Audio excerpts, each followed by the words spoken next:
अल्पसूचित प्रश्न माननीय सदस्य सुरेश कुमार बैठा।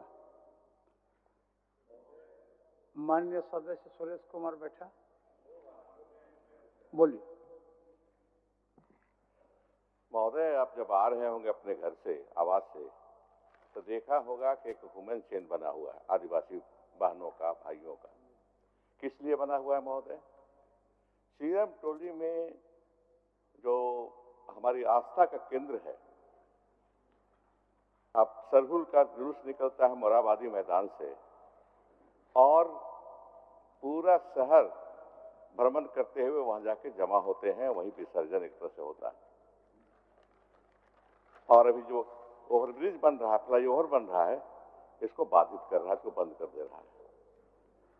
तो आपके मार्फत से सदन का, अभी सभी भाइयों का, ये जितने भी माननीय हैं, खास करके बाबूलाल जी को, ये आदिवासियों के धर्म और आस्था का प्रश्न है।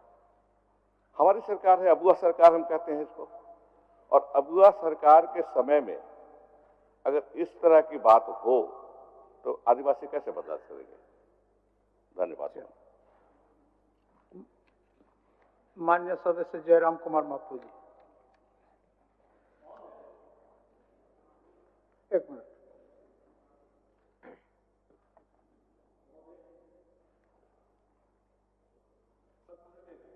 लिए जब मैं अपने घर से चला तो देखा कि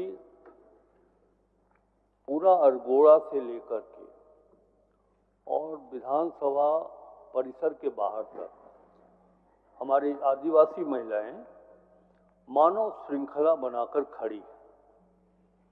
मैंने गाड़ी रोकी, उनसे पूछताछ किया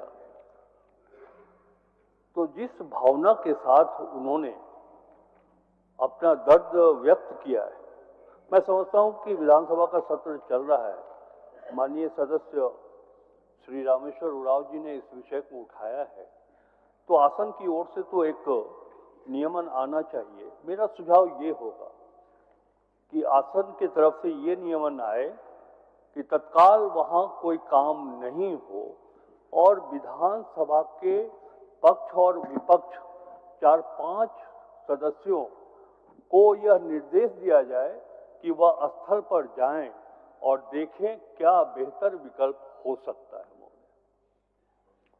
आसन के तरफ से नियमन यही है कि माननीय वरिष्ठ सदस्य रामेश्वर उरांव जी के द्वारा सदन के अंदर में जिस विषय को लाया गया, और मैं भी अपने आवास से निकल करके जब विधानसभा की ओर आए तो रास्ता में मानव श्रृंखला देखे और कारण जानने का भी प्रयास किए, तो पता चला कि कहीं एक कंस्ट्रक्शन को लेकर के हमारे आदिवासी भाई बहनों का जो सरहुल पर्व है, इसमें कुछ बाधा उत्पन्न हो रहा है। और इस विषय में संसदीय कार्य मंत्री सदन के अंदर में जो अपना विषय रखे, मैं उनके उस विषय से 100% सहमत हूं कि इसको दिखवा लीजिए तत्काल। उनके जो इस पर्व है, इस पर किसी तरह से बाधा उत्पन्न न हो, इसका व्यवस्था निश्चित हो। धन्यवाद। श्री जयराम कुमार महतो। धन्यवाद अध्यक्ष महोदय। मुझे सरकार के विभाग से उत्तर प्राप्त हुआ, लेकिन इस उत्तर से मैं संतुष्ट नहीं हूं अध्यक्ष महोदय। पिछले 3-4 साल में वकील पर हमले बढ़े। झारखंड में करीब 100 से अधिक वकीलों के साथ हिंसक घटनाएं हुई हैं। जिला अदालत और हाईकोर्ट के अधिवक्ता भी हमले के शिकार हुए हैं। रांची के अधिवक्ता राम प्रवेश सिंह, जमशेदपुर में अधिवक्ता प्रकाश यादव, तमाड़ में अधिवक्ता मनोज झा, चतरा के अधिवक्ता जगन्नाथ पंडित की हत्या हो चुकी है। लेकिन इस प्रश्न का उत्तर अस्वीकारात्मक आया है अध्यक्ष महोदय।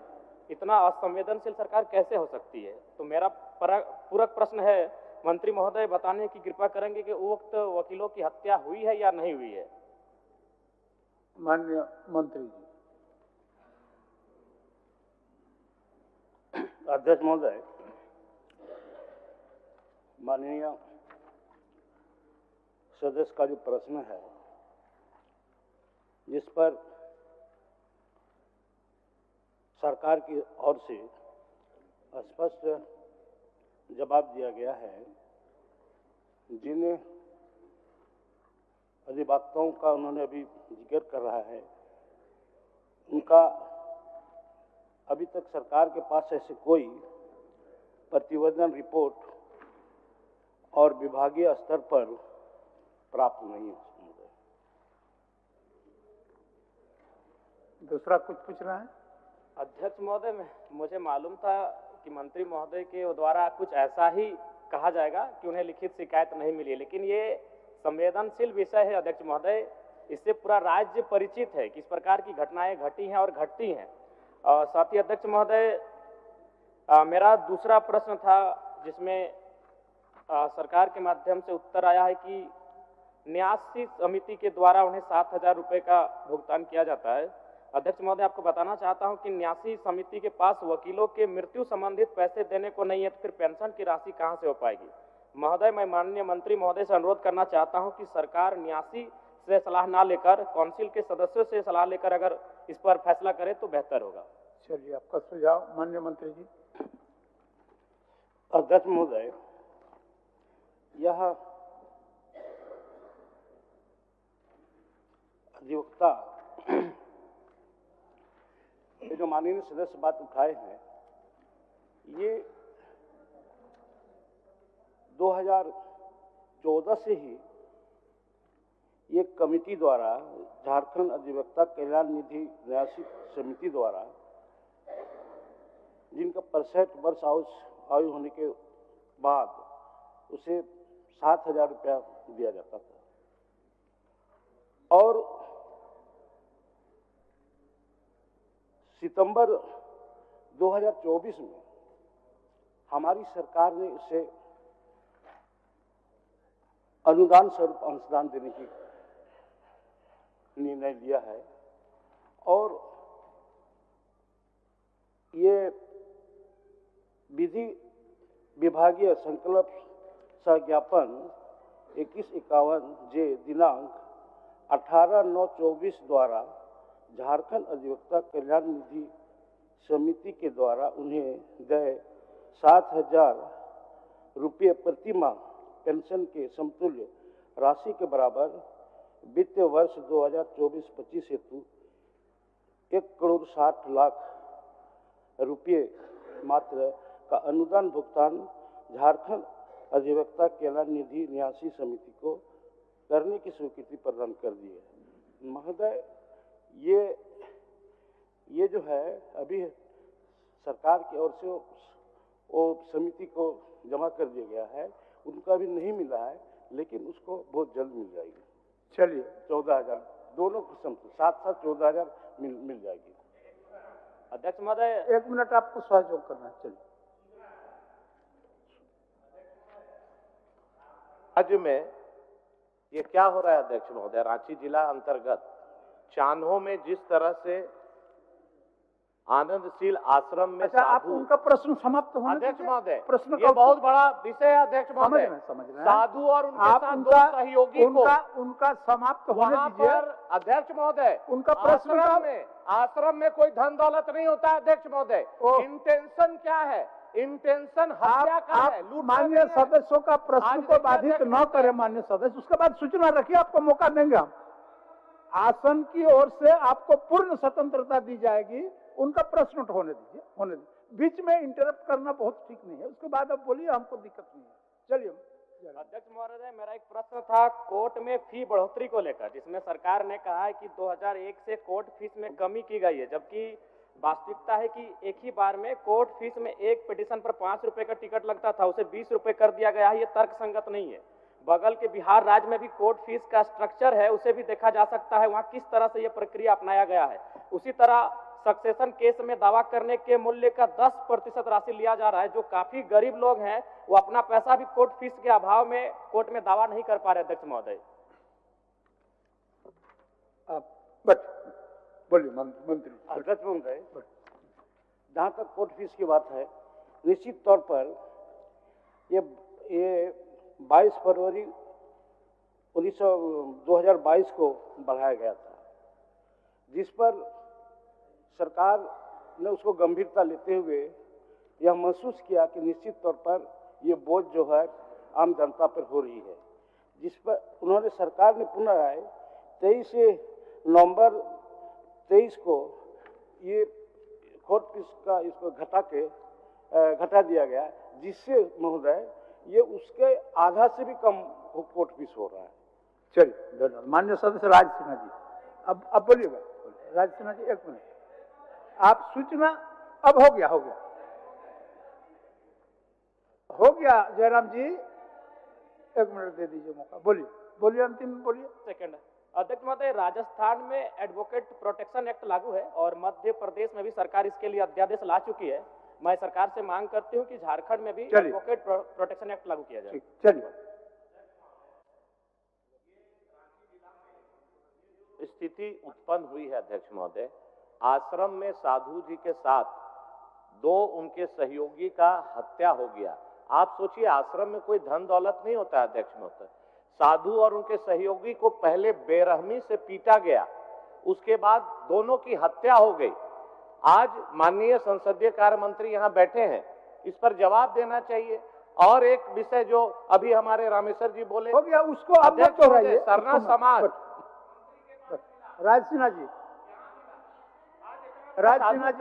मामला हुआ अध्यक्ष महोदय, ये घटना पर संसदीय कार्य मंत्री जी खड़ा होकर क्या इस पर कार्रवाई हुआ? साधु के हत्या पर दिन दहाड़े अगर और कोई समाज का मामला रहता अध्यक्ष महोदय तो अभी पूरा आनन फानन हो जाता। आज मौन है सरकार। एक बार अच्छा, आपने सूचना दिया, सरकार संसदीय कार्य मंत्री जी इस पर क्या सूचना आ गया, क्या हो रहा है अध्यक्ष महोदय? राज्य में क्या घटना, ये साधु भी सुरक्षित नहीं है अध्यक्ष महोदय, साधु संत भी सुरक्षित नहीं है। इस तरह का डबल ट्रिपल मर्डर से हत्या हो रहा है अध्यक्ष महोदय और सरकार सदन में मौन है। वहां लूट के लिए थोड़ी गया अध्यक्ष महोदय। माननीय मंत्री जी, माननीय सदस्य के द्वारा जो सूचना आया, महोदय जो जानकारी मुझे प्राप्त है, मैं उसके आधार पर कहना चाहता हूं कि हत्या किसी की भी हो, अपराध किसी के साथ भी हो, ये बड़ा दुर्भाग्यजनक है और हमारी सरकार इस मामले में काफी गंभीर है कि इस तरह की आपराधिक घटनाएं ना हो। मैं बताना चाहूंगा आपके माध्यम से सदन को महोदय, जानकारी के अनुसार कि इस हत्याकांड में संभवतः 4 लोगों की गिरफ्तारी हो चुकी है, 2 लोग गिरफ्त से बाहर हैं। इसके बाद भी मैं रांची के वरीय पुलिस अधीक्षक से बात कर लूंगा, उन्हें बुलाऊंगा, विस्तृत जानकारी लूंगा और मैं सदन को इतना भरोसा दिलाना चाहता हूं कि इस हत्या के पीछे जिन लोगों की संलिप्तता है उनके विरुद्ध सख्त से सख्त कानूनी कार्रवाई की जाएगी। धन्यवाद। राज सिन्हा जी। अध्यक्ष महोदय, मेरा आज जो प्रश्न अध्यक्ष महोदय काफी महत्वपूर्ण प्रश्न अध्यक्ष महोदय, और मुझे लगता है कि सदन के सभी माननीय सदस्य इस भावना से सहमत होंगे। माननीय मंत्री जी ने भी कई एक बार कहा है कि अंचल अधिकारी कार्यालय का भ्रष्टाचार को रोकना है। माननीय मुख्यमंत्री जी ने भी कहा है अध्यक्ष महोदय कि अंचल कार्यालय दलालों का अड्डा बन गया है। उसी संबंध में अध्यक्ष महोदय मेरा प्रश्न है कि सरकार द्वारा राज्य में लगान, रसीद, म्यूटेशन, भूमि से संबंधित सभी कार्य ऑनलाइन कर दिए हैं, तो इस पे तो सरकार का जवाब अध्यक्ष महोदय स्वीकारात्मक है। लेकिन अध्यक्ष महोदय, जब एक प्रश्न खंड 1 स्वीकार करने के बाद जब मैंने यह पूछा कि झारखंड राज्य के कई अन्य जिलों में जैसे धनबाद, पूर्वी सिंहभूम, रांची, चतरा, हजारीबाग, गिरिडीह सहित कई जिले हैं जहां सरकार द्वारा संचालित झार भूमि 1 को के भुगतान प्रक्रिया को संबंधित अंचलाधिकारियों द्वारा लॉक कर दिया गया है। रैयत अपनी भूमि के लगान जमा करने चाहते हैं अध्यक्ष महोदय, लेकिन यह लॉक रहने के कारण अध्यक्ष महोदय जब तक आप जा करके अंचल कार्यालय में दौड़िए नहीं, वहां से वो बोलते हैं कि जाइए हल्का में जाइए, और यहीं से अध्यक्ष महोदय सारे गड़बड़ियों की शुरुआत होती है। अध्यक्ष महोदय, जब किसी भूमि का पूर्व से लगान कट रहा है सब कुछ ठीक है, फिर लॉक करके उनको दौड़ाने की क्या आवश्यकता है? मैं माननीय मंत्री महोदय से, अध्यक्ष महोदय, मैं जानना चाहता हूं कि जिसका जहां जहां आबाद जमीन है, उनका कागज ठीक है, उनको तो लॉक रखना नहीं चाहिए अध्यक्ष महोदय, फिर भी लॉक है, तो जिस रैयत की जमीन की सारी कागजात अपलोड है, जिनका ऑलरेडी लगान कट रहा है अध्यक्ष महोदय, उनका निर्विघ्नता पूर्वक लगान कटते रहे अध्यक्ष महोदय, यह व्यवस्था सरकार क्यों नहीं करेगी या करती है? कब तक अध्यक्ष महोदय करेगी कि बिना दौड़े हुए उन लोगों को ऑनलाइन उनका लगान कट जाए अध्यक्ष महोदय? माननीय मंत्री जी, माननीय मंत्री जी। अध्यक्ष महोदय, ये बात सही है जो माननीय सदस्य मामला को उठाए हैं सदन में। ये कह रहे हैं कि धनबाद, पूर्वी सिंहभूम, रांची, छपरा, हजारीबाग, गिरिडीह सहित अन्य राज्य के कई जिलों में रैयतों द्वारा भूमि का लगान ऑनलाइन जमा करने के लिए सरकार द्वारा संचालित झारभूमि एवं भुगतान प्रक्रिया से संबंधित अंचलों द्वारा बंद रखी जाती है। मामला ऐसा नहीं है अध्यक्ष महोदय, उसको बंद नहीं रखा जाता। एक्चुअली कुछ मामले जिन पर ऑनलाइन पंजी टू लगान शून्य दर्ज रहने का या अंतिम लगान भुगतान विवरण अद्यतन नहीं रहने के कारण लगान भुगतान का विकल्प रैयतों को नहीं मिल पाता है। कारण क्या है? जो जमीन पर 2017 से पहले, चूंकि दोहरी जमाबंदी का मामला आया था जिसमें सरकार तत्कालीन बीजेपी गवर्नमेंट ने ही किया था कि दोहरी जमाबंदी या गैर मुजरों पर कोई इस तरह का मामला है तो बिना जांच किए उस पर लगान रसीद काटना नहीं है। तो ऐसे जो जमाबंदी है जिसको लॉक कर दिया गया था, लेकिन उसमें एक विकल्प ये भी रखा गया कि यदि उनके पुराने दस्तावेज और उनका जो लगान रसीद है अंचल अधिकारी अपने स्तर से उसको जांच कर लेंगे, सही पाएंगे तो उसको ऑनलाइन जनरेट कर देंगे और उनका जो है ना लगान रसीद कटना शुरू हो जाएगा।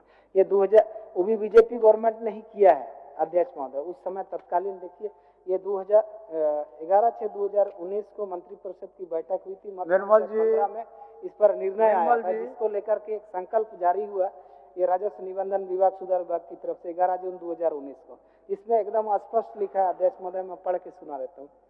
झारभूमि इन के माध्यम से ऑनलाइन लगान भुगतान की व्यवस्था लागू है। ऑनलाइन लगान भुगतान के सॉफ्टवेयर में इस प्रकार की व्यवस्था है कि भुगतान के पूर्व खतियान से मिलान किया जाता है। कई लोगों का खतियान अनुपलब्ध रहने अथवा अत्यधिक जर्जर अवस्था में होने के कारण उसका डिजिटाइजेशन नहीं किया जा सका। ऑनलाइन लगान भुगतान सॉफ्टवेयर में खतियान से मिलान किए जाने की अनिवार्यता के कारण कई लोगों का लगान रसीद निर्गत नहीं हो पा रहा है। लोगों की इस असुविधा को ध्यान में रखते हुए मंत्रिपरिषद द्वारा सम्यक विचारोपरांत निर्णय लिया गया कि जिन मामलों में खतियान का डिजिटलाइजेशन नहीं हुआ है एवं अभी भी खतियान के अभाव में डिजिटलाइजेशन संभव नहीं है, ऐसे मामलों को अंचल अधिकारी उपलब्ध दस्तावेजों का सत्यापन एवं भौतिक सत्यापन कराकर पूर्णतः संतुष्ट होने के पश्चात अभियुक्ति दर्ज कर पंजी 2 के आधार पर लगान भुगतान की स्वीकृति देंगे ताकि रैयत द्वारा ऑनलाइन लगान भुगतान किया जा सके। ये अध्यक्ष महोदय सरकार ने संकल्प निकाला है इसको लेके। और एक जानकारी मैं माननीय सदस्य को भी देना चाहता हूँ कि ये लॉक होने के बावजूद भी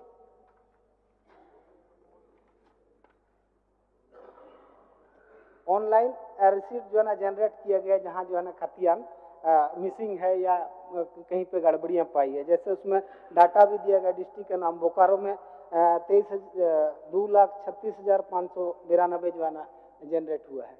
उसके बाद ये चतरा में 3,73,000, इस तरीके से पूरा जिला का आंकड़ा है। ऐसा नहीं है कि कहीं पर ऑनलाइन जनरेट करके उसको जो ना लगान रसीद नहीं कट रहा है। इसलिए माननीय अध्यक्ष का जो जवाब विभाग की तरफ से दिया गया है एकदम तथ्यपरक है और जो सरकार का निर्णय है उसके आलोक में दिया गया। अध्यक्ष महोदय। माननीय सदस्य। अध्यक्ष महोदय, माननीय मंत्री जी ने कहा कि डिजिटाइजेशन अभी नहीं हो पाया है। अध्यक्ष महोदय 25 साल हो गए अध्यक्ष महोदय, अभी तक खतियान ऑनलाइन चढ़ा नहीं, डिजिटाइजेशन नहीं हो पाया अध्यक्ष महोदय। किसके जिम्मेवारी अध्यक्ष महोदय? यह अभी देखिए म्यूटेशन के 58% आवेदन जो है वो खारिज, गलत जानकारी या दोहराव को बता रहे हैं वजह। अध्यक्ष महोदय, इस प्रकार से यह जो सरकार ने कहा, अभी सरकार स्वीकार कर रही है अध्यक्ष महोदय कि अभी भी 2,21,375 जमाबंदियों में लगातार भुगतान को लॉक कर रखा गया है। अध्यक्ष महोदय, मेरा यह कहना है माननीय मंत्री, ठीक है आपके जो नियमावली है या जो भी हैं, मेरा कहना है अगर गड़बड़ी है तो Bihar land reform act 4H के तहत क्यों नहीं कार्रवाई की जा रही है अध्यक्ष महोदय। और ये गड़बड़ी 25 साल हो गए अध्यक्ष महोदय, अभी तक जब ये डिजिटाइजेशन पूरा नहीं हुआ अध्यक्ष महोदय, और अभी भी आप पता अभी देखवा लीजिए अध्यक्ष महोदय, अभी देखवा लीजिए जो वो लॉक रखा होगा सीओ साहब लोग जो लॉक रखे हुए हैं उनका पासवर्ड सीओ के पास है अध्यक्ष महोदय। कोई भी मामला में जहां गड़बड़ी है तो वहां तो बात समझ में आती है तो मुझे, लेकिन सबका जहां जाइए माननीय मंत्री जी भी अगर माननीय विधायक के रूप में अगर इस बात को देखेंगे तो स्वीकार करेंगे मेरी बात। चलिए लेकिन माननीय मंत्री शॉर्ट में पूछिए, शॉर्ट में। तो मेरा यही कहना है अध्यक्ष महोदय कि ये डिजिटाइजेशन वाला काम जो है और ये कब तक होगा और क्यों नहीं ऐसा सुविधा उपलब्ध कराया जाए अध्यक्ष महोदय कि जिनका गड़बड़ी है तो ठीक है, बाकी जो ठीक है उनका लगान अपना कटता रहे। इसी प्रकार से अध्यक्ष महोदय, यह सदन गंभीर है और सरकार चाहती है जन कल्याणकारी काम हो। अध्यक्ष महोदय, हम लोग ने पिछले समय सदन में ये मामला आया था 2019 से पहले जो भी ऐसे रिकॉर्ड्स हैं जिनका लगान रसीद नहीं कट रहा है, जो बीजेपी गवर्नमेंट ने बंद किया तो उसको हम लोग फिर से चालू करेंगे, इसको हम लोग दिखवा रहे हैं। और जो माननीय सदस्य का चिंता है इसको हम लोग बहुत अविलंब दूर करेंगे अध्यक्ष महोदय, बहुत जल्दी इस पर हम लोग कार्रवाई करेंगे। ठीक, माननीय सदस्य राजेश कच्छप जी। सबसे पहले व्यवस्था पे ये था महोदय कि जो हमारा जो सवाल आया वो अल्पसूचित था लेकिन तारांकित का जवाब दे दिया था। खैर इसको दोबारा से फिर ये गलती ना हुए मैं ठीक है, हम दिखवा लेते हैं सभा सचिवालय। अध्यक्ष महोदय, हमारा ये जो प्रश्न है कि ये क्या यह बात सही है कि बड़कागर गवर्नमेंट स्टेट की जागीरदारी जमींदारी खेवट नंबर 2 का wasting under section 3B of Bihar land reforms act 1950 के तहत आज तक नहीं किया गया है। जवाब में मिलता है महोदय, बड़कागर गवर्नमेंट स्टेट की जागीरदारी जमींदारी के वंशज के उत्तराधिकारी के द्वारा माननीय झारखंड उच्च न्यायालय में वाद संख्या WPC नंबर 5304/2013 दायर किया गया है। माननीय न्यायालय द्वारा दिनांक 11/8/2021 को पारित आदेश की कंडिका 13 एवं 14 में प्रश्नगत भूमि खेवट नंबर 2 पर यथास्थिति बहाल रखने का आदेश है। ये महोदय मैं सवाल कुछ और कर रहा हूं और यहाँ पे जवाब कुछ और हो रहा है। मैं इसीलिए ये सवाल कर रहा हूं महोदय, ये बड़ा खास करके बड़कागर स्टेट जो है ये बहुत बड़ा लैंड इसका जो है वेस्टिंग नहीं हुआ, सरकार खेवट को अपने पास रखे रही और जो खेवटदार है आज भी वो लगान सरकार को दे रहा है। खेवट सरकार के पास में है और लगान रैयत दे रहा है, खेवट दे रहा है। तो मैं केवल इतना जानना चाहता हूं कि आज तक इसका वेस्टिंग क्या हुआ है या नहीं हुआ है। माननीय मंत्री जी।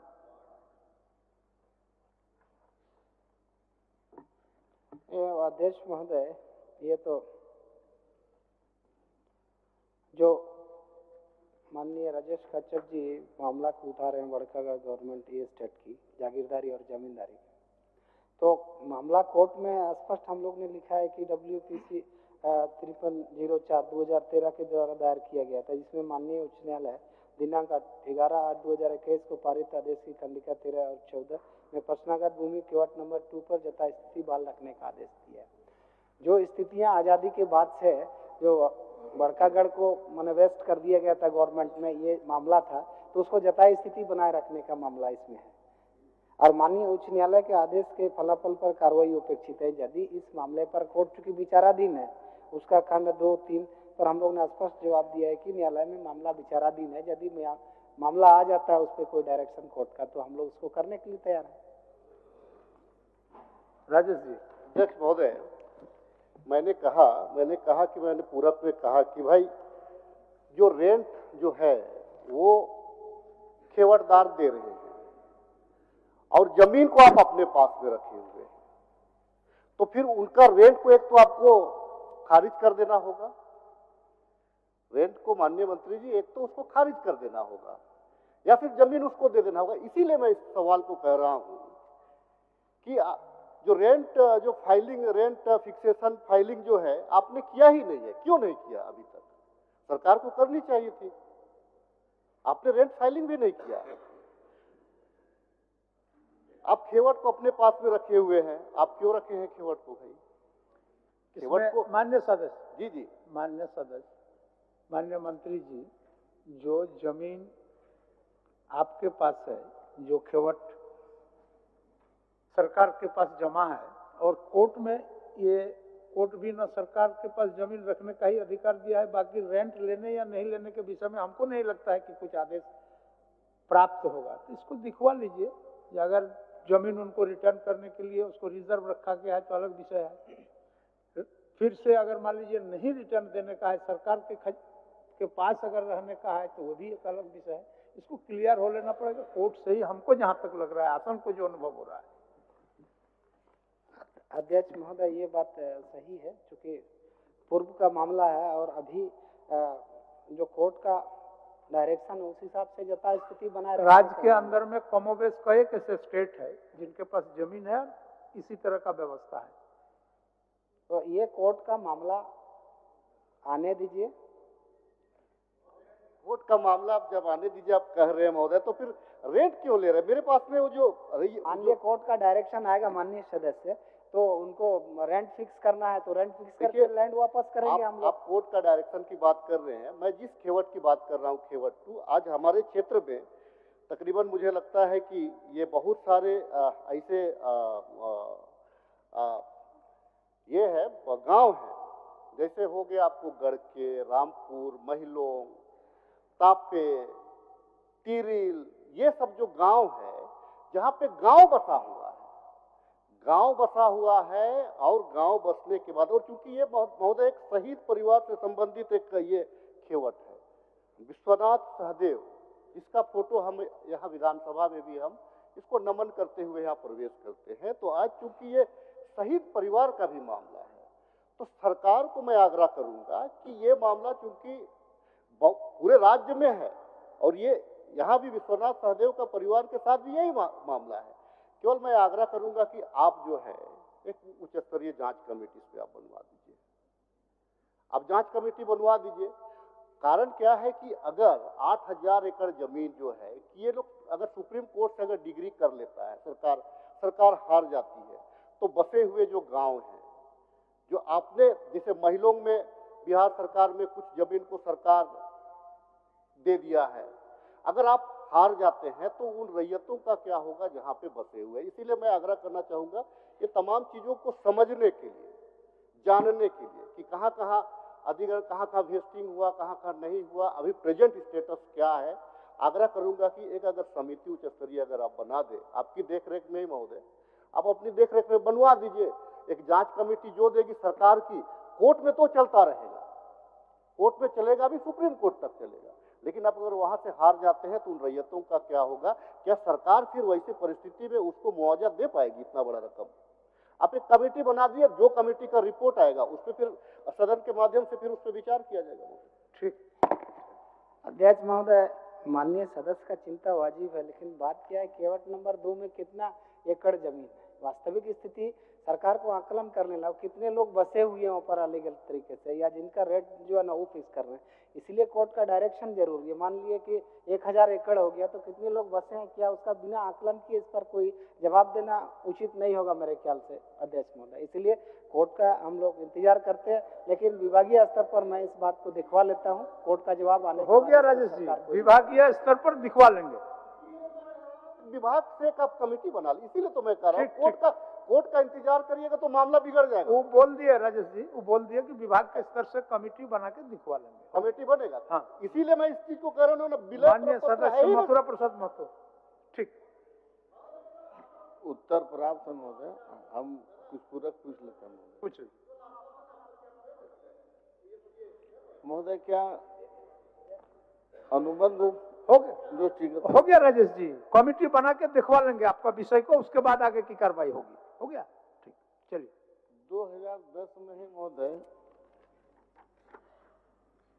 208 चिकित्सक को महोदय रखना था, जिसमें मात्र अभी 14 ही बचे हैं। तो क्या शेष बचे अनुबंध पर क्या और रखने का विचार सरकार रखती है? 208 स्वीकृत पद है महोदय। तो माननीय मंत्री से जानना चाहते हैं कि मात्र 14 जब है तो बाकी रिक्त बचे हुए क्या अनुबंध में चिकित्सक रखना चाहते हैं? माननीय मंत्री जी। अध्यक्ष महोदय, माननीय सदस्य का जो प्रश्न है ये कार्यरत चिकित्सकों को अनुबंध अवधि विस्तार और नियमितकरण के संबंधित है महोदय। तो इन्होंने कहा कि 2010, जबकि महोदय 2010 नहीं 2017 में हम लोगों ने 208 डॉक्टर्स की हम लोगों ने महोदय बहाली की थी महोदय। और उसके बाद क्या हुआ महोदय कि जब डॉक्टर्स ने एग्जाम दिया और पास आउट हुए और उनका रेगुलराइज हो गया महोदय, अवधि विस्तार हो गया, तो वो सीट वैकेंट हो गया और मात्र 14 डॉक्टर्स बचे महोदय। और जो 14 डॉक्टर बचे हैं वो अनुबंध के आधार पर हैं। तो मैं सदस्य को, माननीय सदस्य को मैं आश्वस्त करता हूं कि जो 14 डॉक्टर जो बचे हैं महोदय उनको हम लोग अवधि विस्तार कर देंगे महोदय, बहुत जल्द प्रोसेस में है, करा देंगे महोदय। और कोई दूसरा पूरक है तो पूछ सकते हैं महोदय, कोई दिक्कत नहीं। मान्य सर। 208 जब महोदय आप बता ही रहे हैं कि अनुबंध में थे, मात्र अभी 14 बचे हैं, तो क्या शेष जो बचा हुआ है महोदय क्या उसको फुलफिल करेंगे? महोदय निश्चित तौर पर महोदय राज्य में डॉक्टर्स की कमी है और हम लोग गंभीर भी है महोदय। हर जिले में हम रोस्टर बना रहे हैं और आने वाले दिनों में देखिएगा महोदय सभी जिलों में पर्याप्त डॉक्टर की हम बहाली करेंगे। और इसी उपरांत महोदय मैंने सभी जो माननीय सदस्यों को चिट्ठी भी अवगत कराया है कि जिले में अगर कोई आपकी विधानसभा में कोई भी समस्या है, कोई भी दिक्कत है तो आप मुझे आश्वस्त करें, मैं करूँगा। और निश्चित तौर पर महोदय माननीय विधायकों को मैं कहना चाहता हूँ कि डॉक्टर्स तो निश्चित तौर पर जरूरी है और हम सभी विधानसभा में डॉक्टर्स की बहाली बहुत जल्द करेंगे महोदय और अवधि का भी हम विस्तार करेंगे। एक मिनट, वो बोलिए। अध्यक्ष महोदय, बोकारो जिला के अंदर में सदर अस्पताल में जो अनुबंध कर्मी अस्पताल में काम कर रहे हैं, 3 तारीख से लोग हड़ताल में हैं और पूरा स्वास्थ्य व्यवस्था पूरा चरमरा गया। इसलिए मैं सरकार को आपके माध्यम से सरकार से कहना चाहता हूं कि उनकी समस्याओं का समाधान शीघ्र किया जाए। ठीक, चलिए। माननीय सदस्य और कुछ पूछिएगा? पूछिए। अभी तो महोदय हम पूछ रहे थे कि जो रिक्त पद है कब तक की अनुबंध पर रखेंगे महोदय, जो भरा जाए, और जो 14 है महोदय, मात्र जो 14 शेष बचे हैं जिसका 16/1/25 को ही उसका अवधि समाप्त हो गया, तो कब तक इसका अवधि विस्तार करेंगे और उस रिक्त पद को कब तक भरेंगे? बस ये समय खाली दे दो महोदय, इतना ही मेरा। महोदय 1 मिनट मंत्री जी, 1 मिनट बोलिए। आजकल महिलाओं में सर्वाइकल कैंसर बहुत तेजी से बढ़ रहा है और यह दुनिया का दूसरा सबसे प्राण घातक कैंसर के रूप में जो है आया है, उभर कर आया है। झारखंड में बहुत बड़ी संख्या में महिलाएं इसका शिकार हो रही महोदय। 8 मार्च को हम अंतर्राष्ट्रीय महिला दिवस के रूप में मनाने जा रहे हैं महोदय। इससे बड़ा उपहार महिलाओं के लिए नहीं हो सकता कि राज्य की सरकार उनके स्वास्थ्य को लेकर कोई बड़ी घोषणा करे। 9 से 14 वर्ष तक की बच्चियों को टीकाकरण कर सर्वाइकल कैंसर से बचाया जा सकता है महोदय। जानकारी के अभाव में और कीमत ज्यादा होने की वजह से लोग इसका टीकाकरण नहीं करवा पा रहे हैं। मैं सरकार का ध्यान आकृष्ट करवाते हुए या सघन अभियान चलाते हुए राज्य की हर बालिका के टीकाकरण की मांग करती हूँ महोदय। इसके लिए सरकार निजी कंपनियों, संस्थाओं और CSR में भी सहयोग लेकर अभियान चला सकती है महोदय। चलिए माननीय मंत्री जी। माननीय मंत्री जी। जी सर, मथुरा बाबू काफ़ी जानकार सदस्य है महोदय। मैं उनको आश्वस्त करना चाहता हूँ महोदय कि डॉक्टर्स की जो बहाली हो रही है महोदय राज्य में, वो JPSC के माध्यम से होती है महोदय। और JPSC थोड़ा विलम्ब चल रहा है, तो आज ही हमने विभाग से बैठक करके मैंने निर्देश दिया है कि why we will go to JPSC, why not हम लोग आपस में हम लोग वॉकिंग इंटरव्यू कर लें। डॉक्टर्स की रिक्वायरमेंट है तो महोदय सहमति बनी है और इन फ्यूचर हमको लगता है महोदय हम लोग जल्दी अपने स्तर से हम लोग बहाली करेंगे और डॉक्टर्स की कमी हम लोग नहीं होने देंगे। दूसरा है कि अवधि विस्तार के बारे में बार बार विधायक जी कह रहे हैं, तो अवधि विस्तार प्रोसेस में है, हम अवधि विस्तार कर देंगे। दूसरा महोदय, माननीय विधायिका का जो प्रश्न है सर्वाइकल कैंसर, तो 8 मार्च से महोदय महिला दिवस भी है और सर्वाइकल कैंसर जो है सही बोल रही हैं कि एक राज्य के लिए अभिशाप है। आप मैं नई सदस्य हैं, मैं उनको आश्वस्त करता हूँ, don't worry, I am here, मैं आश्वस्त कर रहा हूँ, हम लोग लगे हुए हैं और सर्वाइकल कैंसर के लिए कई हम लोगों ने टीम गठित किया है महोदय, और हम लोग इस बीमारी को राज्य से दूर करेंगे, चिंता न करें। धन्यवाद। माननीय तारांकित प्रश्न। महोदय माननीय महोदय पूरा नहीं हुआ महोदय, और उसमें और पूरक है मतलब वो। हाँ बताइए। हमारा कहना है महोदय, ये बता रहे हैं डॉक्टर की जब बहाली हो उसके लिए ये ऑलरेडी स्वीकृत पद है महोदय, और स्वीकृत पद जब है, जब खाली हो गया तो उसमें जरूरत नहीं है महोदय, जब चाहेंगे इसको निकाल के रिक्त पद को भरा जा सकता है महोदय, इसके लिए अलग से करने की जरूरत। देखिए डॉक्टर साहब, सर इसका इलाज, अगर आप डॉक्टर भी हैं, इसका इलाज अगर आपके पास है तो सर मतलब आपको करना चाहता हूँ सर, 208 पद जो था महोदय, महोदय अभी आप अभी से मत आप व्याकुल होइए, आप बैठे ना अभी से आप हमसे बैठे बोले महोदय, बहुत ज्यादा लगता है, जानकार हैं क्या? स्वास्थ्य के क्षेत्र में इतना इम्पोर्टेंट क्वेश्चन हो रहा है महोदय, हम आपको क्या है ये? चलिए, मजाक मत बनाइए हर समय। चलिए महोदय, निश्चित तौर पर महोदय मैं कहना चाहता हूँ 208 चिकित्सक जो बता रहे हैं मतलब बाबू, ये सही बात है महोदय, तो 208 जो रेगुलाइज हो गया महोदय, उनकी पोस्टिंग हो चुकी है, जो वैकेंट है महोदय उसको हम लोग जल्द से जल्द भरने का काम करेंगे महोदय। ठीक महोदय, बाबू खाली समय बता दो महोदय, जिसका जनवरी में ही समाप्त हो गया उसका समय। हाँ महोदय, 1 मिनट, माननीय वित्त मंत्री कुछ प्रकाश डालना चाहते हैं। मैं एक सुझाव देना चाहता हूं माननीय मंत्री जी को।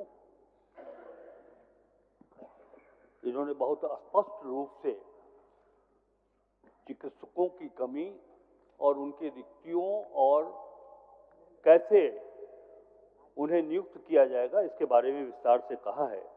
मैं एक सुझाव सिर्फ इतना ही देना चाहता हूं कि जब जिला स्तर पर आप बहाली करेंगे तो ऐसे बहाली के द्वारा नियुक्त किए गए डॉक्टर्स रिमोट एरिया में नहीं जाते, इसलिए मेरा सुझाव ये होगा, जैसे उदाहरण के तौर पर रांची में अगर 40 नियुक्ति आप करते हैं तो शायद उसमें से कई ऐसे डॉक्टर होंगे जो नामकुम नहीं जाएंगे, चान्हो नहीं जाएंगे, मांडर नहीं जाएंगे।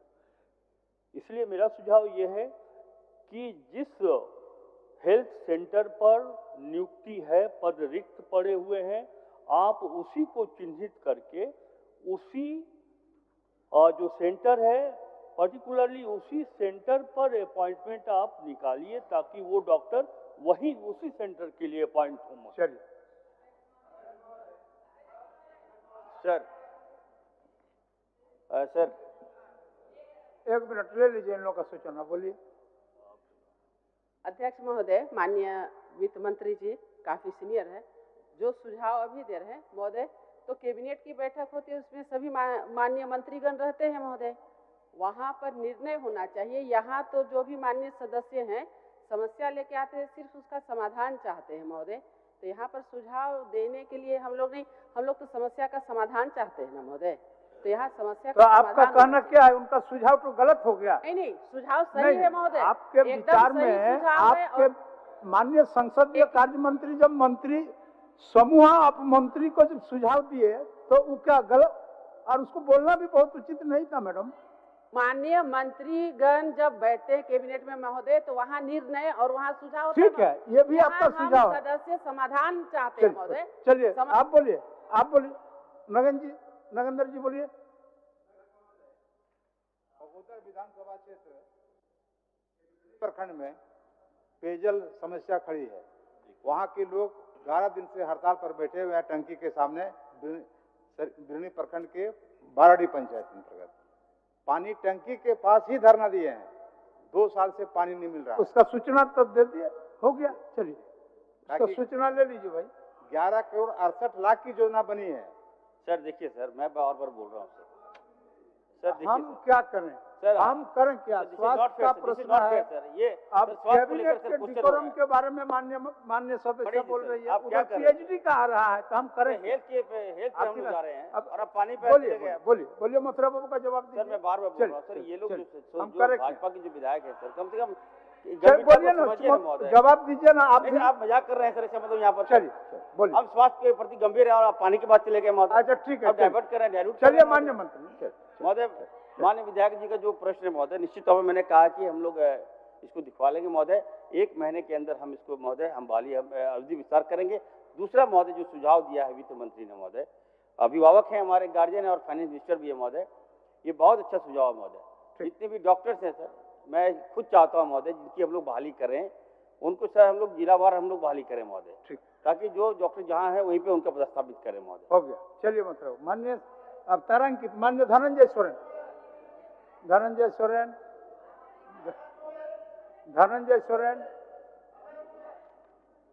पूछिए।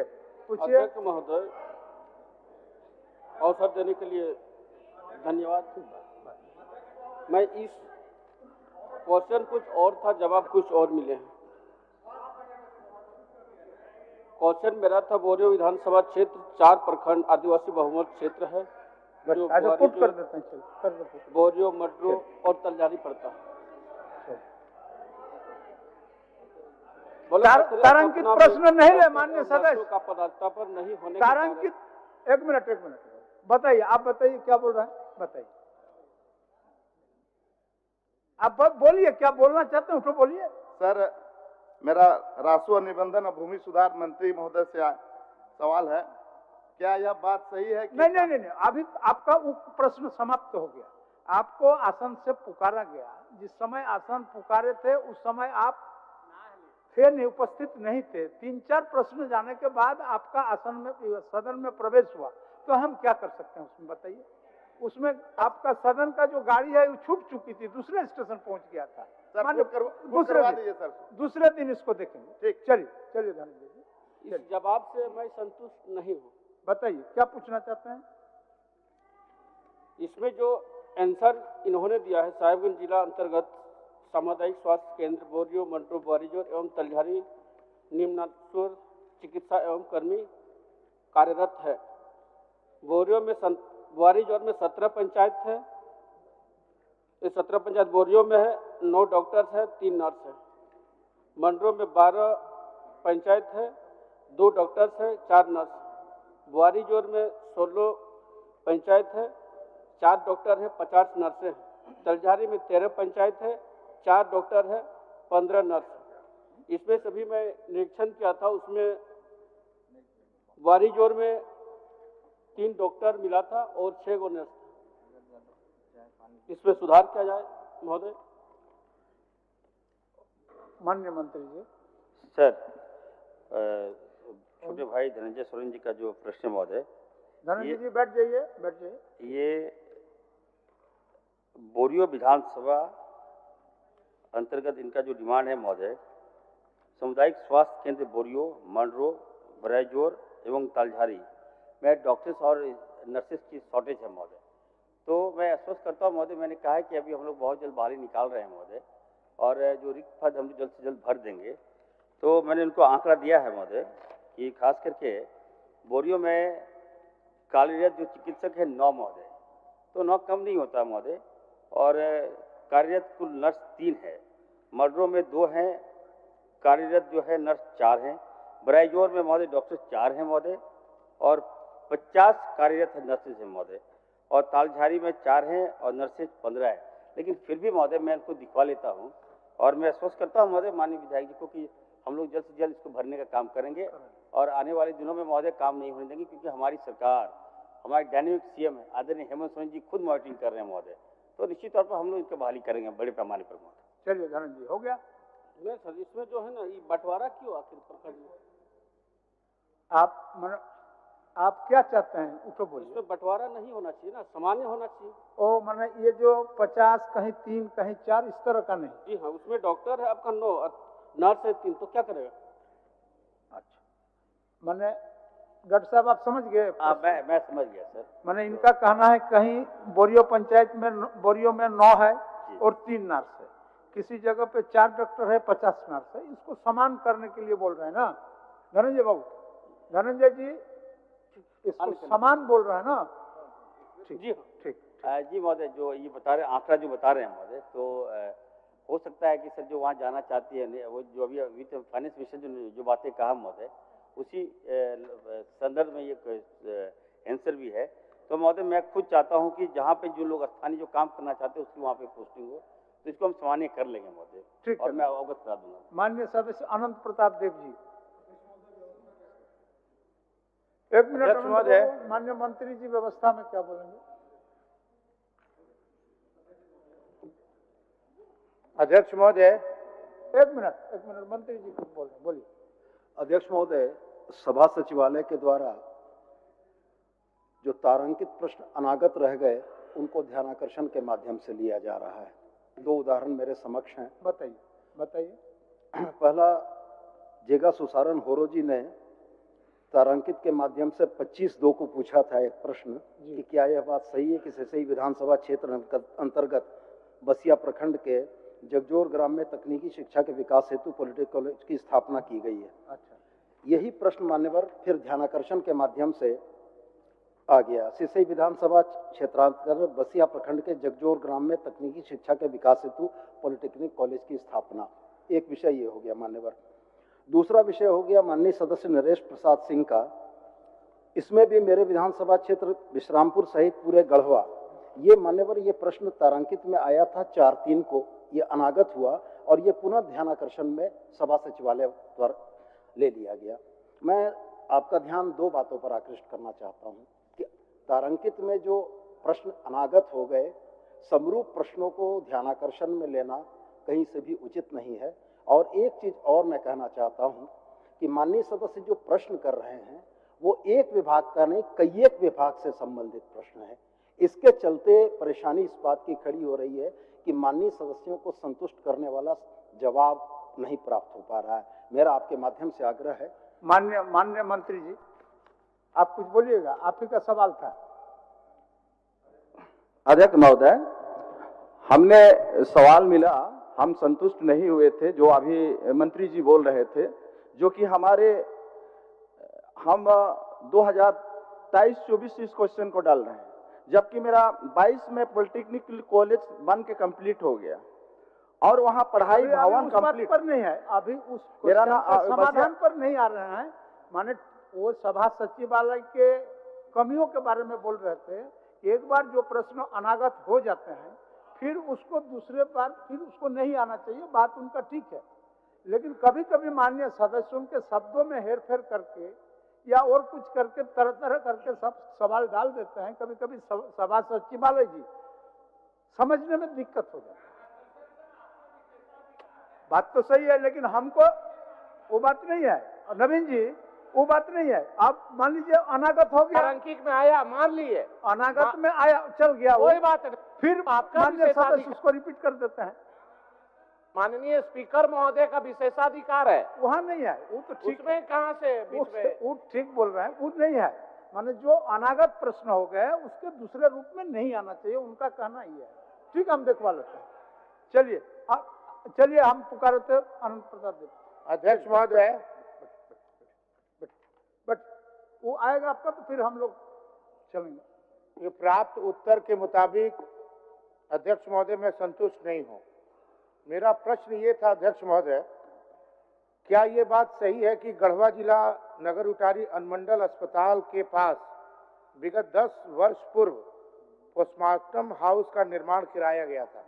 आधा घंटा अध्यक्ष महोदय, दूसरा में है, क्या ये बात सही है कि खंड 1 के वर्णित पोस्टमार्टम हाउस के चालू नहीं होने के कारण गढ़वा जिला के भवनाथपुर विधानसभा अंतर्गत सुदूरवर्ती प्रखंड के लोगों के परिजनों का शव जिला अस्पताल पहुंचने से देर हो जाती है तथा असमय शवों का पोस्टमार्टम नहीं होने के लोगों का कठिनाई का सामना करना पड़ता है? यदि उपरोक्त खंडों का उत्तर सकारात्मक है तो क्या सरकार खंड 1 के वर्णित पोस्टमार्टम हाउस को चालू करवाने का विचार रखती है? माननीय मंत्री, तो कब? अध्यक्ष महोदय, इनका उत्तर है कि नया पोस्टमार्टम हाउस हम बनाएंगे, जबकि 10 वर्ष पहले पोस्टमार्टम हाउस, उस समय हम विधायक भी थे अध्यक्ष महोदय, हमने ही पोस्टमार्टम का जो है स्वीकृत कराया था वहां पर पोस्टमार्टम हाउस बनने के लिए। 10 वर्ष में जो है जर्जर अवस्था में ये उत्तर दे रहे हैं अध्यक्ष महोदय, और नया पोस्टमार्टम हाउस। तो ये 10 वर्ष में क्या पोस्टमार्टम हाउस जर्जर होगा? 40 किलोमीटर का अंतर पड़ता है अध्यक्ष महोदय। गढ़वा भवनाथपुर विधानसभा नगर उटारी अनुमंडल से गढ़वा की दूरी जो है करीब हमको लगता है 37-38 किलोमीटर है, और पोस्टमार्टम के लिए लोग अगर जाते भी हैं तो रात भर उन लोगों को रहना पड़ता है, परिजनों को और डेड बॉडी को भी। तो मेरा सिर्फ आग्रह है अध्यक्ष महोदय कि इस पे जांच होनी चाहिए कि 10 वर्ष में भवन बना है और 10 वर्ष में जर्जर भी हो गया है, तो ये जर्जर 10 वर्ष में किस तरह का भवन बना है अध्यक्ष महोदय।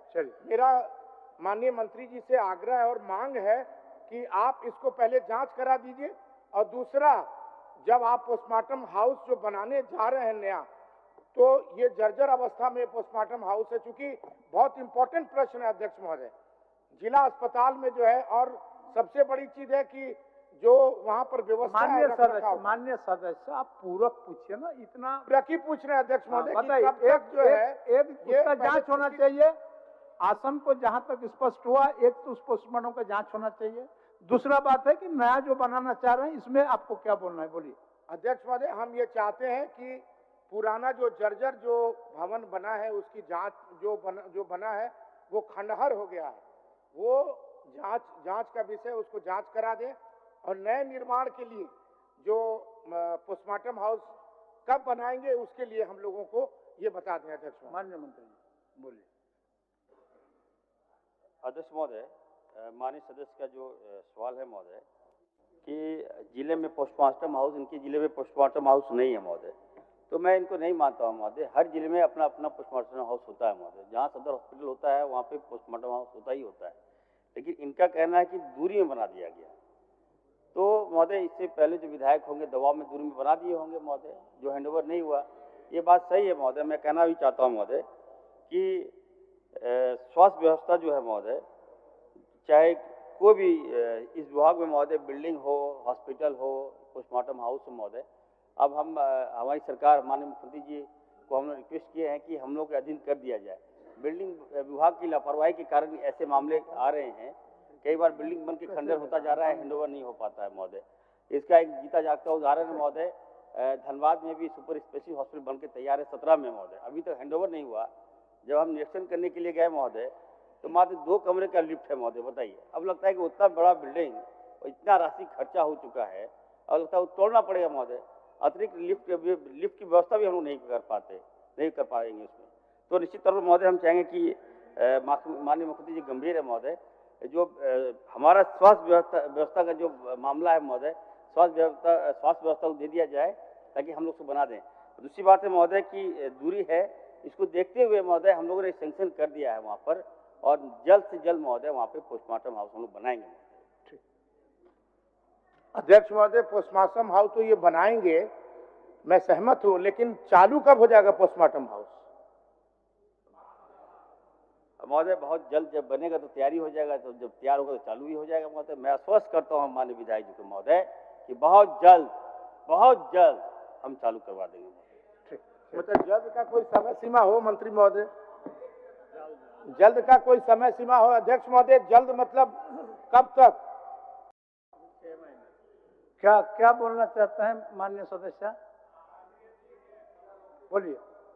पिछले सरकार में माननीय रघुवर दास जी के सरकार में आरएसपी कॉलेज के लिए जमीन उपलब्ध कराई गई थी। माननीय संजीव जी के प्रयासों से बहुत मुश्किल से जमीन उपलब्ध हुआ था, क्योंकि अग्नि प्रभावित होने के कारण वो कॉलेज को दूसरे जगह शिफ्ट कर दिया गया था। लेकिन आज के दिनों में पिछले कैबिनेट में 20 सितंबर 2024 की कैबिनेट में बैठक में सरकार आरएसपी कॉलेज के लिए भवन निर्माण के लिए 67 करोड़ की योजना मंजूरी दी गई थी, परंतु अब तक वो टेंडर प्रक्रिया में नहीं है। क्या अध्यक्ष मान्य सदस्य सारे लोग हैं, अब सुनिए मेरा भी पीड़ा सुनिए। अब माननीय सदस्य को मोबाइल में भेज रहे हैं इंफॉर्मेशन कि आप सदन के अंदर में सूचना में उठिए। अब मोबाइल देख करके सूचना वह पढ़ रही है। अब बताइए, अगर आप लोग का सब लोगों का सहमत होगा तो हम मानने के लिए तैयार हो जाएंगे। ऐसा नहीं होता है, ऐसा नहीं होता है। सदन का एक अलग है। एक तो मोबाइल लेकर के आना ही निषेध है यहाँ। नहीं, वो बात नहीं कर रहे हैं। अगर किसी को सूचना भी देना है तो पूर्ण जानकारी लेकर के सूचना दे। अब बाहर से अगर किसी ने कह दिया कि सूचना तुम सदन में उठा दो, अब सदन में सब माननीय सदस्य मोबाइल पर सूचना एक मिनट तो हम समझते हैं कि सदन का गरिमा आप तमाम माननीय सदस्यों के ऊपर ही निर्भर है। आसन उसमें कुछ नहीं कर सकते हैं। अगर आपने इस सदन का गरिमा को बनाए रखिएगा तो ठीक ठाक है। अगर आप सदन को हास्यास्पद बनाना चाहिएगा तो आसन उसमें आपको कुछ नहीं कर सकता है। दिक्कत इस बात की है। अब सदस्य नया है, बाहर से दबाव हुआ होगा संगठन का या इस सब विषय का, तो उसको लीक उक करके लाना चाहिए कि हमको सूचना में उठना है। ठीक है, बट चलिए अब शून्य का सर जवाब दे दें सर। अरूप चटर्जी सर जवाब दे दें सर। दे दीजिए सर। आपका पुट कर देते हैं। चलिए बोलिए सर। बोलिए जवाब सर। सबसे पहली बात सर, एक दो बात करना चाहता हूँ सर। ये सदन है सर, ये लोगों ने मजाक का अड्डा बना दिया। चलिए हो गया। कम से कम क्लास लीजिए सर इन लोगों को। अच्छा चलिए हो गया, आप बोलिए जवाब दीजिए। की बात कर रहे हैं, राज्य को बर्बाद कर दिया रघुवर दास। जवाब दीजिए महोदय। हम नहीं जानते कि आप गवाह नहीं है, कि हम गवाह नहीं है क्या महोदय? चलिए जवाब दीजिए माननीय महोदय। अब बात करते हैं, हम दावा का विश्वास लाते हैं महोदय। माननीय विधायक जी को आश्वस्त करते हैं महोदय, बहुत जल्द वहाँ पर पोस्टमार्टम हाउस हम बनाएंगे महोदय। चलिए अब शून्यकाल की सूचना आप पुट कर दिए आपका पुट कर दिए। चलिए माननीय सदस्य मंगल कालीन दीजिए।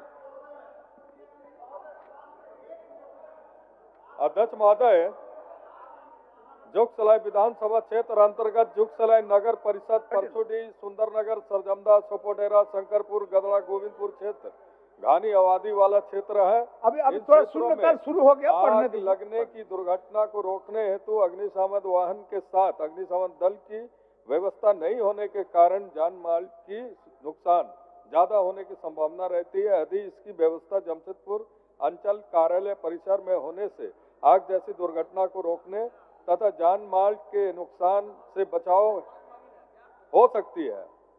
अंत में आसन के माध्यम से उल्लेखित क्षेत्रों के लिए अग्निशमन वाहन के साथ अग्निशमन दल की व्यवस्था करने हेतु सरकार से मांग करता है। माननीय सदस्य दशरथ गोगराय।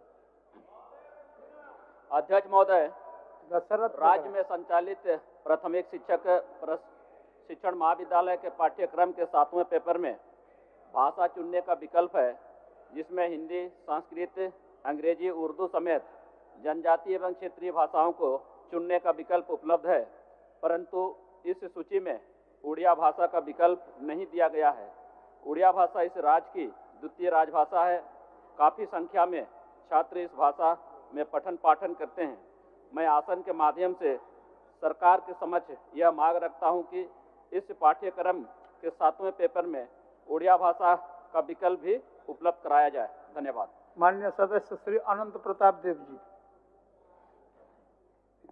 अध्यक्ष महोदय, गढ़वा जिला के ढुरकी प्रखंड अंतर्गत ग्राम आंबा खोरिया, परासपानी, बालचौरा, पचफेड़ी, कदवा, बरसोती आदि जगहों के ग्रामीणों को जंगली हाथियों के द्वारा बार बार नुकसान पहुंचाया जा रहा है। हाथियों के आक्रमण से कई ग्रामीण की मृत्यु हुई, जिनके आश्रितों को सरकार द्वारा मुआवजा राशि भी प्रदान की गई है। हाथियों के रेस्क्यू हेतु वन विभाग द्वारा पश्चिम बंगाल की टीम बुलाई जाती है, परंतु इसके पहुंचते पहुंचते क्षेत्र के किसानों का सैकड़ों एकड़ खेतों में लगे फसल व घरों को हाथी बर्बाद कर देता है। अतः वर्णित गांव के किसानों को जंगली हाथी के प्रकोप में निजात दिलाने, अबुआ आवास का लाभ देने का, जान माल की सुरक्षा तथा घरों फसलों की क्षतिपूर्ति हेतु उचित मुआवजा राशि का भुगतान कराने की मांग सदन के माध्यम से करता हूं। अध्यक्ष महोदय, हाथी जंगल में आज भी है और वहां के लोग डरे हुए हैं। स्कूल के प्रांगण में शरण लिए हुए हैं। मेरा आपसे आग्रह है अध्यक्ष महोदय, शून्यकाल के माध्यम से यह प्रश्न मैंने किया है कि कम से कम वहां उन लोगों को सुरक्षा किया जाए, बंगाल की टीम को बुलाया जाए ताकि हाथी वहां पर जो नुकसान कर रहा है वो माननीय सदस्य भूषण तिर्की जी। अध्यक्ष महोदय, गुमला विधानसभा क्षेत्र अंतर्गत डुमरी प्रखंड मुख्यालय में अस्पताल भवन नहीं होने से पुरानी जर्जर भवन में अस्पताल संचालित हो रहा है। ये प्रखंड लातेहार जिला छत्तीसगढ़ राज्य व झारखंड राज्य के अंतिम सीमा पर स्थित है। अस्पताल भवन नहीं होने के कारण झारखंड के अंतिम छोर के डुमरी प्रखंड के लोगों को भारी दिक्कतों का सामना करना पड़ रहा है। अतः मैं सदन के माध्यम से सरकार से मांग करता हूं कि शीघ्र अतिशीघ्र अस्पताल भवन निर्माण कराई जाए ताकि वहां की जनता को चिकित्सा सुविधा लाभ मिल सके। माननीय सदस्य श्री रामचंद्र सिंह। अध्यक्ष महोदय, लातेहार जिला के मनका विधानसभा क्षेत्र अंतर्गत नेतरहाट, महुआ डांड, बेतला नेशनल पार्क जाने वाले हजारों हजार की संख्या में पर्यटक एवं विशिष्ट व्यक्तियों का आवागमन निरंतर रहता है, परंतु उन्हें ठहरने के लिए डाक बंगला का घोर अभाव है। उस परिप्रेक्ष्य में पर्यटक स्थल जाने वाले मुख्य मार्ग में प्रखंड गारू, प्रखंड बरवाडी एवं प्रखंड मनका में डाक बंगला निर्माण कराने हेतु मैं सदन के माध्यम से सरकार से मांग करता हूँ। माननीय सदस्य श्री जनार्दन पासवान जी।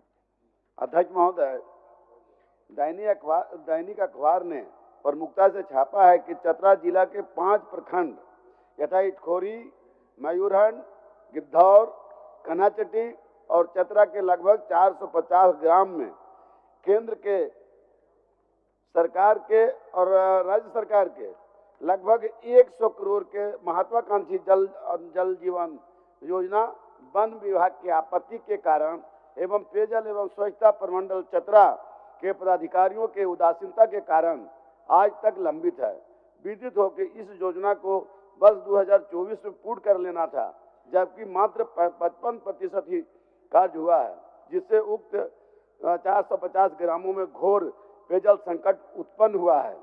अतः शून्यकाल के माध्यम से सरकार से उक्त योजनाओं को पूर्ण कराने एवं दोषी पदाधिकारियों पर कार्रवाई करने की मांग करता हूं। धन्यवाद। माननीय सदस्य श्री संजय कुमार सिंह यादव।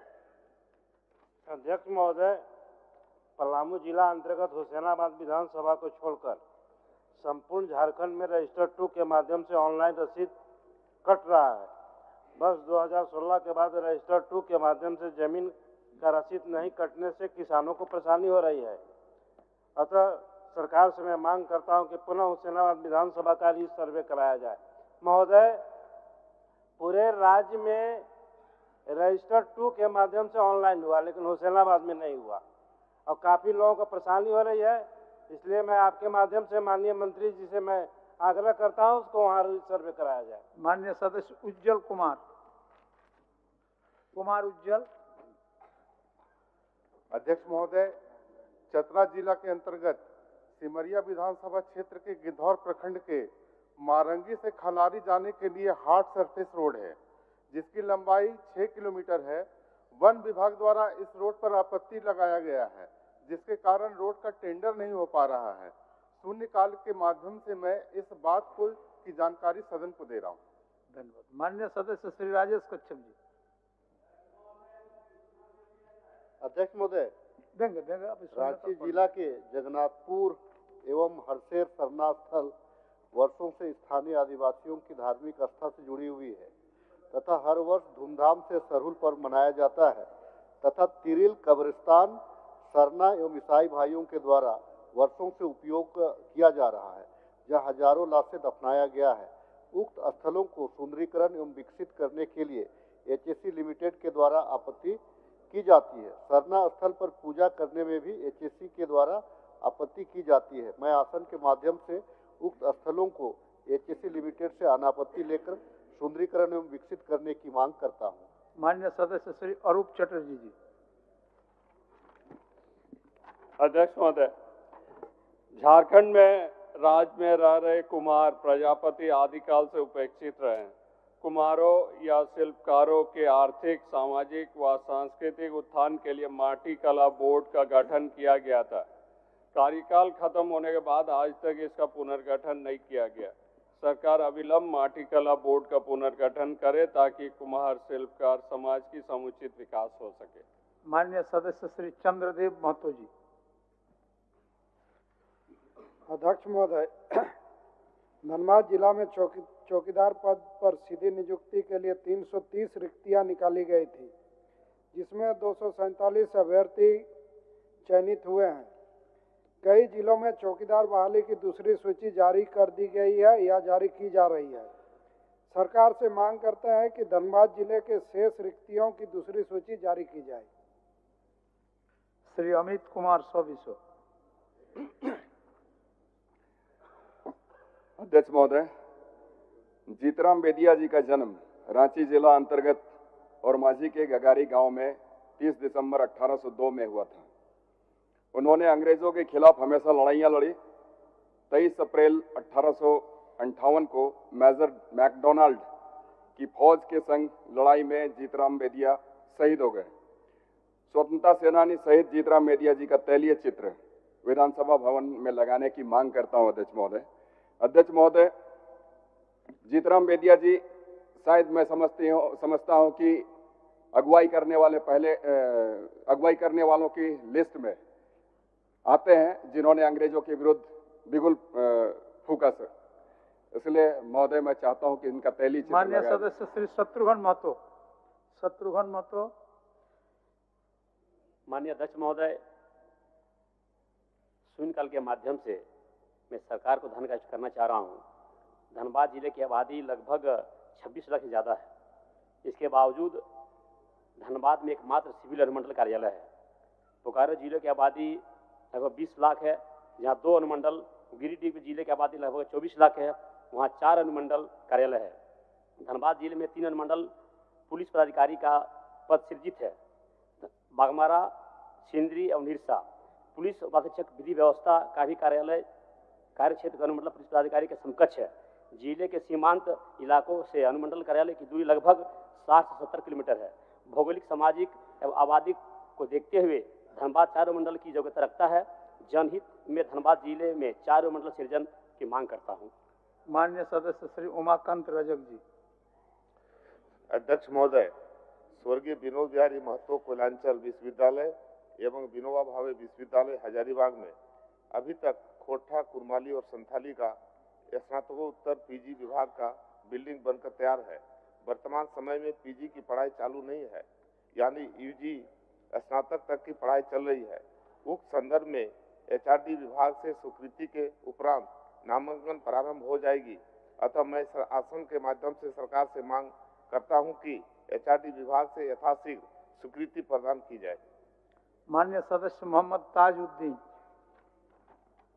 अध्यक्ष महोदय, साहिबगंज जिला से प्रभावित होने वाली गंगा नदी के बीच स्थित ऐतिहासिक शहर राजमहल एवं मानिकचक पश्चिम बंगाल के बीच प्रस्तावित गंगा नदी पर रेल सह सड़क पुल के निर्माण से क्षेत्र का विकास तेज गति से होगा। उक्त पुल से निर्माण से झारखंड एवं पश्चिम बंगाल के साथ साथ नॉर्थ ईस्ट के 7 राज्य का भी बहुत तेजी से कनेक्टिविटी बढ़ेगी, जिससे रोजगार का अवसर प्रदान होगा। अतः जनहित के मद्देनजर राजमहल से मानिकचक पश्चिम बंगाल के बीच रेल सह सड़क पुल का निर्माण अविलंब करवाने की मैं सदन से मांग करता हूँ। माननीय सदस्य श्री नमन बिस्कल कोंगाड़ी जी। अध्यक्ष महोदय, सिमडेगा जिला में अनुज्ञप्ति प्राप्त पत्थर लीज धारियों द्वारा वार्षिक प्लान से अधिक खनन करने एवं क्रेशर प्लांटों के द्वारा वार्षिक उत्पादन क्षमता से अधिक उत्पादन कर अधिकतर ढुलाई अवैध तरीके से बिना चालान के किया जा रहा है, जिससे सरकार को भारी पैमाने पर राजस्व की हानि हो रही है। अतः सदन के माध्यम से सरकार से मांग करता हूं कि राजस्व की हानि को रोकने के लिए उच्च स्तरीय कमेटी से जांच कराकर राजस्व की हानि को रोकने की दिशा में उचित दिशा निर्देश के साथ कार्रवाई करने की मांग करता हूं। माननीय सदस्य श्रीमती ममता देवी। धन्यवाद अध्यक्ष महोदय। अध्यक्ष महोदय, झारखंड में निवास करने वाले सभी आदिवासियों, मूलवासियों की भावनाओं से जुड़ा यह बहुत ही बहुप्रतीक्षित मांग, जिसको लेकर सड़क से लेकर सदन तक लोगों ने आवाज़ उठाने का काम किया और जिसके लिए सरकार ने भी पहल किया है। अध्यक्ष महोदय, झारखंड राज्य के अधिकांश जनता की आकांक्षा के अनुरूप स्थानीय नीति का नहीं बनने से लोग निराश है। यह अलग राज्य गठन की मूल भावना के विपरीत है, जिसका असर स्थानीय अभ्यर्थियों पर भी पड़ रहा है। अतः मैं शून्यकाल के माध्यम से सरकार से ये मांग करती हूँ कि अंतिम सर्वे सेटलमेंट आधारित स्थानीय नीति की मांग मैं सरकार से करती हूँ। बहुत माननीय सदस्य श्री निर्मल महतो जी। निर्मल महतो जी। माननीय अध्यक्ष महोदय, सूचना करते हुए कहना चाहता हूं, हजारीबाग जिला के मांडू विधानसभा चुरचुर प्रखंड हिंदेगढ़ा पंचायत मंडय नदी घाट में गढ़वाल नहीं रहने के कारण जल के बहाव होने से कटाव के कारण चुरचुर प्रखंड अंतर्गत ग्राम पंचायत कुवाड़, बंदा, महुआ टोली, कारूखाप, निमियाडी, मुकरू इत्यादि गांव का हजारों ग्रामीणों का जनजीवन प्रभावित होता है। नदी होकर बहाव के कारण नदी का जल बरसात के दिनों में अंदर प्रवेश कर जाता है, जिसके कारण ग्रामीणों को काफ़ी कठिनाई का सामना करना पड़ता है। अतः सदन के माध्यम से मैं समिति के समाधान के लेकर उक्त स्थान पर मंडय नदी घाट पर जल का बहाव कटाव को रोकने के लिए गढ़वाल निर्माण का मांग करता हूं। धन्यवाद। माननीय सदस्य श्री संजीव सरदार। अध्यक्ष महोदय, पोटका विधानसभा क्षेत्र अंतर्गत ढेंगा, भुमरी, मानपुर, डुमरिया, आमला टोला एवं आसनबनी उप स्वास्थ्य केंद्र है और केंद्र में चिकित्सक नहीं है, जिसके कारण गरीब असहाय लोगों का स्वास्थ्य सुविधा हेतु काफ़ी परेशानी का सामना करना पड़ रहा है। और तो ग्रामीण के बेहतर स्वास्थ्य सुविधा मुहैया हेतु चिकित्सक के स्थापना की मांग में आसन के माध्यम से सरकार से करता हूँ। माननीय सदस्य श्री भूषण बड़ा। हो गया, 2-3 ठो लेने दीजिए, उसके बाद आप ही का बात सुनेंगे। ले लेंगे, 2-3 ठो है, पढ़ लेने दीजिए, बोले ना लेंगे। भूषण बड़ा जी बोलिए। अध्यक्ष महोदय, आज पूरा देश आज़ादी का अमृत महोत्सव मना रहा है, लेकिन सिमडेगा के कुल 678 टोले एवं सिमडेगा विधानसभा के पालकोट प्रखंड के 31 टोले में आज तक बिजली नहीं पहुंच पाई है। बिजली नहीं रहने के कारण इस टोले के लोग ढिबरी युग में जीने को विवश हैं। बिजली नहीं रहने से इन टोले में रहने वाले ग्रामीणों को रात के समय में भारी परेशानी होती है। वहीं बच्चों की पढ़ाई भी पूरी तरह प्रभावित हो रही है। अतः जनहित को ध्यान में रखते हुए सिमडेगा के 678 टोले एवं पालकोट के 31 टोले में जल्द से जल्द बिजली पहुंचाने की मांग मैं सरकार से करता हूं। माननीय सदस्य श्री राज सिन्हा जी। चलिए।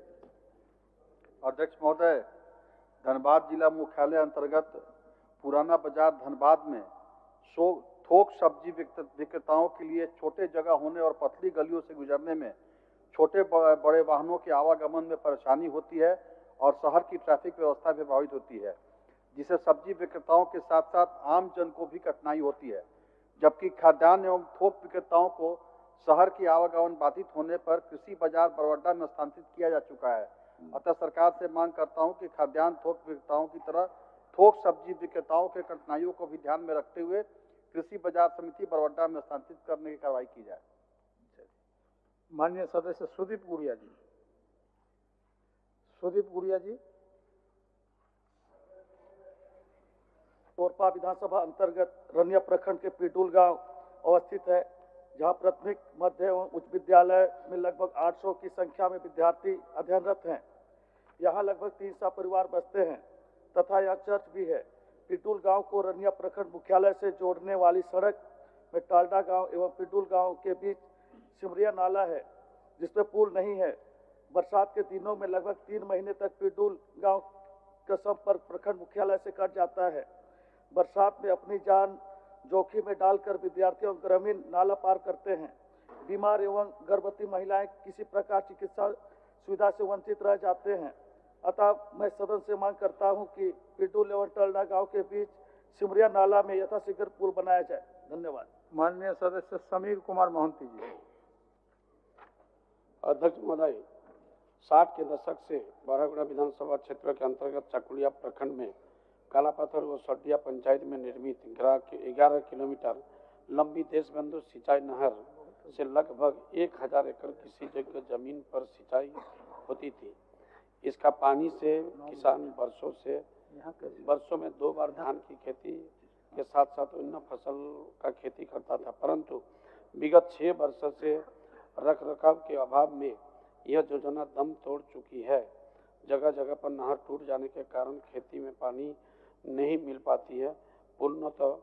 पूर्ण रूप से खेती पर निर्भरशील किसान आज हताश हो चुका है। अतः शासन के माध्यम से मैं सरकार से मांग करता हूं कि किसानों के हित में उक्त नहर को दुरुस्त किया जाए। माननीय सदस्य श्री मथुरा प्रसाद महतो जी।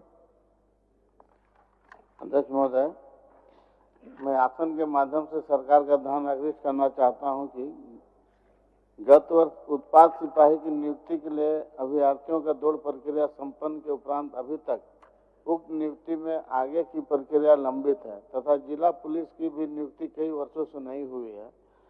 इससे बहाली में भाग लेने वाले अभ्यर्थी एवं युवा वर्ग काफी हताश है। अतः मैं आपके माध्यम से सरकार से मांग करता हूं कि युवाओं के हित में यथाशीघ्र उत्पाद सिपाही एवं जिला पुलिस की नियुक्ति प्रक्रिया में अग्रतर कार्रवाई किया जाए। महोदय। माननीय श्री रोशनलाल चौधरी जी। धन्यवाद अध्यक्ष महोदय। रामगढ़ जिला के पतरातू प्रखंड के चैनगड्डा मुख्य पथ से भुरकुंडा श्याल मोड़ तक के ग्रामीण पथ तथा पतरातू रांची मुख्य मार्ग से नलकारी मोड़ से हरिहरपुर सुथरपुर तथा जिंदल मुख्य पथ भाया सालगो से सुथरपुर होते हुए मांदरो चौक कुच्चू और मांझी तक 30 किलोमीटर के ग्रामीण पथ पर भारी वाहनों का आवागमन के कारण पथ जर्जर हो गया है। अतः मैं सदन के माध्यम से सरकार से पतरातू प्रखंड के चैनकड्डा मुख्य पथ से भुरकुंडा श्याल मोड़ तक और पुराना पथ एवं पतरातू रांची मुख्य मार्ग से नलकारी मोड़ से हरिहरपुर सुथरपुर तथा जिंदल मुख्य पथ पर भाया सालगो सुथरपुर होते हुए मांदरो चौक कुच्चू और मांझी तक के ग्रामीण पथ को पथ निर्माण विभाग में हस्तांतरित कर निर्माण करने की मांग करता हूं। धन्यवाद। बोलिए। इम्पोर्टेंट सूचना है अध्यक्ष महोदय। देवघर जिला के अंतर्गत देवघर विधानसभा क्षेत्र के अंतर्गत प्रखंड देवघर में आदिवासी का गांव है महोदय, जिसका नाम है ग्राम बिचकोड़ा। जो आदिवासी रहते हैं, बाहुल्य आदिवासी गांव है। बीजेपी का सरकार जब था महोदय, आज तक रोड नहीं बना वहाँ। इसलिए मैं सरकार से मांग करता हूं बिचकोड़ा और आपका छपरिया गांव का रोड महोदय आजादी के बाद आज तक नहीं बना है। इसलिए मैं सरकार से मांग करता हूं, मंत्री महोदय से मांग करता हूं कि माननीय सर्वप्रथम जो है यह रोड बनवाया जाए। चलिए नागेंद्र महतो जी, आप क्या बोलिए। अध्यक्ष महोदय, माननीय एक सूचना दे रहा हूं। माननीय स्वास्थ्य मंत्री जी अभी नहीं अध्यक्ष महोदय, उस समय उसी विषय से संबंधित था। माननीय स्वास्थ्य मंत्री जी ने कहा कि SNMMCH में लिफ्ट एक ठो लगा अध्यक्ष महोदय, वो भी लिफ्ट हम अपने विधायक निधि से लगवाए अध्यक्ष महोदय। कार्डियो ऊपर है, ऑर्थो ऊपर है, नहीं था आज तक। तो उनसे केवल एक यही आग्रह है माननीय मंत्री महोदय से, अध्यक्ष महोदय, लिफ्ट मैन के अभाव में वहाँ पेशेंट फंस जाता है। लिफ्ट एक तो कम से कम लिफ्ट मैन तो दे दे उस अस्पताल में अध्यक्ष महोदय। चलिए नागेंद्र महतो जी। माननीय सदस्य नागेंद्र महतो जी। नागेंद्र महतो जी, ध्यानाकर्षण की सूचना। जी। कहाँ चले गए थे आप? यही है, गंभीर सोच में डूब गए थे, हम देख रहे हैं आसन। मेरा प्रश्न है कि गिरिडीह जिला बगोदर विधानसभा क्षेत्र में जल मीनार मिशन योजना की निर्माणाधीन पेयजल आपूर्ति योजनाओं में संवेदकों के द्वारा घोर अनियमितता बरती गई है।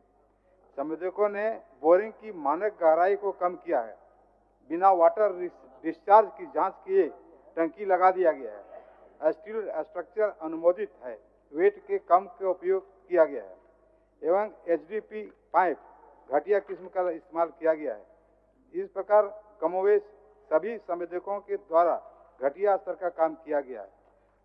उत्तर आया है अध्यक्ष महोदय, लेकिन गोल मटोल आया है। हमने लिखा है कि उच्च स्तरीय जांच हो, वो कैसे जांच करके उनको देखा जाए कि हकीकत बात है कि गलत बात है। इसलिए मैं माननीय मंत्री जी नगेंद्र महतो जी को संतुष्ट करिए। महोदय, माननीय सदस्य की जो चिंता है महोदय, उस चिंता से एकदम उत्तर स्पष्ट दिया हुआ है महोदय, और बोलते हैं कि गोल मटोल दिया हुआ है। कहीं से गोल मटोल उत्तर नहीं दिया हुआ महोदय। माननीय सदस्य की जो चिंता थी कि बोरिंग संवेदकों द्वारा बोरिंग की मानक गहराई से कम बोरिंग किया गया, मैं माननीय सदस्य को बताना चाहूंगा कि 4-5 मॉडल की बोरिंग थी। किस मॉडल में संवेदकों के द्वारा गड़बड़ी की गई है यह पूरक में स्पष्ट नहीं किया है महोदय। 4-5 मॉडल था। Model number 1 60 metre, model number 2 60 metre जिसमें 10 से 20 घरों में कनेक्शन देना था, मॉडल नंबर 3 2 से 90 मीटर था जिसमें 20 से 40 घरों में पानी देना था, मॉडल नंबर 4 90 मीटर जिसमें 40 से 60 घरों में पानी देना था, मॉडल नंबर 5 जिसमें 120 मीटर डेप्थ है महोदय। किस योजना में कौन सा मॉडल में गड़बड़ी हुआ कोई स्पेशल बताए नहीं महोदय, तो हम जानना चाहेंगे कि किस मॉडल में गड़बड़ी हुई है और कहां पर हुई है। माननीय नगेंद्र नाथ महतो जी। अध्यक्ष महोदय, आप भी हस्ताक्षरी हैं उसमें महोदय। ये फिर जो वन संरक्षक है वो भेज दिए। हमारा इस पर माननीय मंत्री जी से आग्रह था कि भाई सदन को बताइए कि आखिर किन परिस्थितियों में, तो हम समझते इस समय नगेंद्र मंत्री जी क्या बोले पूछे। हम ये पूछना चाह रहे हैं कि ये बता रहे हैं कि 766 अदद योजनाएं निर्माण कार्य किया गया है, जिसमें से 681 अदद योजनाएं चालू है तथा शेष 52 योजनाएं निर्माणाधीन है। मेरा अध्यक्ष महोदय ये मांग है कि बात जो रिपोर्ट इनको मिला उस रिपोर्ट के आलोक में इन्होंने लिखा, लेकिन हकीकत जमीन में क्या है, पानी मिल रहा है कि नहीं मिल रहा है हम लोग देखते हैं ना। क्षेत्र जब हमारा है तो मैं गांव-गांव घूमता हूं, देखता हूं, जो समस्या आती है वो समस्या को पटल पर मैं रखा हूं। मैं माननीय मंत्री महोदय से कहूंगा कि आप अपने कम से कम जांच करवाइए, तो मैं सही कर रहा हूं कि गलत कर रहा हूं। माननीय मंत्री जी, उनका मांग सिर्फ जांच कराने पर। यस जी महोदय। माननीय देखिए महोदय, माननीय सदस्य की चिंता लाजमी है। मैं तो बार बार कह रहा हूं महोदय कि 5 मॉडल है एचडीपी में, कौन मॉडल में गड़बड़ी हुआ और किधर गड़बड़ी हुआ है महोदय।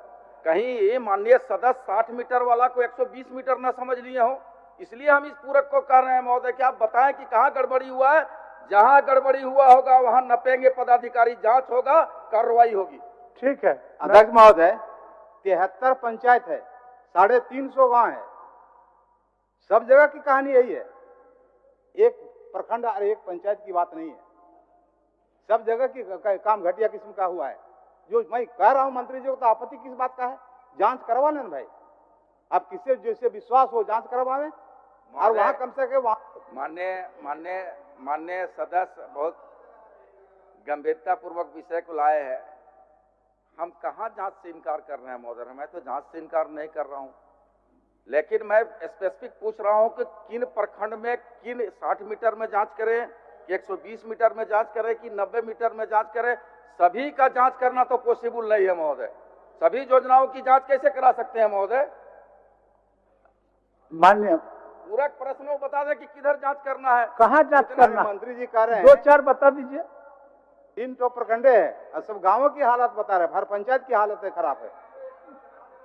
हाँ, इंस्पेक्शन हो गया, उसके पश्चात अब क्या रह गया महोदय? अगर इनको कहीं चिंता है, अगर कहीं गड़बड़ी हुई है तो हमको स्पेसिफिक बताएं कि फलना प्रखंड के फलना पंचायत में गड़बड़ी हुई है, तो वहाँ टीम भेजकर हम जांच कराएंगे महोदय। पहला पॉइंट तो मेरा गांव खेतको है, उस गांव में ही पानी की दिक्कत है, नहीं सप्लाई नहीं हो रहा है। इनका गांव वाला हमारे गांव में है, इनके गांव वाला खेतको का अलगडीहा अच्छा, में इनका गांव वाला हम जांच करा लेते हैं महोदय। पानी नहीं चलिए। निकलता होगा तो इनको पानी, इनको भी आप- पिलाएंगे पानी, आप इनके लोगों नगेंद्र को भी पानी पिलाएंगे। नगेंद्र पूरे विधानसभा के आप विधायक हैं, अपने गांव का चिंता करिएगा। तो इसलिए चलिए। मंत्री जी से आग्रह करते हैं। एक घोषणा डॉक्टर रविंद्र कुमार राय, प्रदेश कार्यकारी अध्यक्ष भारतीय जनता पार्टी, झारखंड प्रदेश के पत्रांक 008/25 दिनांक 6/3/2025 के द्वारा सूचित किया गया है कि विधायक दल के बैठक में श्री बाबूलाल मारंडी को सर्वसम्मति से विधायक दल का नेता चुना गया है। तदालोक में श्री बाबूलाल मारंडी सविशक को नेता विरोधी दल का मान्यता प्रदान करने का अनुरोध किया गया है। अतः मैं बिना विलंब षष्ठम झारखंड विधानसभा में भारतीय जनता पार्टी को मुख्य विरोधी दल एवं श्री बाबूलाल मारंडी सविशक को नेता विरोधी दल के रूप में मान्यता प्रदान करता हूं। प्रभारी मंत्री ग्रामीण विकास विभाग। अध्यक्ष महोदय, मैं प्रस्ताव करती हूं कि ग्रामीण विकास विभाग के संबंध में 31 मार्च 2026 को समाप्त होने वाले वर्ष के भीतर भुगतान के दौरान जो व्यय होगा उसकी पूर्ति के लिए 98,41,41,61,00,000 रुपए से अधिक राशि प्रदान की जाए। यह प्रस्ताव राज्यपाल की सिफारिश पर किया गया है। धन्यवाद। इस मांग से संबंधित जो कटौती के प्रस्ताव प्राप्त हुए हैं उनमें श्री कुशवाहा शशि भूषण मेहता सविशक के कटौती प्रस्ताव क्रमांक 08 व्यापक है। माननीय सदस्य श्री कुशवाहा शशि भूषण मेहता अपना कटौती प्रस्ताव प्रस्तुत करें। अध्यक्ष महोदय, मैं प्रस्ताव करता हूं कि इस हिस्से की मांग 10 रुपये से घटाई जाए। माननीय सदस्य श्री कुशवाहा शशि भूषण मेहता अपना वक्तव्य दूसरे पाली में शुरू करेंगे। सभा की कार्रवाई अपराह्न 2 बजे तक के लिए स्थगित की जाती है। धन्यवाद।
माननीय सदस्य श्री कुशवाहा शशि भूषण मेहता जी, आप अपना वक्तव्य प्रारंभ करें।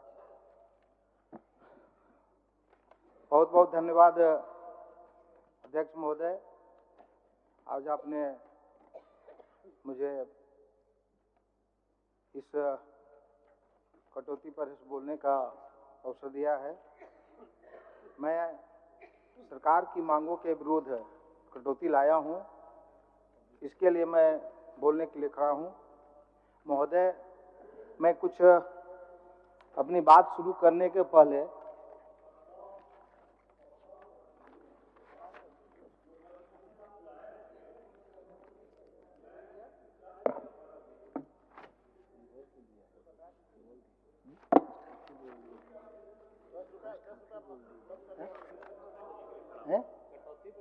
हाँ, मैं सरकार की मांगों के विरुद्ध कटौती पर बोलने के लिए खड़ा हूँ। ठीक, चलिए। महोदय, अपने जब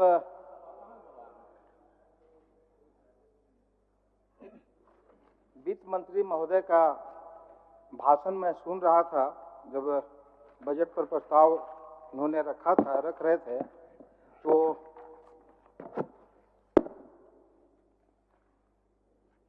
शुरुआत महोदय का हुआ कि झारखंड राज्य की स्थापना 15 नवंबर 2000 को हुई और इसमें जिन किन्हीं का नाम इस स्थापना के लिए लिया गया उसमें मुझे लगा कि जब तत्कालीन प्रधानमंत्री श्रद्धेय अटल बिहारी वाजपेयी जी थे तो उनके कार्यकाल में उनके द्वारा ही झारखंड, छत्तीसगढ़, उत्तराखंड का घोषणा किया गया और उन्होंने झारखंड को हम लोगों को उपहार के रूप में देने का काम किया।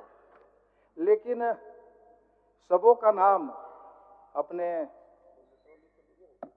सोनिया गांधी से लेकर से खड़गे साहब से लेकर के सारे लोगों का नाम लिया गया, लेकिन मुझे यह नहीं लगता कि खड़गे साहब का इस झारखंड के स्थापना में कहीं कोई रोल था, कोई योगदान था या कोई उनका नाम था।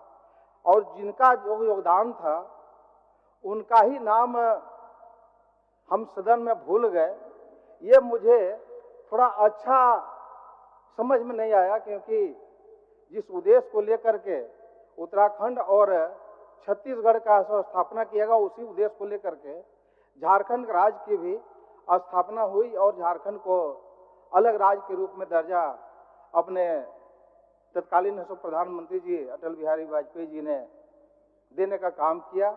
इसलिए उनकी भी नाम जब कभी इस तरह की बजट पेश हो तो उनका भी नाम सदन में आए तो हम तमाम लोगों के लिए, झारखंड वासियों के लिए यही गौरव की बात होगी, हम लोगों के लिए सम्मान की बात होगी और तमाम लोगों के लिए अच्छा लगेगा।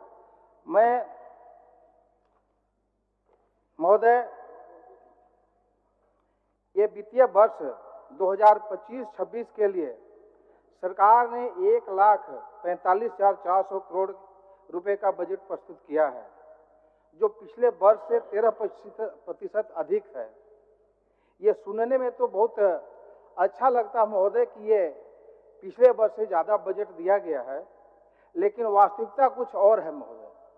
वास्तविकता ये है कि जो बजट पेश किया जाता है, जो पिछले वर्ष 24-25 में पेश किया गया सरकार के द्वारा, तो जो ये कैग का रिपोर्ट है उसके अनुसार ये समझ में बात आती है कि सरकार ने तो राशि को खर्च ही नहीं कर पाती है।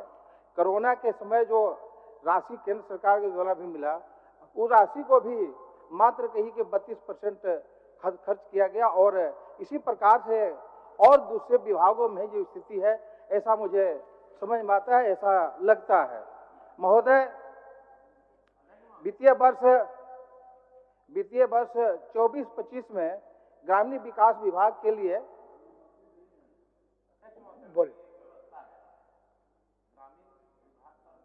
रही है और माननीय मंत्री है नहीं, कितना गंभीर है ये सरकार। मतलब ऐसी परंपरा कभी नहीं रही है अध्यक्ष महोदय। विभाग के सचिव भी नहीं दिख रहे हैं, मंत्री भी नहीं है। किया है कि 5 मिनट में वो आ रही हैं। लेकिन पूरा मंत्रिपरिषद यहाँ पे उपस्थित है, हम लोग सब बात को सुने। आप ऐसा करिए नवीन जी हम टोका टोकी नहीं करते, लेकिन मैं माननीय सदस्य से आग्रह करूंगा कि जिस विषय पर आपने कटौती प्रस्ताव दिया है बेहतर होगा कि आप उसी विषय पर बोलिए। नवीन महोदय आ रहे हैं 5 मिनट में, आ रहे हैं 5 मिनट में। चलिए वित्त मंत्री माननीय सदस्य शशिभूषण जी बोलिए।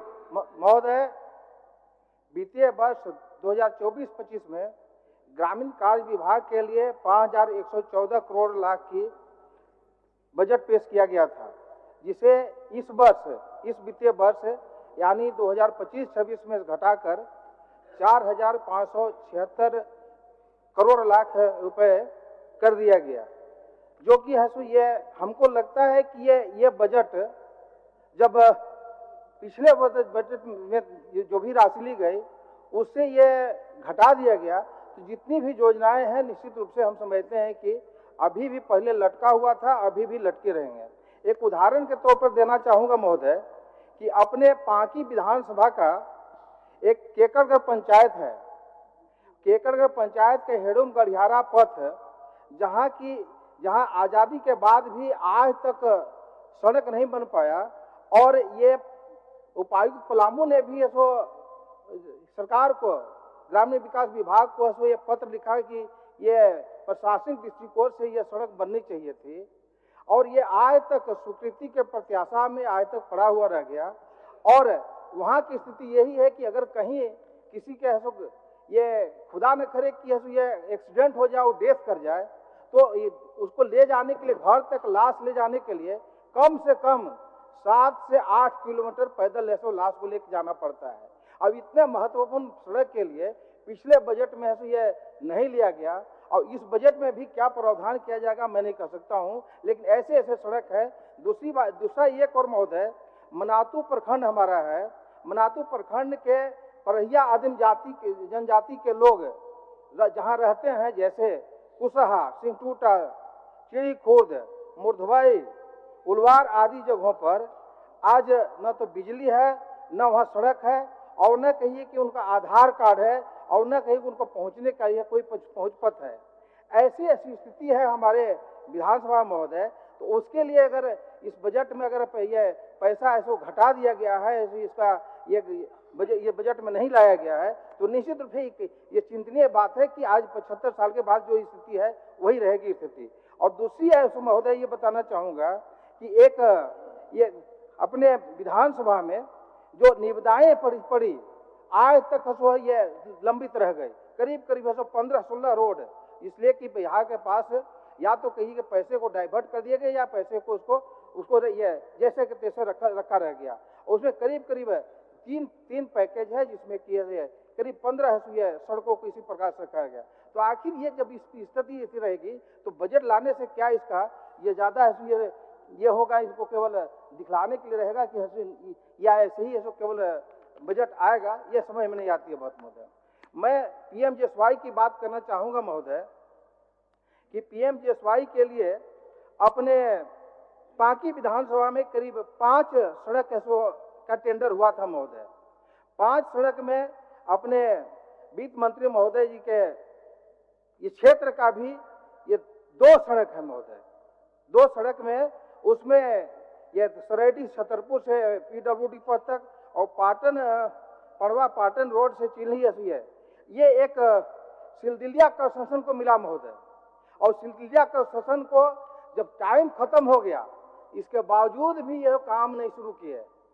और हम लोगों ने जब विभागीय सचिव को जब कहा, शिकायत किया कि काम खत्म हो रहा है, इसको ऐसा अभी तक नहीं किया गया, तो ये 19 तारीख को पिछले महीने के 19 तारीख को ये काम पूरा होने तक के लिए डिबार कर दिया जाता है।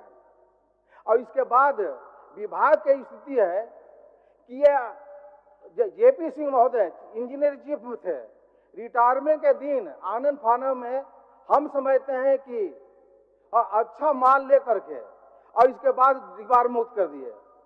और ये जब सरकार को ये हमने बताया, तो निश्चित रूप से सब लोग चौकन्ना रह गए। और ये अभी भी वही स्थिति है, और इसको ये एफडीआर के माध्यम से ये सड़क बनाना था महोदय। एफडीआर तकनीक है, उसी तकनीक के साथ बनाना था, और न तो आज शुरू किया गया, कहीं शुरू किया गया तो लगा कि ये जिला योजना का कार्य है, और इसको धर के ढलाई करके ऐसे ही छोड़ दो, मिट्टी डाल करके भर के कर दो। मिट्टी डालने के कारण यही था कि आज तक ऐसा कहिए कि एक तरफ बनता है, दूसरी तरफ टूटता है। मैं सरकार को ये ध्यान आकृष्ट कराना चाहूँगा कि इस पर ऐसे जब ऐसे ये संवेदक रहेंगे, ऐसे विभाग के पदाधिकारी रहेंगे, तो आपका जो मंशा है, सरकार की जो मंशा है कि हम हर एक गांव तक सड़क पहुंचाए, पीएमजीएसवाई के माध्यम से हो, चाहे ये मुख्यमंत्री सड़क योजना के माध्यम से हो, जैसे भी हो, ये पूरा नहीं हो सकता है। तो हम तो यही चाहेंगे महोदय कि ऐसे पदाधिकारी और ऐसे संवेदकों पर फिर से कार्रवाई हो, वैसे लोगों पर नकेल कसने काम करें, तभी सरकार की मंशा पर पूरा हो सकती है, और लोगों को अच्छा सड़क ये मिल सकता है, और लोगों को आने जाने में सुविधा हो सकती है महोदय। और दूसरी बात ये कहना चाहूँगा महोदय कि अभी अबुआ आवास की बात हम लोग लें। अबुआ आवास में बालू के लिए त्राहिमाम मचा हुआ महोदय। इसके लिए पिछले वर्ष ग्रामीण विकास के लिए 11,316 करोड़ 7 लाख रुपए का प्रावधान था, जिसे इस पर भी घटा करके उसको 9,841 करोड़ 41 करोड़ 61 लाख कर दिया गया। अब ये सवाल उठता है, नहीं अबुआ आवास में बाली मिलता तो ये कहिए कि ये भी होता काम। तो ये जो है इसमें और है एक चौंकाने वाली बात क्या है महोदय कि आप देखें इसको कि महोदय अबुआ आवास इस वित्तीय वर्ष में 1,45,886 बनना था महोदय। ये बालू के अभाव में या कहिए कि लोगों की चयन प्रक्रिया है उसके अभाव में मात्र 24,239 ही बनी। अगर यही स्थिति रही है तो ये बनने का महोदय है कि अबुआ आवास का तो जितना लक्ष्य है 1,45,886, तो मैं समझता हूं कि 4 साल में है तो कहिए कि ये आपका 4 साल नहीं कि 7 साल में ये लक्ष्य पूरा नहीं हो सकता है। इसके जड़ में महोदय और दूसरा कुछ नहीं है, बालू की अनुपलब्धता।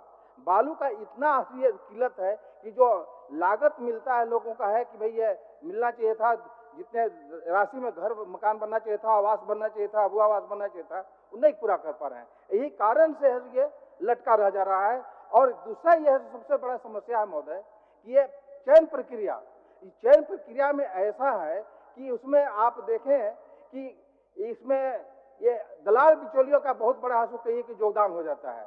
और जितने उसमें ये पंचायत से ये संबंधित जो पदाधिकारी हैं जिस चयन में जाना चाहिए उनका पूरे तरह से बिचौलियों पर निर्भर कर जाते हैं। अब यही कारण है कि आज न तो उनके खाते में पैसा जाता है, न उनका ये कहीं आवास बन पा रहा है। तो ये इस पर है तो सरकार को ये संजीदगी लेनी चाहिए और इसको पूरा करना चाहिए, जिससे चयन प्रक्रिया पूरी तरह से ये पारदर्शी हो। और जितने आज गाँव में चले जाए कोई ऐसा घर नहीं है जहाँ पर कोई गांव नहीं है जहाँ ऐसे घर है जहाँ पर एक ही खपड़े के पानी चूते हुए ये घर में दिखाई पड़ेंगे रहते हुए। तो ये बहुत गंभीर मामला है, इस पर सरकार को इस पर ये गंभीरता बरतनी चाहिए।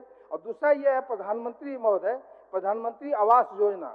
प्रधानमंत्री आवास योजना में मात्र है कि 1,20,000 रुपया उन्हें लाभुक को देने का प्रावधान रखा है सरकार ने। अब ये 1,20,000 में कुछ नहीं हो पाता है। अब यही कारण है कि ये इस पर है लोग लटका कर रखते हैं और इसको पूरा नहीं कर पाते हैं। हम ये चाहेंगे सरकार इसको इसकी राशि को बढ़ाने के पर विचार करे और इसका जो प्रपोजल जो ये कहीं केंद्रांश के लिए होता है कि राशि 50% होता है तो 50% केंद्रांश के लिए भी उसका प्रपोजल जाए, जिससे कि वहाँ से भी राशि बढ़ के मिले और ऐसे इसका अच्छा घर मकान है अबुआ आवास की तरह और ऐसे समय पर है बनाया जा सके महोदय।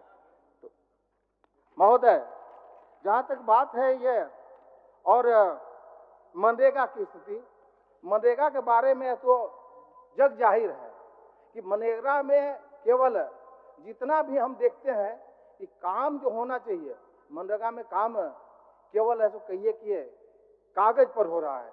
कागज पर इसलिए हम कहेंगे कि जो ये सृजन होना चाहिए था 9 करोड़ मानव दिवस सृजन का लक्ष्य रखा है, लेकिन बिरसा हरित ग्राम योजना के तहत हो या दीदी बाड़ी योजना के तहत हो या फिर है दीदी बगिया योजना हो, इसकी परिकल्पना तो बहुत अच्छा है महोदय, लेकिन जो धरातल पर जाए तो इसका कहिए कि लोग मिल करके उससे संबंधित पदाधिकारी हैं कर्मचारी हैं उसको ले दे करके उसको ऐसे चौपट कर देते हैं। आज इसको आप जांच करा के देख ले महोदय, ये मनरेगा में जितने गाँव में ये मिला है उसमें काम नहीं के बराबर है, केवल कागज पे दिखाई पड़ेगा। और इसके बाद अगर कहीं जांच करने के लिए ऐसा पदाधिकारी जाते हैं, हम लोग देखते हैं तो लोगों का ऐसा पसीना छूटने लगता है कि इसको छोड़ दीजिए, इसको जांच मत करिए, इसलिए कि ये सब मिला जुला करके कहिए कि ऐसे लिपापोती करके बंदर बांट करने का योजना बन के रह गया महोदय। इस पर भी ऐसा सरकार को गंभीरता से करना चाहिए, नहीं तो ये योजना निश्चित रूप से बहुत फलाफल नहीं मिल पाएगा महोदय। अभी हम ये देख रहे थे महोदय कि ये फूलो झानो आशीर्वाद योजना बहुत अच्छा योजना इसको मानते हैं, इसलिए कि जितने बहनें हैं अपने ये कहिए कि रोजी रोटी के लिए जो हरिया दारू का बेच करके अपने जीविकोपार्जन करने का काम करती थी उनके लिए योजना था। लेकिन ये इसका कि ये मैं समझता हूँ कि लोगों तक इसका ये नहीं मिल पाया, उनको जागरूक नहीं हो पाए, ये उससे नहीं जोड़ा जा सका। इस कारण से अभी हम लोग देखें तो इधर से आए हैं, विधानसभा आए हैं ऐसी आवाज से, तो किनारे किनारे ये इस बहने देखते हैं कि ये बेचते हुए मिलती हैं। तो ये जरूरी इस बात की है कि फूलो झानो योजना है, आशीर्वाद योजना है, इसको भी ऐसे लोगों तक कैसे को पहुंचाने की जरूरी है, जिससे कि हम लोग इसका फायदा देगा तो बहने आगे बढ़ सके, अपने रोजी रोटी को ऐसे अच्छा तरह से ये इसके अलावा हंडिया दारू बेचने के अलावा दूसरे रोजी रोटी में ऐसे लग सके।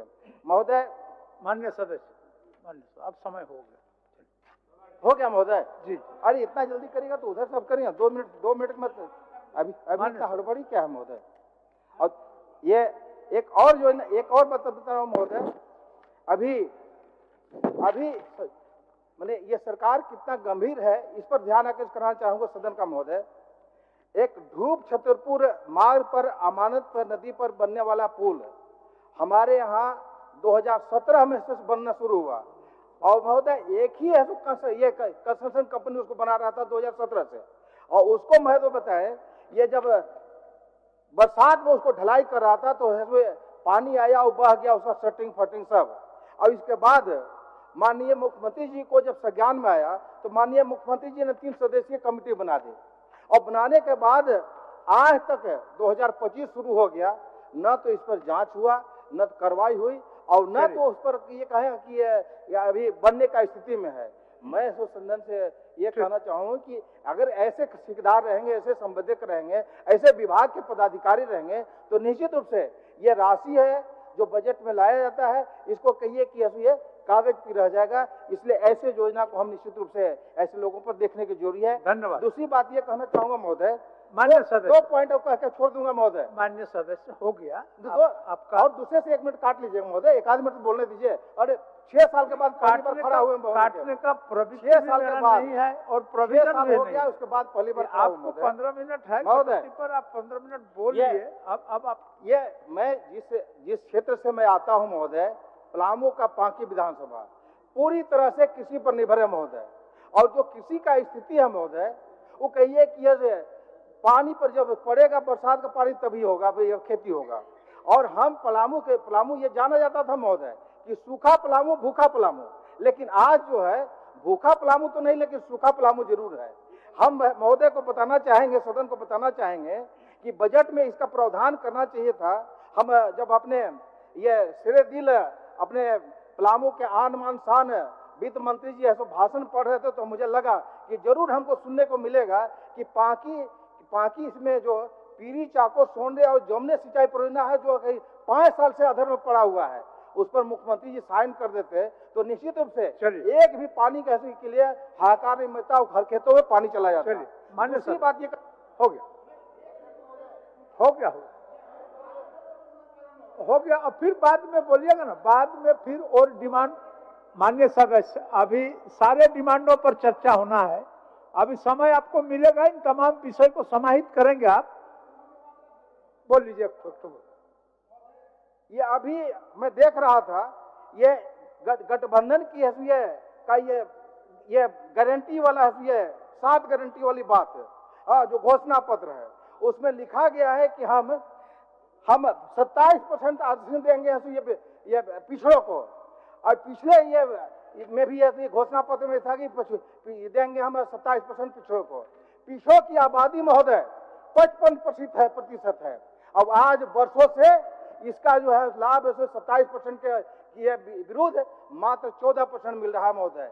ये पिछड़ों के साथ ये कहीं की जाति है, अन्याय है। और मुख्यमंत्री महोदय पूरी सरकार बैठी हुई है जिन्होंने कहा था कि 1 वोट 7 गारंटी में 27% आरक्षण भी है। 27% आरक्षण ऐसे तुरंत लागू करें और कम से कम जो 55। माननीय सदस्य हेमलाल मुर्मू जी, माननीय सदस्य हेमलाल मुर्मू जी,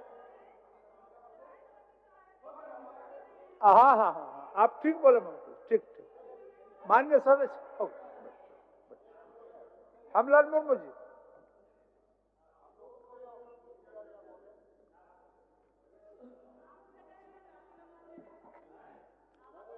महोदय, आज ग्रामीण विकास विभाग वन पर्यावरण एवं जलवायु परिवर्तन विभाग के तरफ से बजट अनुदान मांग रखा गया है और विपक्ष के तरफ से कटौती प्रस्ताव अभी दिया गया, लेकिन कटौती प्रस्ताव ये लोग दे ही नहीं सका। महोदय, सबसे पहले तो ग्रामीण विकास विभाग का सबसे बड़ा पार्ट है पंचायती राज, और पंचायती राज में महोदय 1993 में भारतीय संविधान में 73वां संशोधन लाकर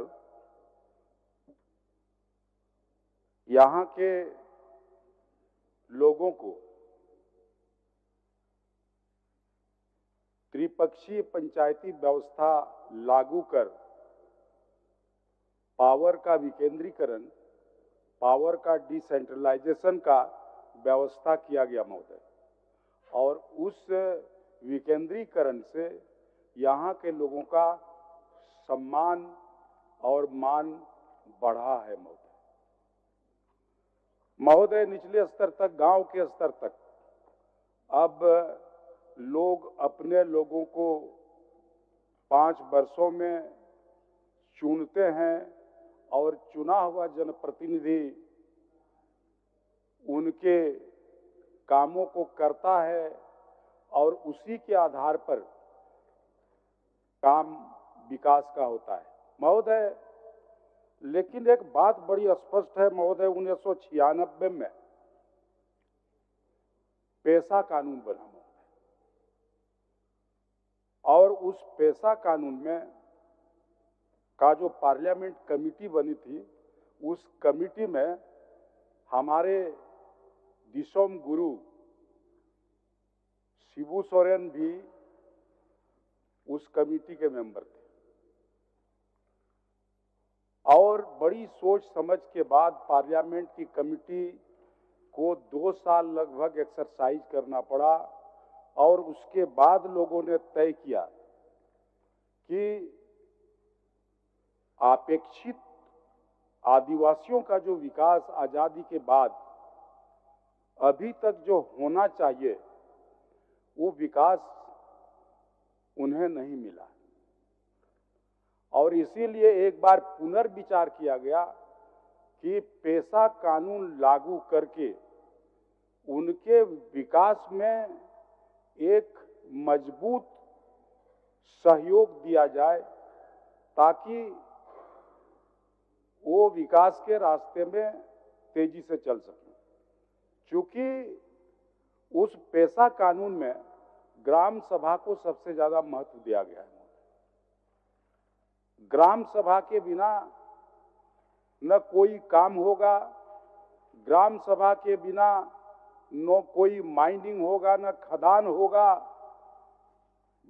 किसी भी प्रकार का कार्य ग्राम सभा के बिना नहीं होगा, और उस ग्राम सभा का अध्यक्षता वहां के प्रधान करेंगे महोदय। प्रधानी व्यवस्था 1855 के संथाल विद्रोह के उपरांत 1872 में प्रधानी व्यवस्था अंग्रेजों ने बनाया था, और उस व्यवस्था में प्रधानों को गैर मजूर व जमीन, सारा जमीन उनके मातहत, उनके अंदर में था, और जो भूमिहीन लोग उसके गांव में अगर उसके गांव के बासिंदा हैं उनको दिया जाता था। रसीद उनको काट करके माल गुजारी प्रगनेत के यहाँ जमा होता था, और प्रगनेत उस समय अंग्रेज सरकार को जमा करता था महोदय। भारतीय जनता पार्टी की सरकार आई, जब रघुवर जी मुख्यमंत्री बने तो सीधे तौर पर प्रधानों को रसीद देने से रोका गया, और जितना भी गांव में जमीन था, गैर मजरूआ हो, गोचर जमीन, जिस जमीन को का नेचर बदलने का अधिकार सरकार को भी नहीं है, उस जमीन को और जंगल झाड़ के जमीन को भूमि विकास बैंक के नाम से उसको सुरक्षित रखा गया, प्रधानों का हक उससे हटाया गया। पेशा कानून में यही है कि प्रधान और ग्राम सभा के बिना ये कोई भी फैसला नहीं हो सकता। इसीलिए हम उम्मीद करते हैं हमारे नौजवान मुख्यमंत्री से कि पेशा कानून को जल्दबाजी और मजबूती से लागू इस राज्य में करेंगे, और खास करके वो 13 जिला जो जनजाति इलाका है वहां तो निहायत रूप से लागू करने की आवश्यकता है। हमको पूर्ण विश्वास है कि ये मुख्यमंत्री इसको करेंगे, क्योंकि मुख्यमंत्री में ये दम है और मुख्यमंत्री में अंदर से ये उनके अंदर ये इच्छा शक्ति है, और इसीलिए हम मुख्यमंत्री को इस राज्य का दीपक बोलते हैं। महोदय, आप नहीं सुन रहे हैं महोदय? एकदम सुन रहे हैं, एकदम सुन रहे हैं महोदय। हम एक संस्कृत के श्लोक से शुरू करने जा रहे हैं। प्रदोषे दीपकस चंद्र प्रभाते दीपको रवि, प्रदोषे दीपकस चंद्र प्रभाते दीपको रवि, तैर लोके दीपको धर्म सुपुत्र कुल दीपक। तो इसीलिए ये कुल का दीपक है हेमंत बाबू, और हेमंत बाबू को ये लोग नहीं पहचान सका। ये ईडी, ये सीबीआई, ये एनआई किसके अंदर में है महोदय? गृह मंत्री के अंदर। और ये 5 महीने बेवजह का ये लोग जेल के अंदर रखा। उसके साथ हमारे कमिटी, संगठन कमिटी के एक नौजवान साथी को 28 महीना तक रखा। उनको प्रताड़ित किया गया, किंतु तुम बताओ हेमंत सोरेन के विरोध में, और तुम भारतीय जनता पार्टी ज्वाइन कर लो, तुमको हम लोग छोड़ देंगे। महोदय, हम ये बात इन लोगों को कहना चाहते हैं, हेमंत का अर्थ होता है सोना, और सोना को जितना पिघलाओगे उतना चमकेगा। इसीलिए आप लोगों ने पिघलाने का काम किया, इसलिए इतना चमक उठा, और इस राज्य में बहुमत की सरकार बना करके आया। महोदय, मैं कहना चाहूंगा, हेमंत जी आने वाला कितने साल तक इस राज्य का मुख्यमंत्री बने रहेंगे, हम लोग तो थोड़ा जानते हैं, ये लोग ज्यादा समझ रहे हैं इस बात।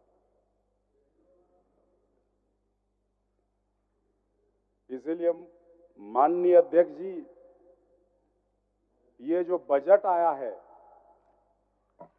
इस बजट में सबसे मुख्य बात है कि इस बजट में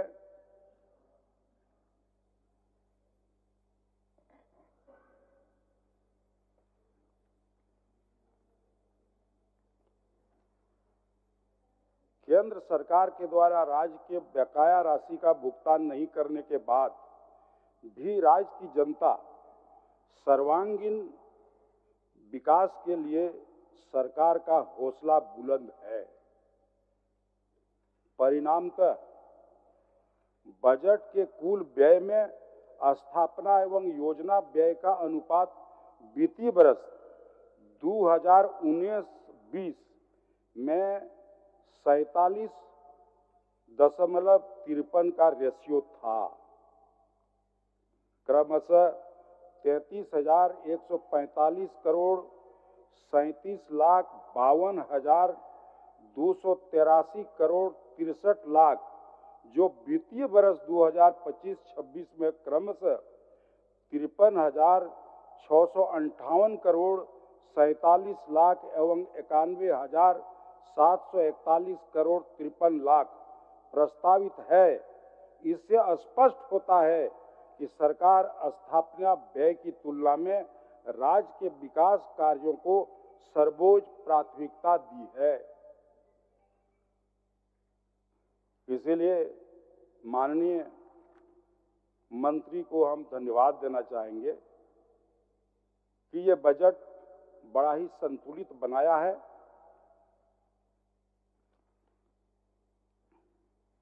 महोदय, राज्य को आत्मनिर्भर, सशक्त और समृद्ध बनाने की परिकल्पना की गई है। महोदय,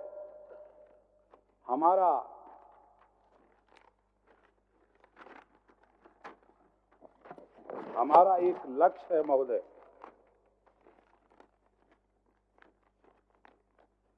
हमारा लक्ष्य एक कदम की विकास की ओर, अंधेरी ठहराव से प्रकाश की ओर। आओ मिलकर चलें विकास की ओर। मंजिलों के तलाश में नाउम्मीद ना हो, मंजिलों के तलाश में नाउम्मीद ना हो।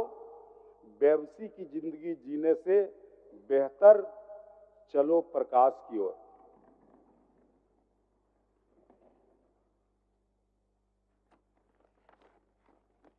महोदय, ग्रामीण अर्थव्यवस्था ही सरकार की रीढ़ होती है। इसी कारण ग्रामीण विकास के प्रति सरकार की दृष्टि समावेशी एवं समग्र है। विकास के लिए 9,841 करोड़ 41 लाख 61 हजार रुपये का बजट प्रस्तावित है। महात्मा गांधी नरेगा अंतर्गत गत वर्ष की बजट में 9 करोड़ अनुमोदित मानव सृजित दिवस सृजित करने का लक्ष्य था महोदय। हमारी सरकार ने इसके विपरीत मार्च 2024 तक करीब 11 करोड़ मानव दिवस सृजित किया गया, जो इस राज्य की लोकप्रिय सरकार की उपलब्धि है, हेमंत सोरेन की उपलब्धि है महोदय। महोदय, माननीय मुख्यमंत्री हेमंत सोरेन ने आबुआ आवास योजना शुभारंभ किया। जब भारत सरकार प्रधानमंत्री आवास देना बंद किया, तब राज्य के अपने संसाधन से आबुआ आवास योजना का शुभारंभ किया। माननीय युवा मुख्यमंत्री के विजन के अनुकूल नवंबर 2023 में गरीबों को पक्का आवास देने के लिए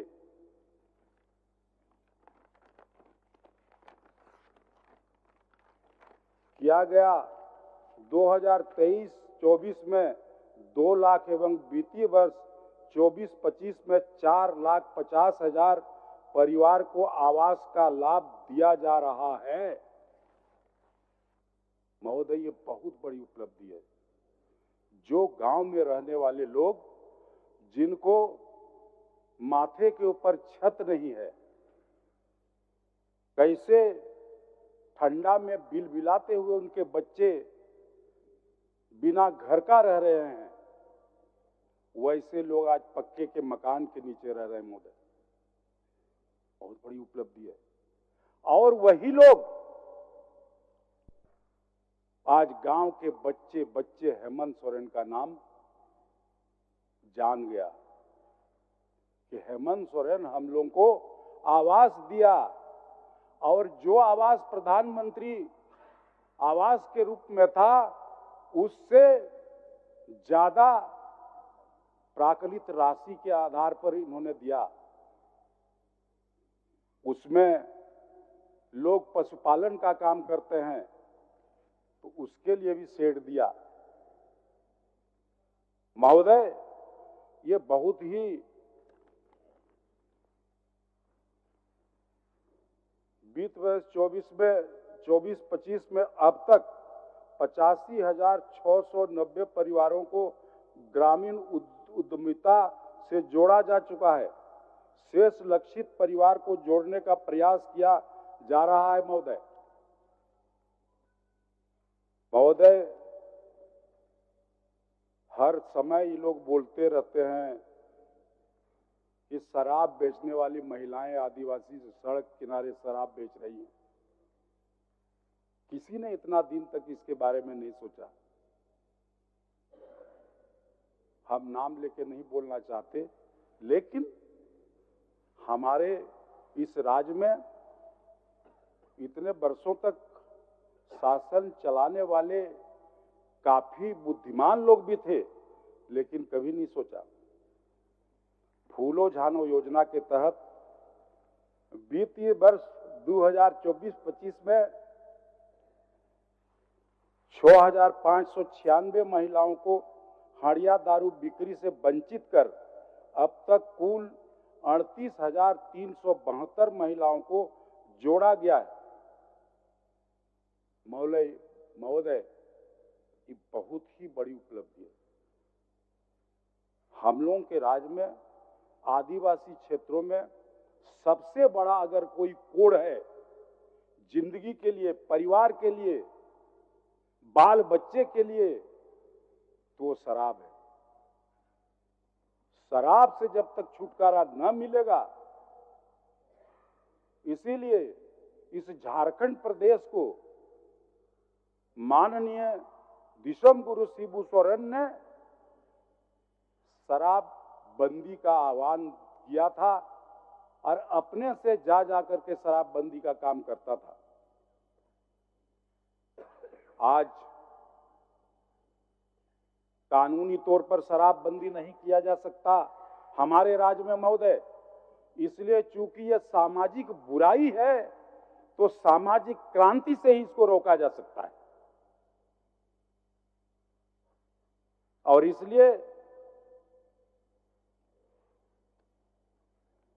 फूलो झानो योजना में काफी अच्छे काम हो रहे हैं। हम तो अपने क्षेत्र में इस बार देखा कि एक एक महिला 50-50 हजार तक लोन ले रही है सस्ते सूद में, और वो लोग हड़िया दारू छोड़ करके रोजगार की ओर मुखातिब हो गई। जो सबसे बड़ा कमजोरी हम लोगों के समाज में है कि हम किसी भी व्यवसाय को आज तक नहीं पहचान सके। 100 मन मट्टी कंधा में झोड़ा लेकर के फेंक देगा चिलचिलाती धूप में, लेकिन बेचारे आदिवासी को बोलो कि डंडी पकड़ो, तराजू, तो हाथ कांपने लगता है महोदय। ये प्रकृति है, समझ में नहीं आता। तो इसलिए आज आवश्यकता है उनको रोजगार के तरफ मुखातिब करने के लिए, और ये महिला ही कर सकती है। इसमें महिला से ही अगर कराया जाए, सिर्फ मैं उस दिन भी बोला था कि प्रोडक्शन तो महिला लोग करेगी, उसका विपणन का व्यवस्था सरकार को करना चाहिए। माननीय मंत्री ग्रामीण विकास, आपको हम कहेंगे कि विपणन का व्यवस्था करिए, मार्केटिंग का व्यवस्था होगा तो लोगों के आर्थिक अवस्था में बदलाव आएगा।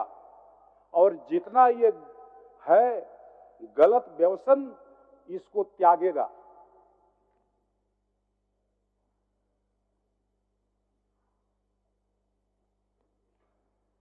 आगामी वित्तीय वर्ष में महोदय 15 करोड़ मानव दिवस रोजगार सृजन करने का लक्ष्य है महोदय। ये बहुत ही खुशी की बात है।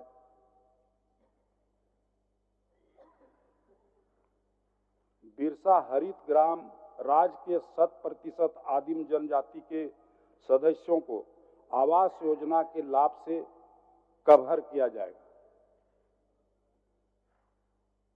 सभी ब्लॉक हेडक्वार्टर में पीपी मोड पर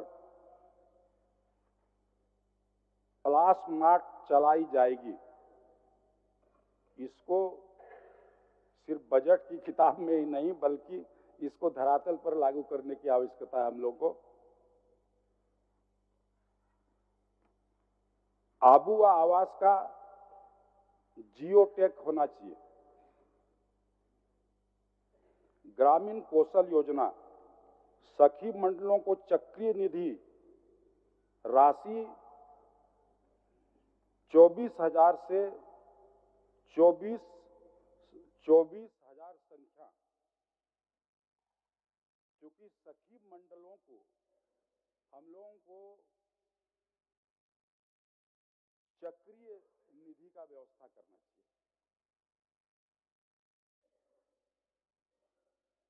नरेगा के अंतर्गत मजदूरों को एबीपीएस के माध्यम से मजदूरी का भुगतान किया जाता है।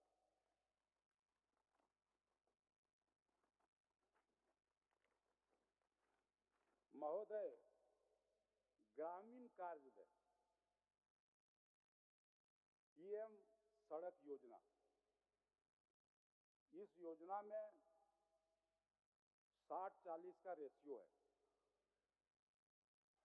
60% केंद्र सरकार का अंश है, 40% राज्य सरकार का, जो काफी लोक कल्याणकारी योजना है महोदय। इसमें 250 से अधिक बसावट वाली आबादी को जोड़ा गया है। लेकिन महोदय, इसमें सबसे बड़ी बात क्या है, सभी योजनाओं में जितना भी योजना है, चाहे पुल हो चाहे सड़क हो,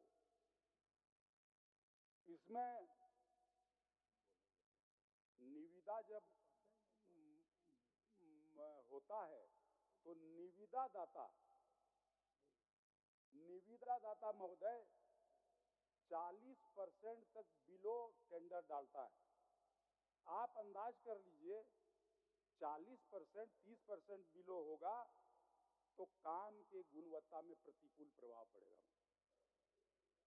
और इसलिए सरकार को, मैडम, आपको ये तय करना चाहिए कि 10% से एबव यदि कोई टेंडर गिराता है, वैसे टेंडर को सीधे कैंसिल कर देना चाहिए। नहीं तो किसी कीमत पर कार्य के गुणवत्ता में सुधार नहीं आ सकता है। और हम लोग कितनों सड़क बना लें, वो सड़क 1 साल में समाप्त हो जाता है। इसीलिए टेंडर प्रक्रिया में हम लोगों को निश्चित रूप से एक विचार अपना करना चाहिए।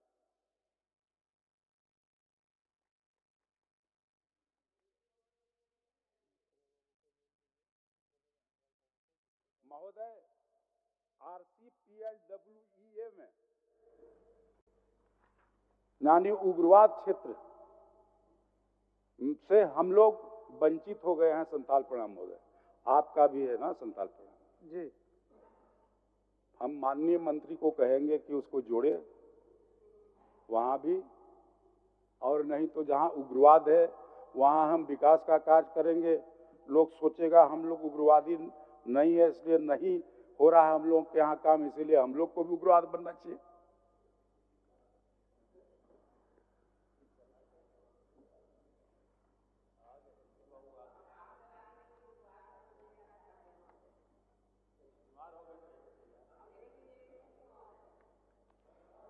2025-26 में सीएम ग्राम सेतु योजना के लिए 600 करोड़ का बजटीय प्रावधान है, जिसमें 130 पुलों के निर्माण का लक्ष्य है महोदय। ये बहुत ही शाबाशी का बात है और माननीय मुख्यमंत्री के द्वारा बहुत ही लंबी सोच का एक दृष्टिकोण है महोदय। इस योजना में ओएसपी एवं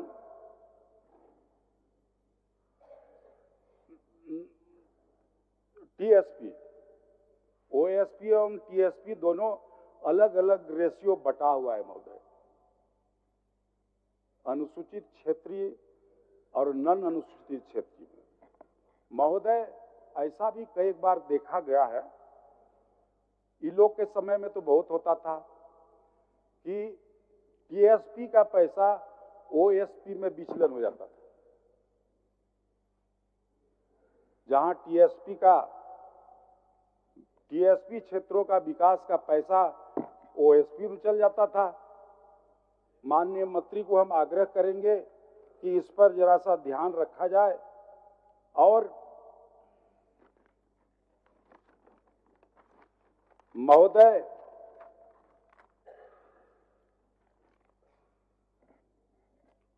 वन पर्यावरण में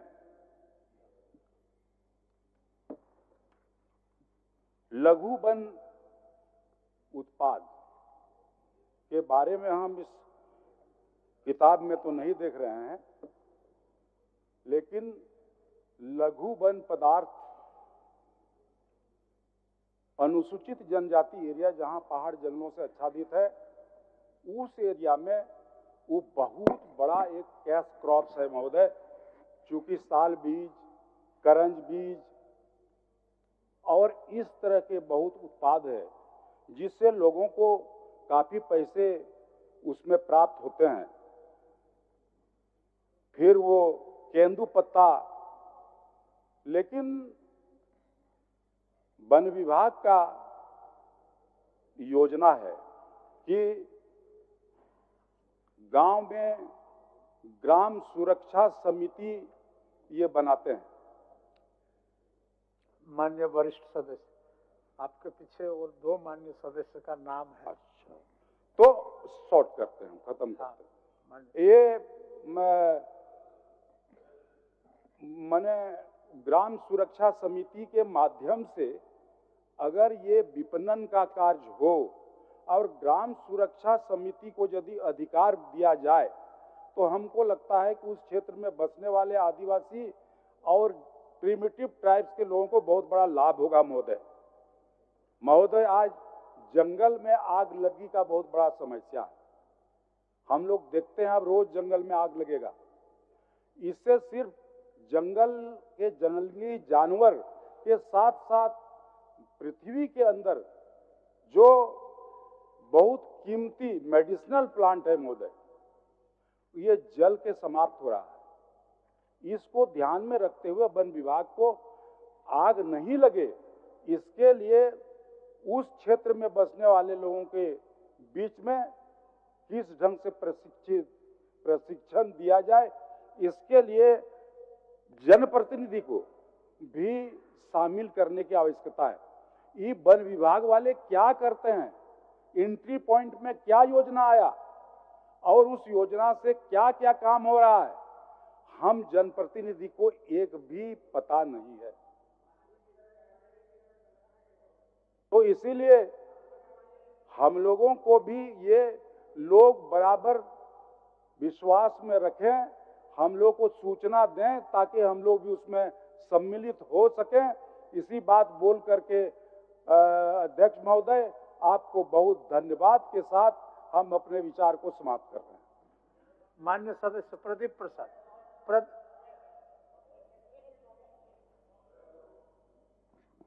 अध्यक्ष महोदय, आदरणीय सदस्य हेमलाल जी काफी अच्छी बात बोल रहे थे, हम बीच में नहीं टोके इनको। एक तो हड़िया दारू को लेकर के इन्होंने कहा कि भाई आदिवासी संस्कृति का एक हिस्सा है।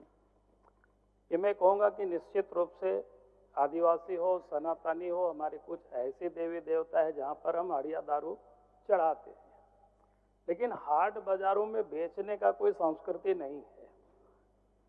इसलिए हम अध्यक्ष महोदय सरकार से हम जरूर जानना चाहेंगे कि भाई आप अपने उत्तर जब दे, क्योंकि इस विषय को इन्होंने छेड़ा, लोगों को नहीं तो खराब मैसेज जाएगा कि हमारे आदिवासी माँ बहनें सड़कों के किनारे शराब बेच रहे हैं, उसको हम संस्कृति से जोड़ेंगे, ये ठीक नहीं है। चलिए, और आदरणीय गुरु जी का भी उन्होंने उल्लेख किया है कि उन्होंने बंद करने की काफी प्रयास किया था। आज सौभाग्य है कि उनके सुपुत्र राज्य के मुख्यमंत्री हैं। हम ये जानना चाहेंगे कि उस काम को आगे बढ़ाएंगे कि नहीं बढ़ाएंगे, और रोड के किनारे जो हड़िया दारू बिकता है वो कब वो समाप्त करेंगे, ताकि ये बहुत ही खराब दृश्य देखता है और खास करके सबसे अधिक संथाल परगना में दिखाई पड़ता है।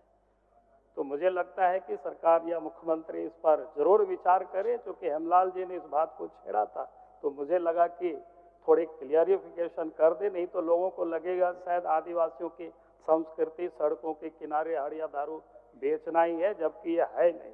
बहुत बहुत धन्यवाद। माननीय सदस्य प्रदीप प्रसाद। माननीय अध्यक्ष महोदय, सत्रहम विधानसभा के बजट सत्र में सरकार की ओर से 25-26 के वार्षिक आय व्यय में। प्रदीप जी, माननीय मुख्यमंत्री कुछ बोलना चाहते हैं, 1 मिनट। अध्यक्ष महोदय, आदरणीय नेता प्रतिपक्ष बाबूलाल मरांडी जी ने हेमलाल जी के वक्तव्य पर अपनी बातें रखी है। ये बात सही है, इससे हम भी सहमत हैं। ये हमारे संस्कृति का प्रतीक नहीं है, हड़िया दारू सड़कों पर बेचना। अध्यक्ष महोदय, ये देखेंगे आप पूरे इस देश पर नजर रखेंगे तो जहां आदिवासी समुदाय हैं,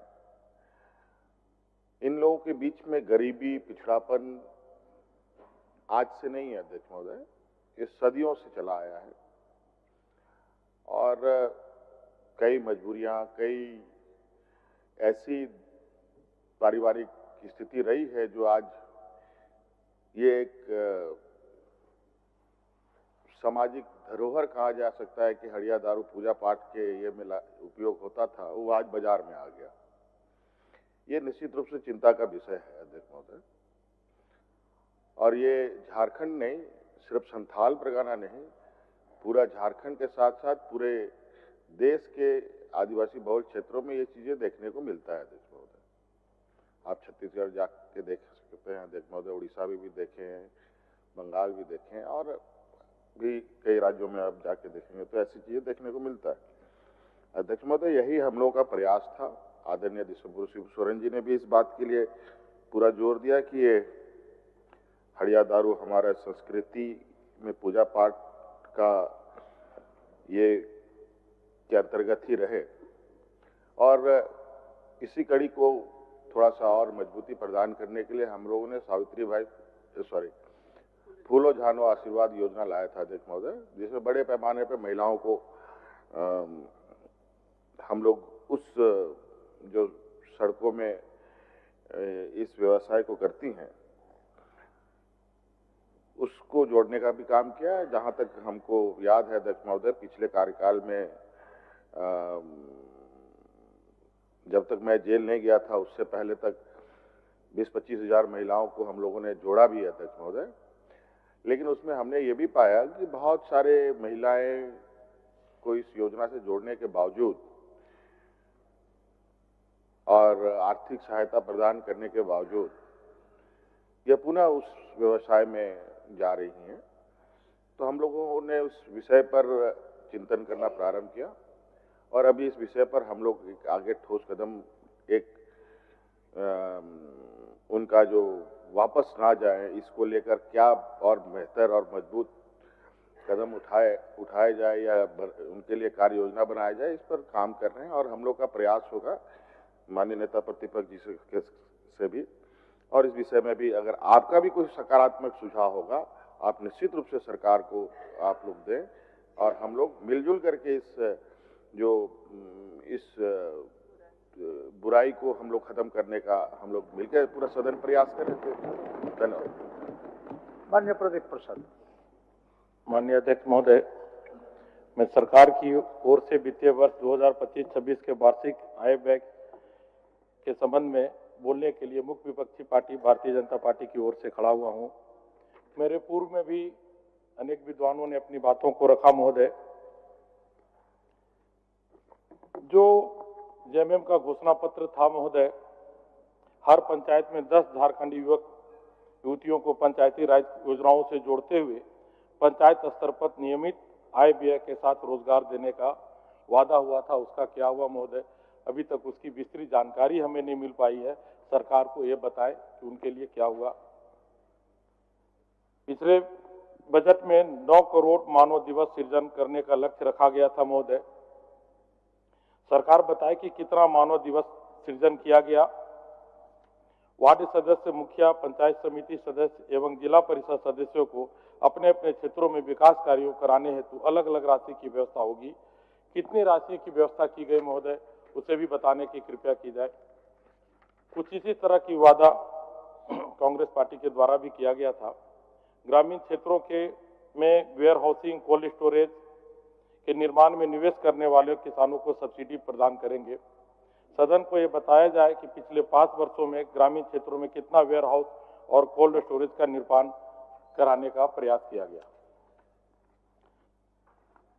पंचायत स्तर पर खाद्य प्रसंस्करण इकाइयों की स्थापना की जाएगी।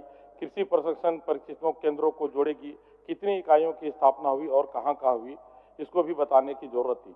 इसी तरह बहुत सारी योजनाएं हैं जो सिर्फ घोषणा पत्र में ही रह गया, जिसका कोई क्रियान्वयन नहीं किया गया। अगर घोटालों की बात की जाए ग्रामीण कार्य विभाग में, तो बहुत लंबी लिस्ट है महोदय। वीरेंद्र राम जो हमारे चीफ इंजीनियर थे, वो किन्हीं से छिपा हुआ नहीं है कि उनके पास कितनी राशि हुई। और भी पदाधिकारी जिनका नाम मैं नहीं लेना चाहता। विषय ये है, अभी भी उसी तरह के पदाधिकारी उसके संपर्क अभी भी कार्य कर रहे हैं इस विभाग में, तो उनको भी चिन्हित करने की जरूरत है कि किस तरह के पदाधिकारी अभी बहुत अच्छे बातों को हमारे हेमलाल दादा ने रखा कि जो भी टेंडर होता है वो 10% से बिलो में नहीं लिया जाए या न 10% एबव से लिया जाए, तो उससे पर भी रोक लगाने का जरूरत है। और खास करके जो भी राशि बजट में प्रस्तावित की गई थी, उसमें भी पूरा राशि क्यों नहीं खर्च होता, इस पे भी एक कमेटी बनाई जाए। इस विभाग में भी 32-33% राशि खर्च नहीं हो पाई।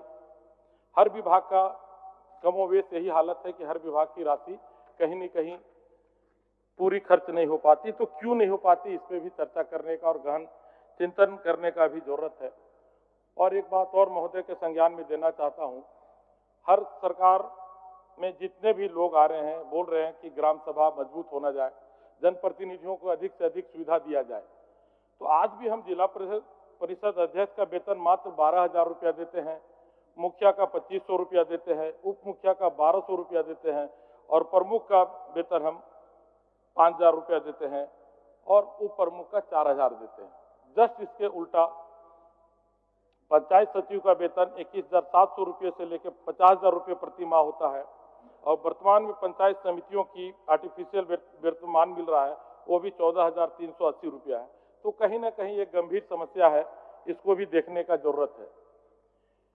पिछले नवंबर में झारखंड सरकार और मुखिया संघ के साथ वार्ता भी हुई थी, कुछ मामलों में बातें भी की गई थी महोदय, लेकिन उसमें भी क्रियान्वयन नहीं हो पाया।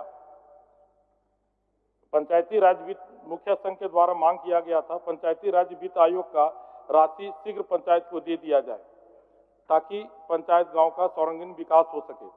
राज्य वित्त आयोग की कार्रवाई प्रक्रिया में है और सरकार आगामी वित्त सभा में एटीआर प्रस्तुत करेगी। तदनुसार अनुशंसा एवं निर्माण के आलोक में राशि हस्तांतरित की जाएगी, जो अभी तक नहीं हुई है। दूसरी एक और मांग था महोदय, कार्य अवधि के दौरान किसी भी जनप्रतिनिधि की आकस्मिक मृत्यु दुर्घटना होने पर 30 लाख रुपये की मुआवजा दिया जाएगा, लेकिन सरकार की तरफ से 5 लाख रुपया स्वीकृत किया गया था, जो भी उसका भी अनुसरण अभी तक नहीं हो पाया है। इस तरह और भी बहुत लंबी मांगे हैं, बहुत ज्यादा तो मैं नहीं बता सकता, समय नहीं होगा मेरे पास सदन के में उतना बोलने का।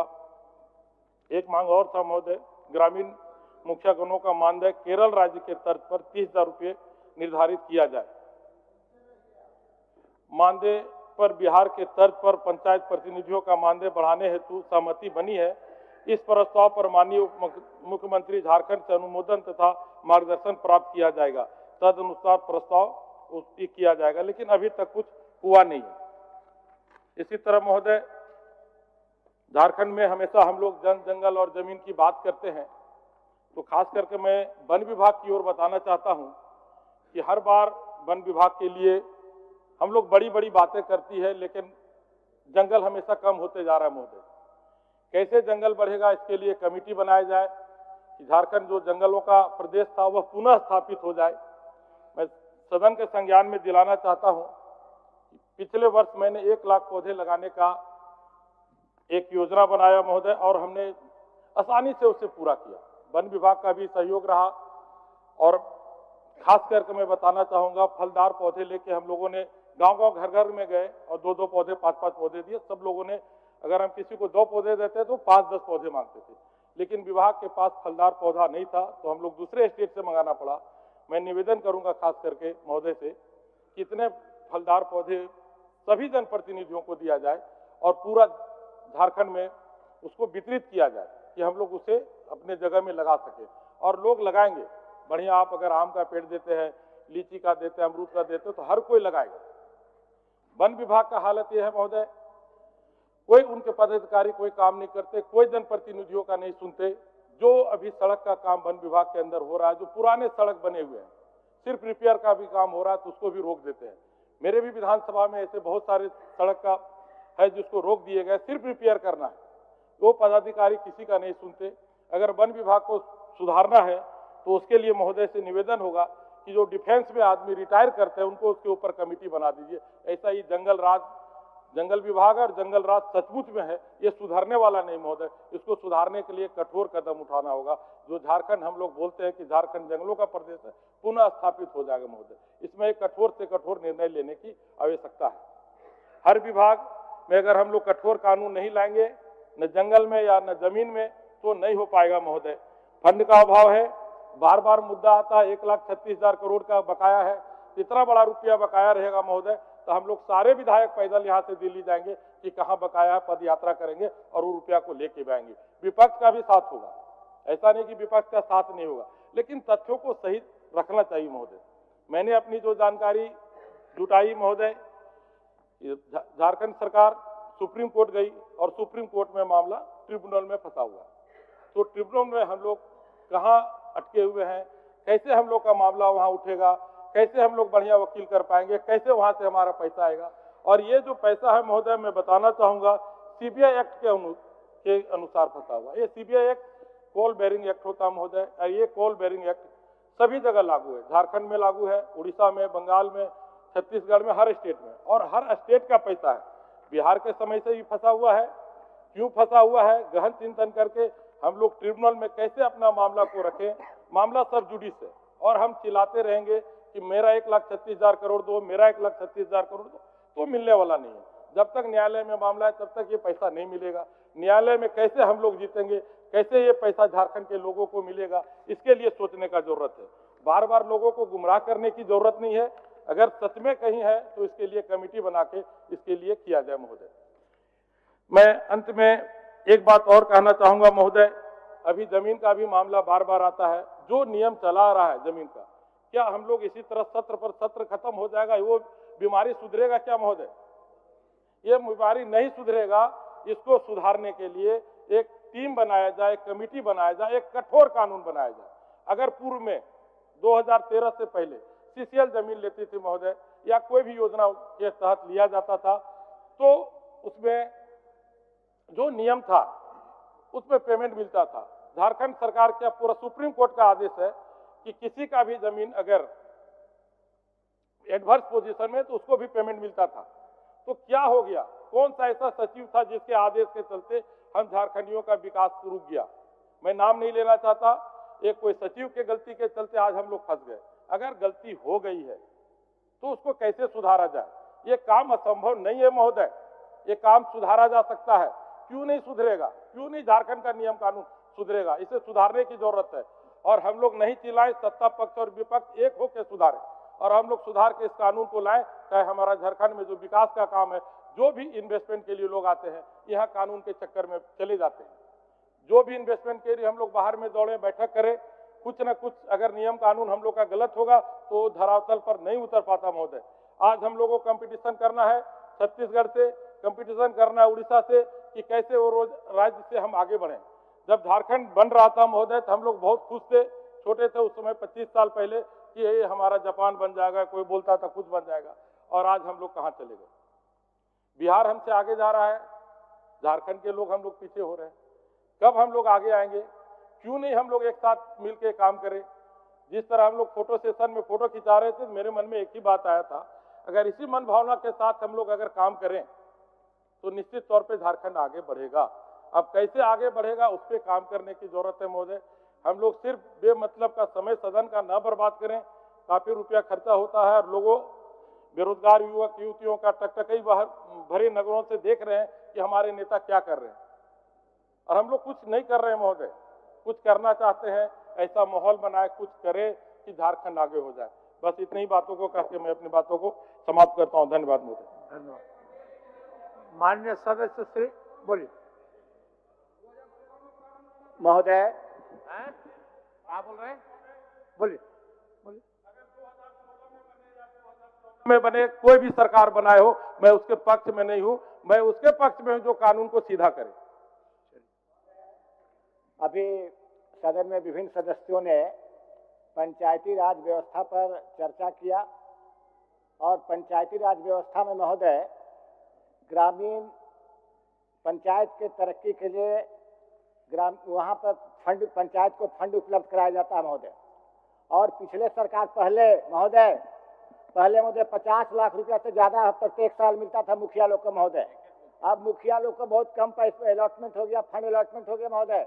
मैं आपके माध्यम से माननीय मुख्यमंत्री जी से आग्रह करूंगा महोदय कि पंचायत के मुखिया को फंड उपलब्ध कराया जाए ताकि छोटे मोटे जो काम पंचायत में होते हैं वह सुलभ हो सके। धन्यवाद। माननीय सदस्य नमन बिस्कल कोंगाड़ी जी। नमन बिस्कल कोंगाड़ी जी। बहुत बहुत धन्यवाद अध्यक्ष महोदय।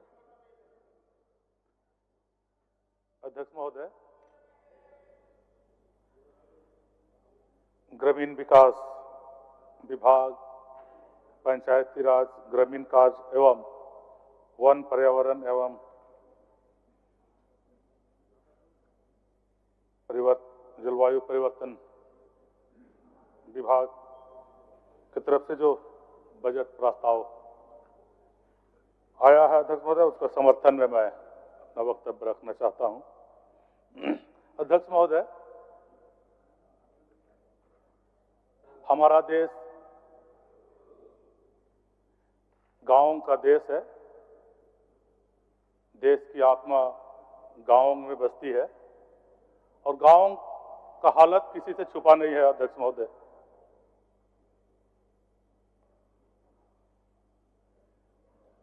हमारी सरकार, इंडिया गठबंधन की सरकार, हमारे माननीय हेमंत सोरेन जी की सरकार ने गांवों को लेकर बहुत बेहतरीन बजट लाई है अध्यक्ष महोदय। पिछले सेशन में भी कई बाधाओं के बावजूद बहुत बेहतर कार्य गांवों में करके दिखाए हैं अध्यक्ष महोदय। गांवों में हम जानते हैं अध्यक्ष महोदय, गरीब, किसान, मजदूर, भूमिहीन, इनकी हालत बहुत दयनीय है अध्यक्ष महोदय। अधिकतर लोग बीपीएल श्रेणी में आते हैं। गांव के लोगों को रोजगार देने के लिए महात्मा गांधी नरेगा योजना हमारे कांग्रेस पार्टी और सहयोगी दलों ने मिलकर 2005 में इसे पारित किया था अध्यक्ष महोदय। गांव के लोगों को गरीबों को, मजदूरों को कम से कम 100 दिन का हम रोजगार दें, रोजगार का गारंटी दें। इसी उद्देश्य के साथ इस योजना को चालू किया गया है। अध्यक्ष महोदय, इस वित्तीय वर्ष में 12 करोड़ मानव दिवस सृजन का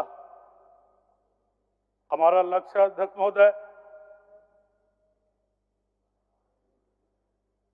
और हम गांव के गरीब मजदूर किसानों को रोजगार की गारंटी दे रहे हैं। अध्यक्ष महोदय, इस योजना को चलाने में केंद्र सरकार का बहुत बड़ा भूमिका रही है। अध्यक्ष महोदय, मुझे बड़ी खेद के साथ कहना पड़ रहा है कि गरीब मजदूरों की मजदूरी के लिए, रोजगार के लिए जो पैसे हैं, अध्यक्ष महोदय, केंद्र सरकार चूंकि इसे कांग्रेस पार्टी और उनके सहयोगी दलों ने बनाया है, इस योजना को फेल करने का साजिश रचते जा रही है। अध्यक्ष महोदय, पैसे को देने में आनाकानी लगातार किया जाता रहा है। मजदूरों के खाता में मजदूरी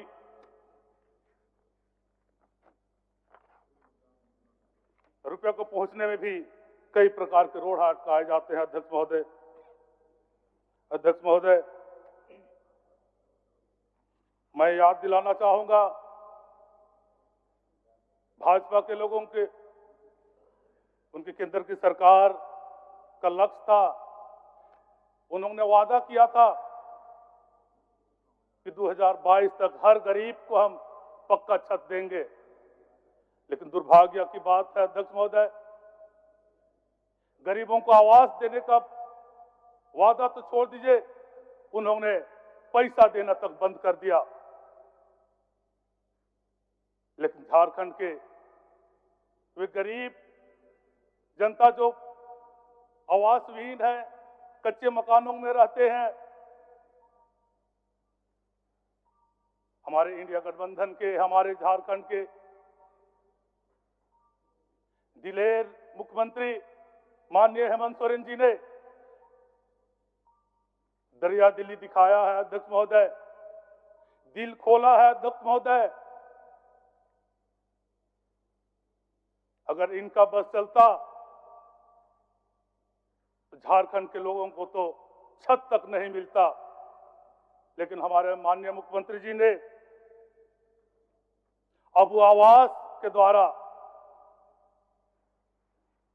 गरीबों को पक्का छत और पहले से बड़ा हर आवास के लिए 2 लाख की योजना लाई है। अध्यक्ष महोदय,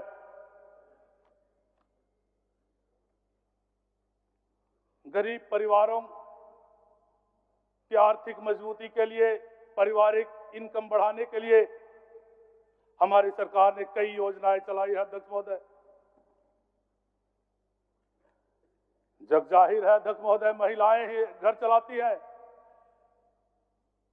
उन्हीं के कंधों पर किचन का भार रहता है। अध्यक्ष महोदय, बच्चों का भार रहता है। अध्यक्ष महोदय, भाजपा के गलत आर्थिक नीतियों के कारण महंगाई चरम पर पहुंच गया है। अध्यक्ष महोदय, जरूरी चीजों को खरीदने के लिए लोगों के पास पैसा नहीं है। अध्यक्ष महोदय, मैं हमारे माननीय मुख्यमंत्री जी को धन्यवाद देना चाहूंगा कि भाजपा के उन गलत नीतियों के कारण जो महंगाई चरम पर है, हर परिवार को सुरक्षा, आर्थिक सुरक्षा देने के लिए, महंगाई से राहत देने के लिए मैया समान जैसी योजनाएं चलाई है। अध्यक्ष महोदय,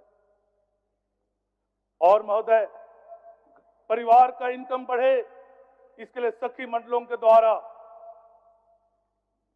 उन्हें प्रोत्साहित किया जा रहा है। अध्यक्ष महोदय, स्वयं सहायता समूहों को प्रोत्साहित किया जा रहा है ताकि घर की महिलाएं समूह बनाकर परिवार का आमदनी में बढ़ोतरी के लिए काम करें। अध्यक्ष महोदय, मैं बता देना चाहूंगा अध्यक्ष महोदय, झारखंड का एक परंपरा रहा है अध्यक्ष महोदय, यहां हर काम को सामूहिक रूप से करने का परंपरा है अध्यक्ष महोदय। अकेले चलो का नीति यहां नहीं है अध्यक्ष महोदय। भाजपा की तरह हर काम को हम सामूहिक रूप से, सामूहिक भागीदारी के माध्यम से करना चाहते हैं अध्यक्ष महोदय। और हमारा आदिवासी समुदाय आज अगर बचा है तो इसी सोच के तहत आज आदिवासी समुदाय बचा है अध्यक्ष महोदय। अध्यक्ष महोदय, माननीय सदस्य, आपके पीछे और एक महिला सदस्य का नाम है। ठीक है अध्यक्ष महोदय, मैं बहुत संक्षेप करता हूं अध्यक्ष महोदय। अध्यक्ष महोदय, ग्रामीण विकास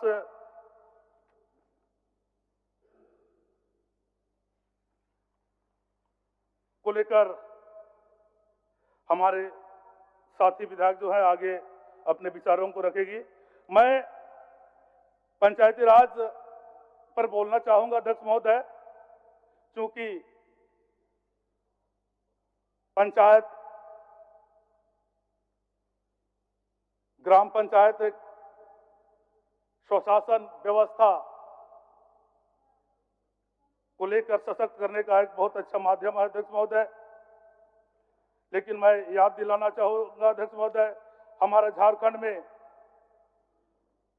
अनुसूचित क्षेत्र भी है अध्यक्ष महोदय, जिसके तहत 13 जिला पूर्ण अनुसूचित क्षेत्र है अध्यक्ष महोदय और 3 जिला आंशिक रूप से है अध्यक्ष महोदय, जहां पर पेशा कानून अर्थात पंचायत उद्बंध अनुसूचित क्षेत्रों में विस्तार अधिनियम 1996 लागू है अध्यक्ष महोदय।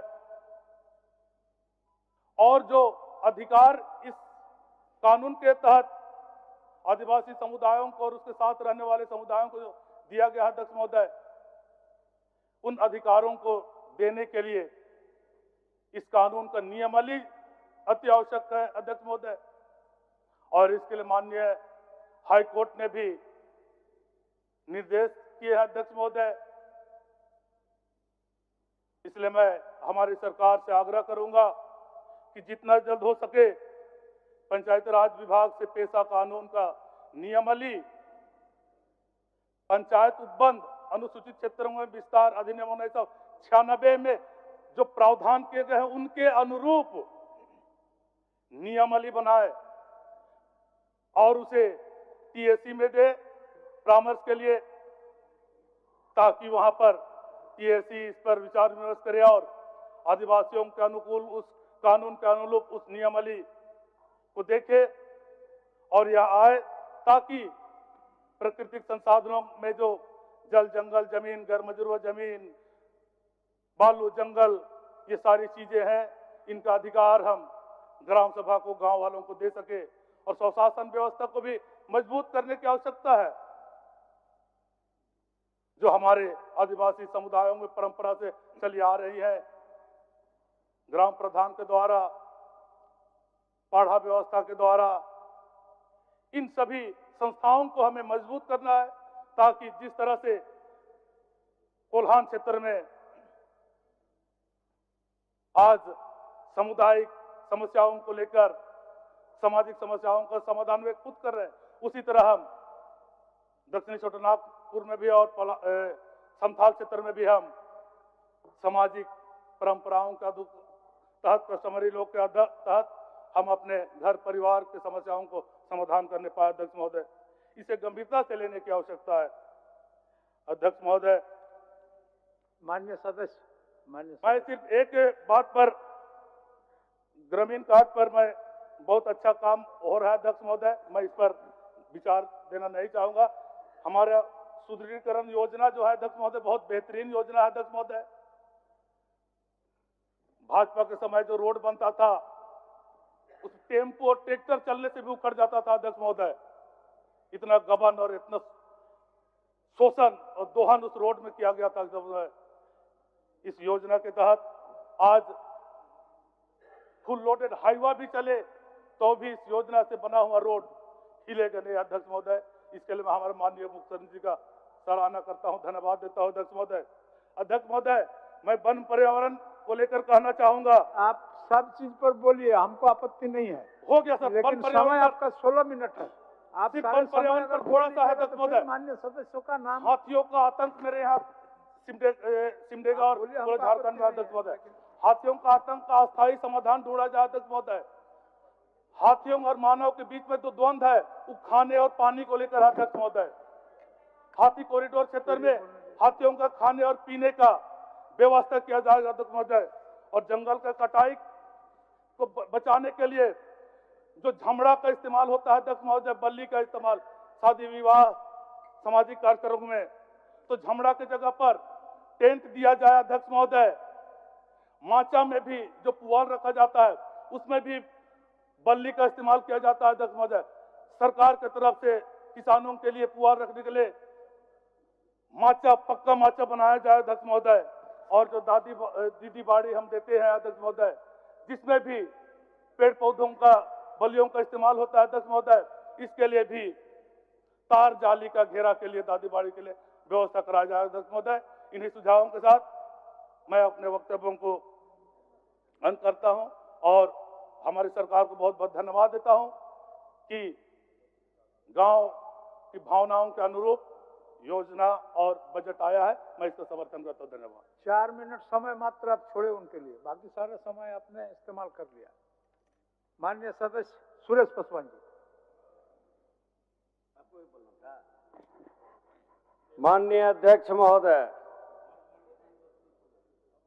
मैं ग्रामीण विकास विभाग, ग्रामीण कार्य विभाग, वन एवं पर्यावरण, विभिन्न कल्याण कार्य योजना, पंचायती राज के समर्थन में बोलने के लिए खड़ा हूं महोदय।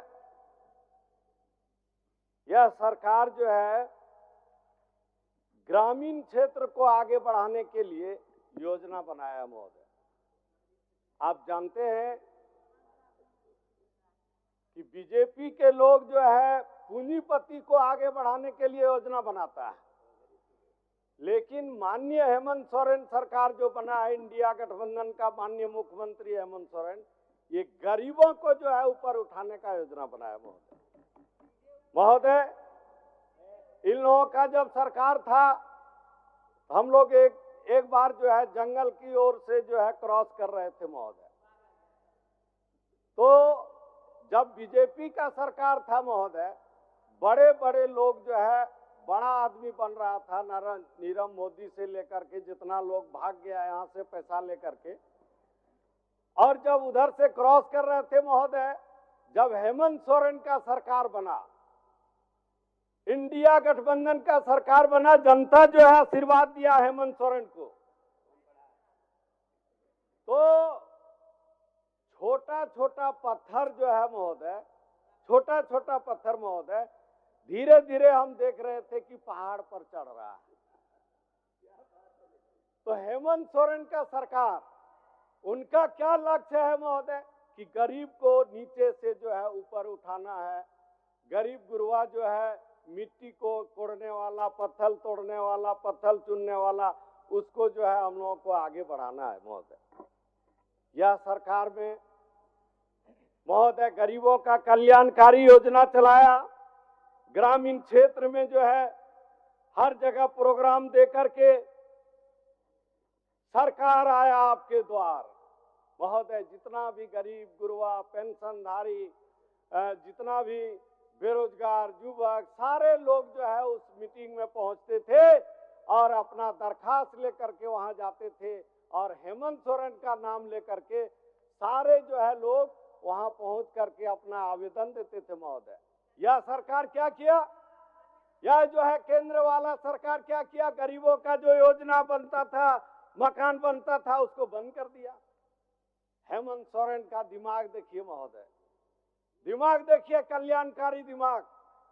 इन्होंने जो है अपना दिमाग लगाया इंडिया गठबंधन के साथ बैठक किया और कैबिनेट में बैठक करके और इन्होंने जो है एक गरीबों का कल्याणकारी योजना के लिए केंद्र सरकार जो है वो बीजेपी का सरकार, पूंजीपति का सरकार है, वो तो गरीब का सरकार है नहीं। इसलिए हेमंत सोरेन जो है एक नियम बनाया कि केंद्र सरकार जब आवास को बंद किया तो हम जो है अबुआ आवास के तहत लोगों को मकान देंगे और गरीब को जो है आगे बढ़ाएंगे महोदय। इसलिए ये लोग क्या काम करेंगे महोदय? केंद्र सरकार का लोग वो गरीब के लिए कभी काम किया है न करेगा। यह सरकार महोदय पंचायती राज को बढ़ावा दिया। पंचायत में जितने भी गरीब गुरुआ है उसको जो है ऋण देने का काम किया। बकरी पालन, मुर्गी पालन, गाय पालन, सुअर पालन, ये सब जो है योजना दिया ताकि जो है लोग गरीब जो है उसको लोन लेकर के वो आगे बढ़ेगा महोदय। मुख्यमंत्री योजना के तहत जितने भी बेरोजगार युवक हैं उनको रोजगार के लिए, उनको बढ़ावा देने के लिए, उनको भी जो है योजना के तहत बना करके आगे बढ़ाने का काम किया महोदय। महोदय अभी बत्ती उत्ती मत जलाइए, हम लोग बाबा नगरी का आदमी है महोदय। अभी जो है गरीब के लिए जो है जितना भी पुल पुलिया छोटा छोटा जितना भी काम था सब जो है हमारे जो है हेमंत सोरेन सरकार में बना। जितना भी ग्रामीण क्षेत्र में रोड था महोदय, अभी आप देखिएगा चकाचक आपको नजर मिलेगा। पहले तो साइकिल चलाना मुश्किल था महोदय, साइकिल भी चलाता था भटाभट उड़ता था, लेकिन आज का रोड देखिए महोदय। अभी हम लोग देवघर जाते हैं 3.5 से 4 घंटा में पहुंच जाते हैं महोदय। ये हुआ गरीबों का सरकार का जो है प्लानिंग। अभी महोदय पुनासी जलाशय योजना है महोदय। पुनासी जलाशय योजना में जितने भी यहाँ मछली पालन वाले पदाधिकारी हैं महोदय, हेमंत सोरेन जी का निर्देश पर गरीबों का कल्याण और बेरोजगार दूर करने के लिए वहाँ के लोगों के लिए महोदय वहाँ जो है लाखों लाखों टन जो है मछली डाला गया महोदय। वो मछली जो है वहाँ डैम बना हुआ है, 20 किलो रेंज में पानी है, मछली का पालन बहुत सुंदर हो रहा है। और वहाँ का महोदय अभी लगभग 500 से अधिक बेरोजगार लोगों को रोजगार मिला है महोदय, और मछली मार करके अपना गुजर बसर कर रहा है महोदय।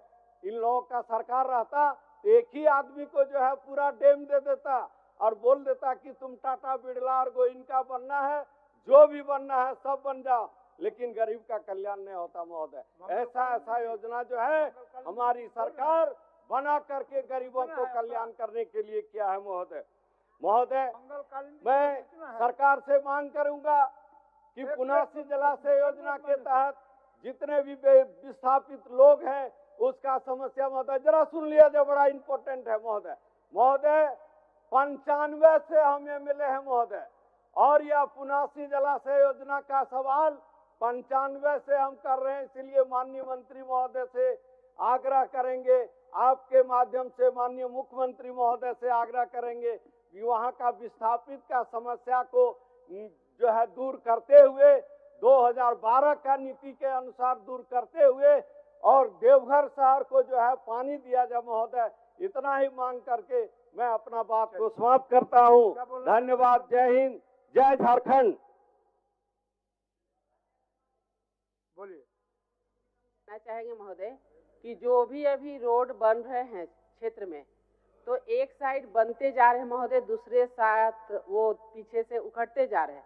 तो कम से कम जो रोड दिया जाता है वो पेटी पे पेटी जो हो जाता है महोदय, एक ठेकेदार लेता है, वो दूसरे को देता है, दूसरे तीसरे को देता है, जिससे क्वालिटी में बहुत अंतर आते जा रहा है।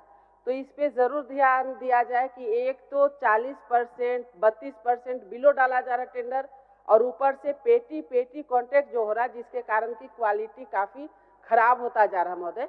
तो इस पे जरूर ध्यान दिया जाए। माननीय सदस्य बसंत सोरेन जी।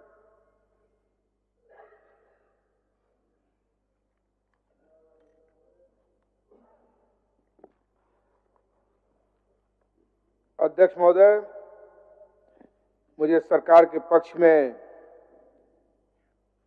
बात को रखने को कहा गया है। मैं अपनी बातों को बहुत संक्षिप्त में कहूंगा राज्य सरकार द्वारा 3 मार्च 2025 को प्रस्तुत अबुआ बजट झारखंड राज्य के जनमन की इच्छा, संवेदना, अपेक्षाओं, मैया सशक्तिकरण, किसान भाइयों को सहारा, राज्य सरकार की यहाँ के युवाओं को आज की चुनौतियों के अनुरूप सकुशल शिक्षा देने, सामाजिक आर्थिक स्वास्थ्य सुरक्षा उपलब्ध कराने एवं ग्रामीण से शहरी इंफ्रास्ट्रक्चर को मजबूत करने का संतुलित और प्रगतिशील बजट है। अध्यक्ष महोदय, हम बात करें ग्रामीण विकास विभाग की, तो बजट में ग्रामीण आर्थिक और रोजगार सृजन के लिए महत्वाकांक्षी योजनाएं महात्मा गांधी मनरेगा योजना के अंतर्गत 12 करोड़ मानव दिवस सृजित करने का लक्ष्य रखा गया है। इसके तहत राज्य की अन्य योजनाओं को बनने वाली आधारभूत संरचनाओं में भी कन्वर्जेशन किया जाता है। इससे ग्रामीण कार्य क्षमता में उल्लेखनीय वृद्धि हो। अध्यक्ष महोदय, अबुआ आवास योजना जैसी सरकार की महत्वाकांक्षी योजना है, जिसे हम सभी जानते हैं, गरीब परिवारों के आवास के निर्माण के लिए 2 लाख की आर्थिक सहायता दी जा रही है। इससे हम अपने भाई बहनों को उनके सपनों का घर दे रहे हैं। राज्य में निर्माणाधीन 6,01,135 आवासों को पूर्ण रूप करते हुए ये काम आगे भी जारी रहेगा। अध्यक्ष महोदय, राज्य के विकास और ग्रामीण अर्थव्यवस्था में महिलाओं की उल्लेखनीय भागीदारी सुनिश्चित करने के लिए राज्य सरकार प्लास ब्रांड को लगातार प्रोत्साहित कर रही है। राज्य की महिला स्वयं सहायता समूह के माध्यम से विभिन्न उत्पादनों को प्लास ब्रांड के तहत मार्केटिंग कराया जा रहा है। आने वाले दिनों में उनके बाजार में उल्लेखनीय वृद्धि होने का अनुमान है। इसके लिए प्लास मार्क स्थापित कर सखी मंडलों के उत्पादन को उचित मूल्य एवं आर्थिक सहायता देने तथा वर्ष भर बाजार उपलब्ध कराने के लिए 30 करोड़ का बजट प्रस्तावित सराहनीय है। आगामी वित्त वर्ष में 2000 सखी मंडलों को चक्र निधि से राशि तथा 35,000 SCG के कैश क्रेडिट लिंकेज की व्यवस्था करते हुए 2 लाख अतिरिक्त महिला किसानों को आजीविका संबंधित गतिविधियों से जोड़ना, महिलाओं को ज्यादा सशक्त बनाकर उनके परिवार और सामाजिक आर्थिक क्षमताओं को नई ऊंचाई देने का लक्ष्य सरकार ने बनाया है। अध्यक्ष महोदय, ग्रामीण कार्य के तहत मुख्यमंत्री ग्राम सड़क योजना ग्रामीण कनेक्टिविटी तथा ग्रामीण आधारभूत संरचना के लिए मील का पत्थर साबित हो रहा है। विगत वर्ष में 935 योजनाओं को पूर्ण रूप करते हुए नई योजनाओं को भी लिया जाएगा। इसी तरह मुख्यमंत्री ग्राम सड़क सुदृढ़ीकरण योजना के तहत क्षतिग्रस्त 15,000 किलोमीटर ग्रामीण सड़कों के सुदृढ़ीकरण से ग्रामीण झारखंड को न सिर्फ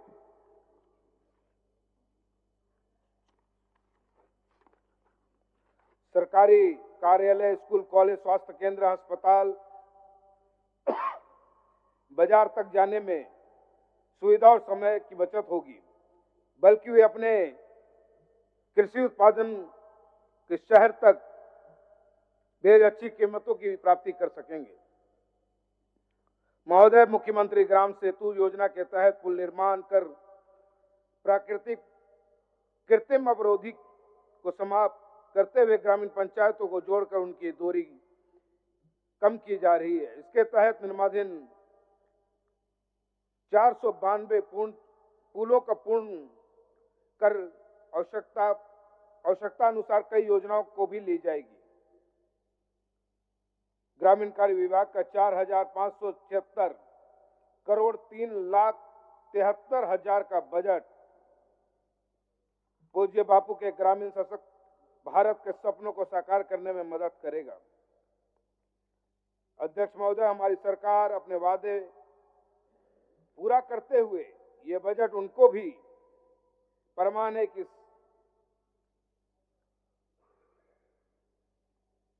अध्यक्ष महोदय, पंचायती राज के तहत 100% राज्य योजना मद अंतर्गत सरकार द्वारा आगामी वित्त वर्ष 25-26 में पंचायत सचिवालय सुदृढ़ीकरण योजना, विभिन्न परिसंपत्तियों का विवरण का निर्माण, मरम्मति, जीर्णोद्धार, सामुदायिक सेवा केंद्र तथा पंचायत ज्ञान केंद्र के लिए 280 करोड़ का बजटीय उपबंध तारीफ योग्य है।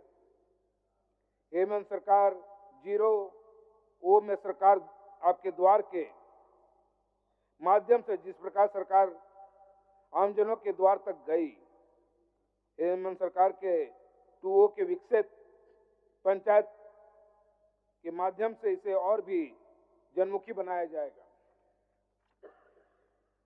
अध्यक्ष महोदय, 15वें वित्त आयोग द्वारा केंद्र से अनुदान मद में 1,322 करोड़ की राशि प्राप्त होने की संभावना है।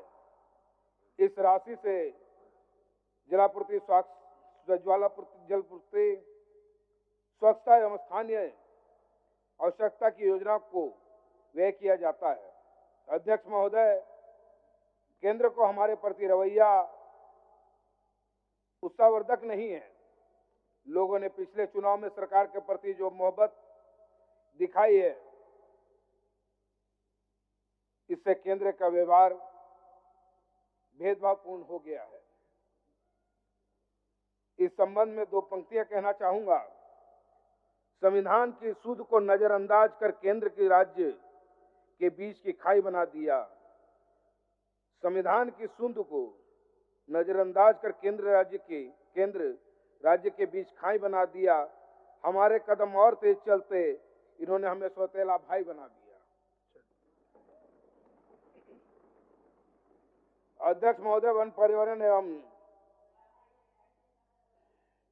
हम तो दीदी पहले ही मान बैठे हैं, भाई तो आज आप मान रहे हैं। अध्यक्ष महोदय, वन पर्यावरण एवं जलवायु परिवर्तन विभाग के तहत झारखंड के प्राकृतिक सौंदर्य को और भी आकर्षण बनाने के प्रयास किए जा रहे हैं। इको टूरिज्म का विकास, मुख्यमंत्री जन वन योजना, कैंप योजना, लघु वन पदार्थ जन्मय योजना, इस दिशा में उठाए जा रहे कदम हैं।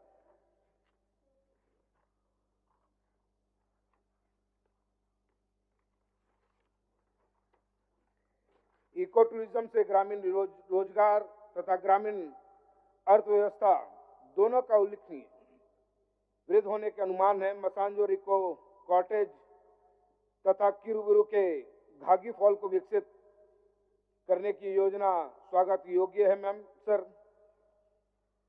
विभाग ने आगामी वित्त वर्ष 25-26 के तहत राज्य में 2,50,00,000 पौधे का रोपण करने की योजना बनाई है। इस राज्य के जलवायु, स्वास्थ्य एवं संपूर्ण इकोसिस्टम के लिए लाभदायक होगा। विभाग द्वारा सहभागी व नीति क्षमता सर्वांगीण परियोजना तथा झारखंड इको टूरिज्म प्राधिकरण को अनुदान देने जैसी कई योजनाएं आरंभ की जा रही हैं, जिससे रोजगार तथा आर्थिक गतिविधियों में नई आयाम खुलेंगे।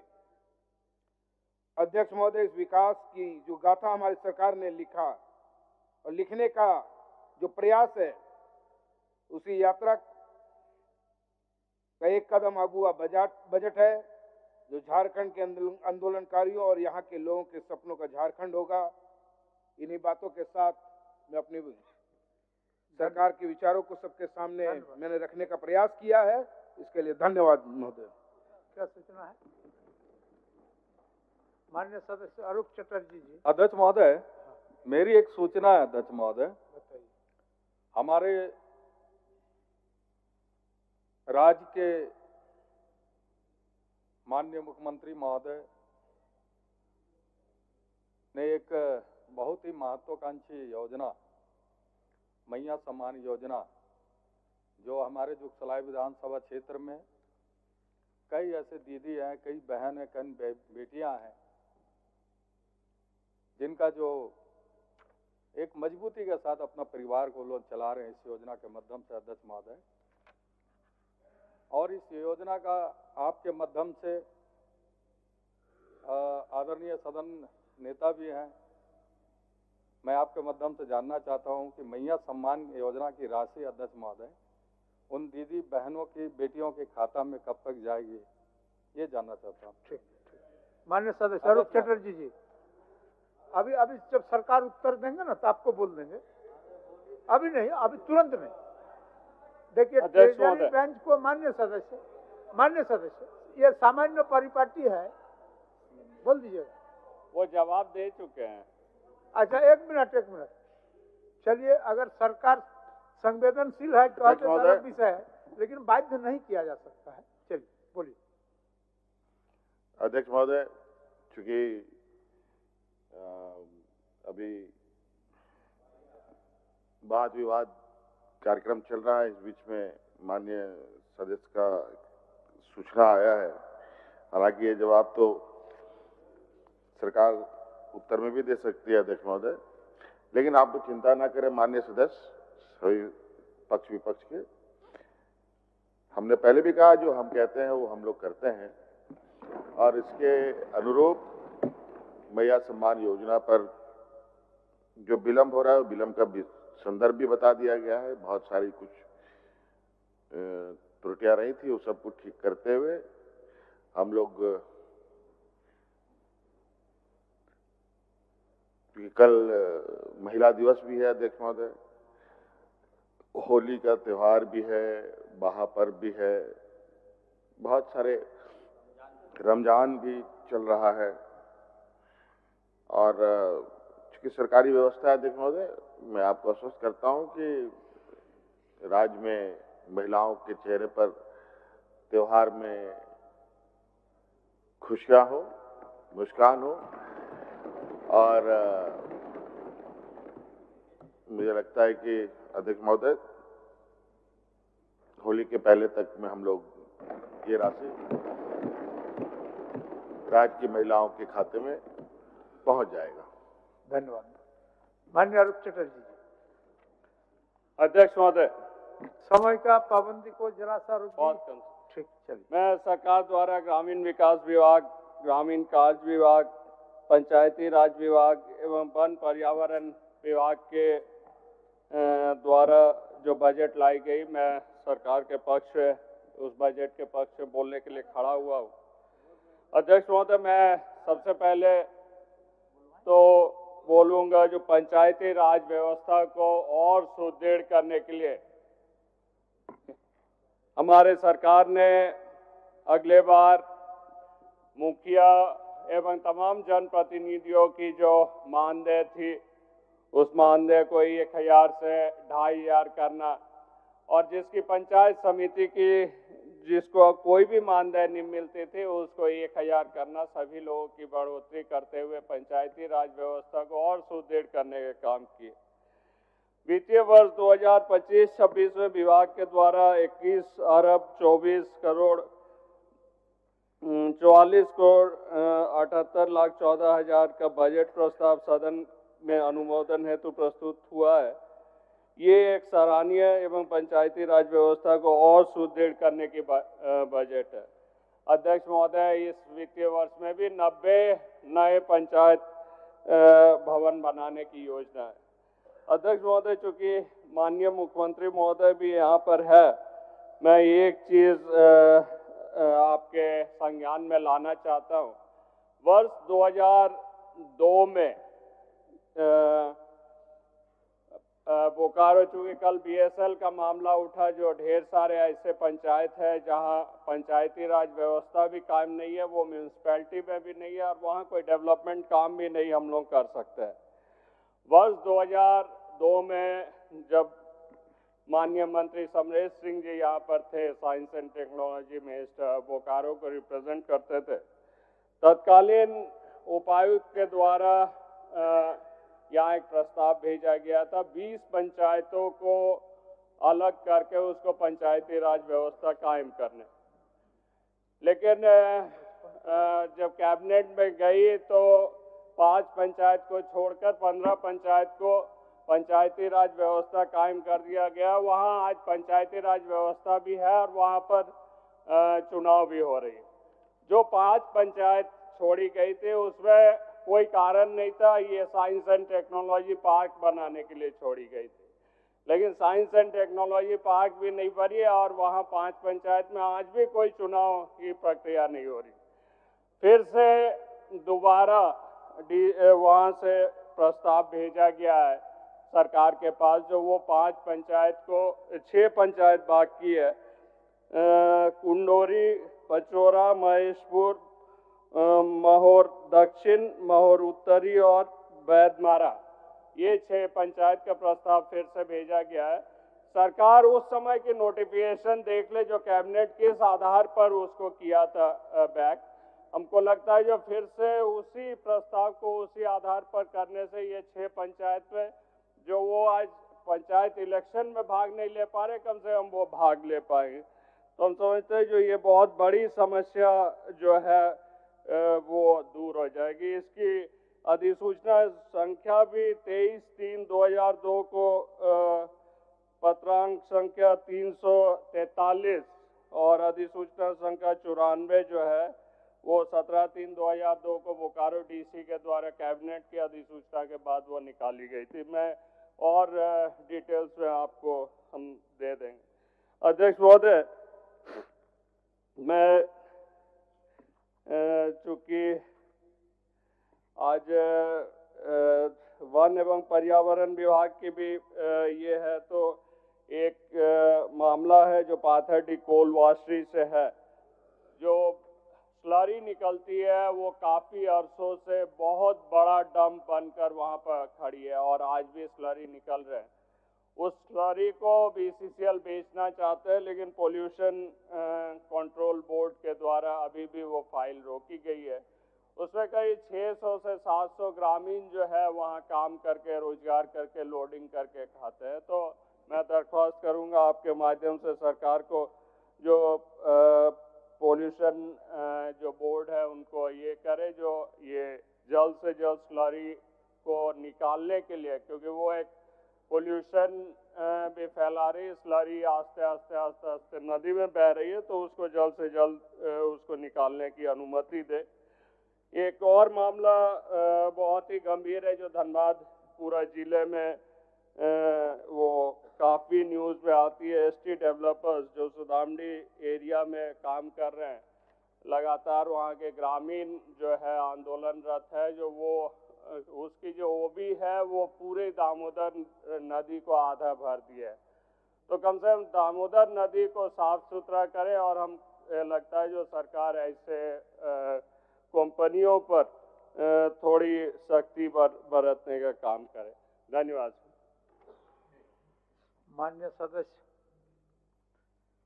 जयराम महतो जी, समय का थोड़ा ख्याल रखिएगा जयराम जी। ठीक है सर। 1 सेकंड। माननीय सदस्यगण, सभा की सहमति हो तो सभा की कार्रवाई समाप्त होने तक समय बढ़ाया जाए।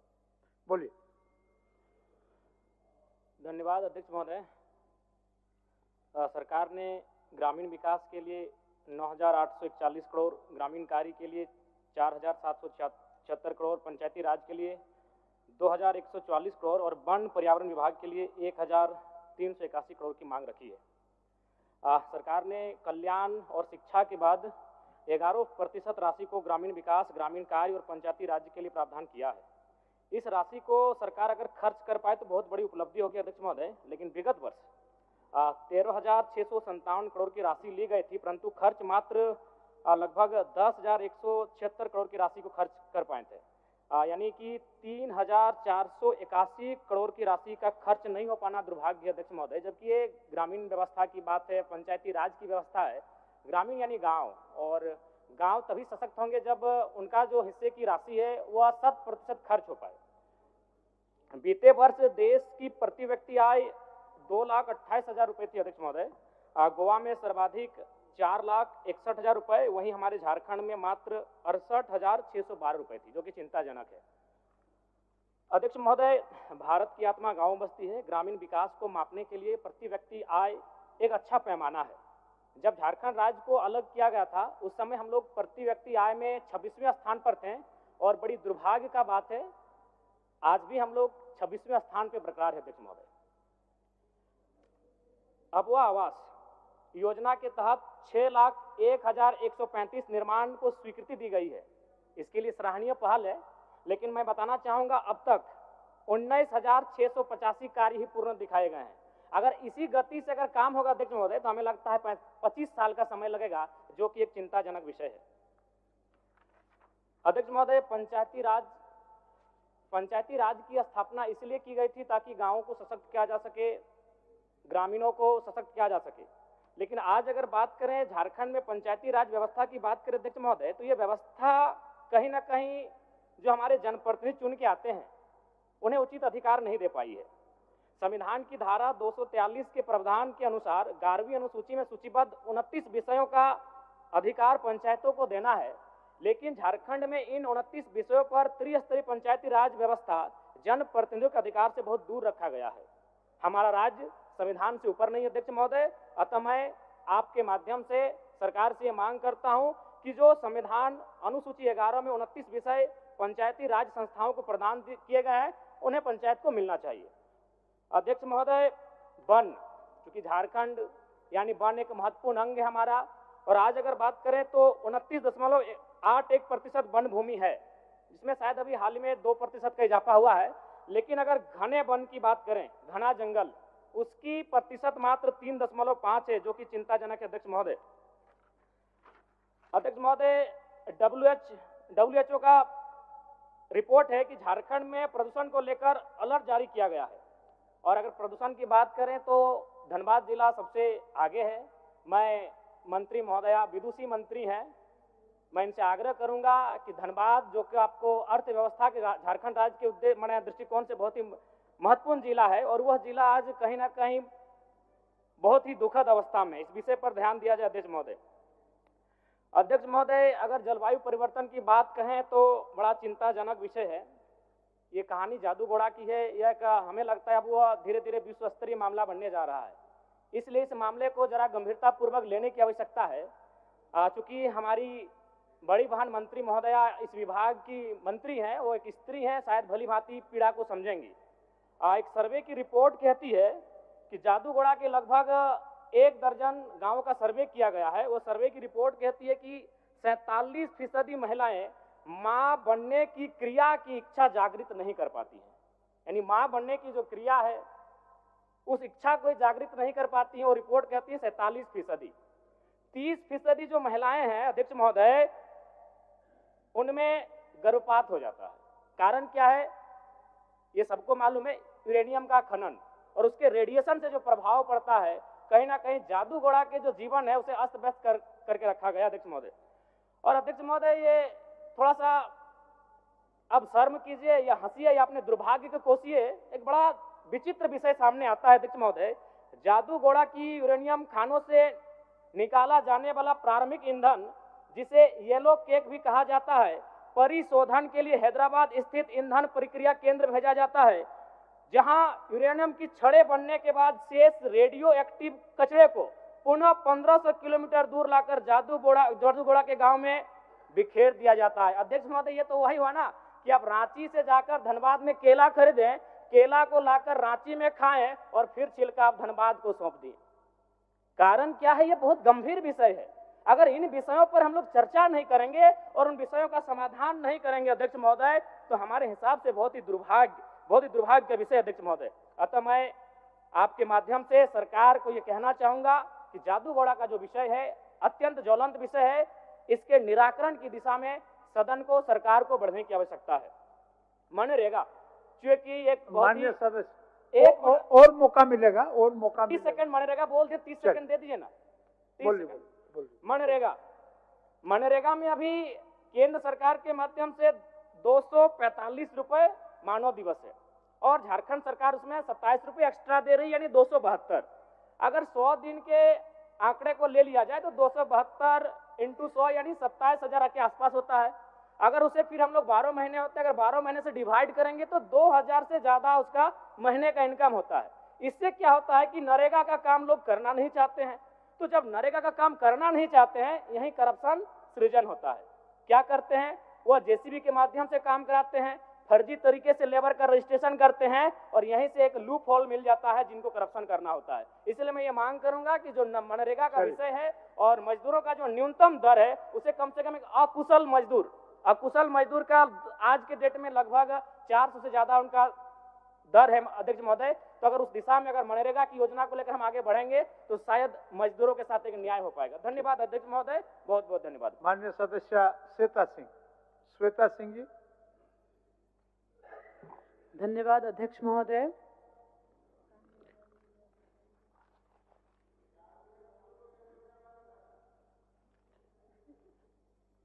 मैं धन्यवाद देती हूं माननीय मुख्यमंत्री महोदय का, माननीय वित्त मंत्री को कि आपने ग्रामीण विकास विभाग को 9,841 करोड़, पंचायती राज को 2144 करोड़ रुपए आवंटित किया है। कुछ बातें मैं बस कहना चाहूंगी क्योंकि मुख्यतः जो आंकड़ा था वो माननीय वरिष्ठ सदस्यों ने रख दिया है आपके सामने।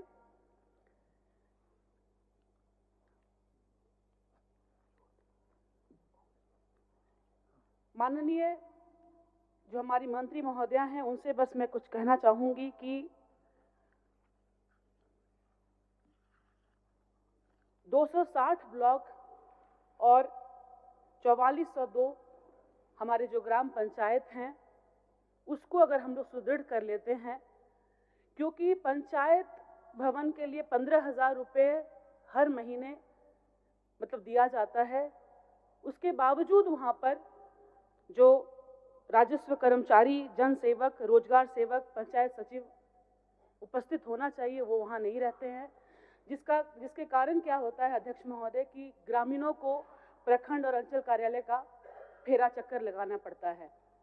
तो मैं आपसे, आपके माध्यम से मैं कहना चाहूँगी कि अगर हम लोग पंचायत को अगर सुदृढ़ कर लेते हैं और उसको मजबूत करते हैं तो जो हमारा जो एक सोच है जो कि गांव को मजबूत करना है ग्रामीण विकास के माध्यम से, पंचायती राज के माध्यम से, तो उस सपने को हम सही मायने में साकार कर पाएंगे। मैं धन्यवाद देना चाहती हूँ अपने मुख्यमंत्री महोदय को और माननीय वित्त मंत्री महोदय को कि आपने जो आंकड़ा हमें दिया है इस वर्ष वो बहुत ही बेहतरीन है। खैर विपक्ष का ये कहना है कि ये सिर्फ आंकड़े ही हैं, निश्चित रूप से ये आप लोग के लिए सिर्फ आंकड़ा होगा, क्योंकि मेरा अध्यक्ष महोदय ये पहला अनुभव है ये एक विधायक के रूप में और इस लोकतंत्र के मंदिर में मेरा पहला अनुभव है। और जो मैंने देखा यहाँ के लोगों को कि वो अपनी बातें अध्यक्ष महोदय रख देते हैं, इल्जाम लगा देते हैं, बात रख करके वो यहाँ से भाग जाते हैं। ये यहाँ का संस्कार नहीं है, ये चलन नहीं है।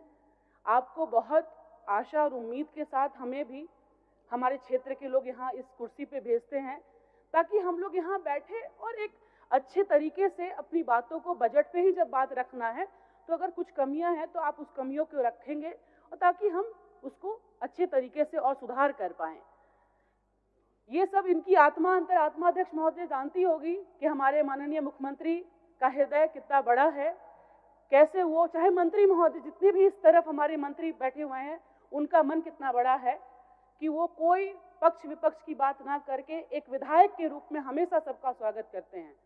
तो मैं यहाँ आप लोगों से यही कहूंगी कि नींद, अब तिवारी जी तो एक नींद मार चुके हैं, यहाँ ध्यान से सुनना है। ये बहुत परिश्रम के बाद हम लोग यहाँ आते हैं और बहुत आशा हमारे लोगों को बहुत उम्मीद होती है अध्यक्ष महोदय। तिवारी जी सोते नहीं है जी, एक छोटा नैप ले लिए, आलोचना कर रहे हैं। जी। और भाई को मैं धन्यवाद देती हूँ कि एक स्टडी करके आते हैं। तो सारे लोगों को बहुत बहुत धन्यवाद, आभार।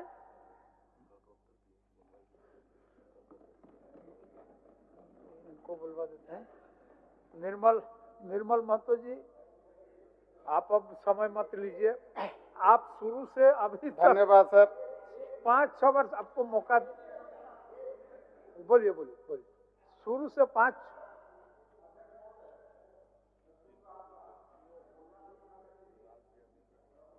सदस्य ने छेड़ ही दिया। तो अध्यक्ष महोदय, ये कंपेरिजन चार्ट है, इन्हीं की दी हुई किताब। अध्यक्ष महोदय, प्रधानमंत्री ग्राम सड़क योजना 2021 में लक्ष्य 1900 पूर्ण हुआ 1729। चलिए सिन्हा जी, हो गया। अध्यक्ष महोदय, आप किसी अवसर पर बात रखेंगे, किसी अवसर पर बोलने दीजिए माननीय सदस्य को, किसी अवसर पर रखेंगे। बोलिए निर्मल जी बोलिए, किसी अवसर पर रखेंगे। ठीक, अध्यक्ष महोदय, आप भिजवा दीजिए, लिख के भिजवा दीजिए, लिख के भिजवा दीजिए। बोलिए निर्मल जी, उसको लिख के भिजवा दीजिए सिन्हा जी। चलिए ठीक। अध्यक्ष महोदय, ग्रामीण कार्य, वन एवं पर्यावरण और ग्रामीण विकास विभाग बजट का आज जो प्रश्न भी हम डाले थे, जिसमें विभाग की ओर से सीसीएल कोलफील्ड द्वारा 1977 में लगभग 25 से 30 किलोमीटर का जो कुजू नया मोड़ से आपका गिद्दी तक का रोड का आपका विभाग द्वारा ही प्रश्न का आंसर आया हुआ है। और 1977 से जो रोड नहीं बना, कई सरकार आए हैं, लेकिन अभी तक उसमें जिंदल, सीसीएल, एनटीपीसी और कई प्राइवेट रेक का काम, रेलवे का काम होता है। लेकिन इस रोड को विभाग द्वारा हम आग्रह करेंगे मंत्री महोदय से कि इस रोड को लिया जाए। और आपका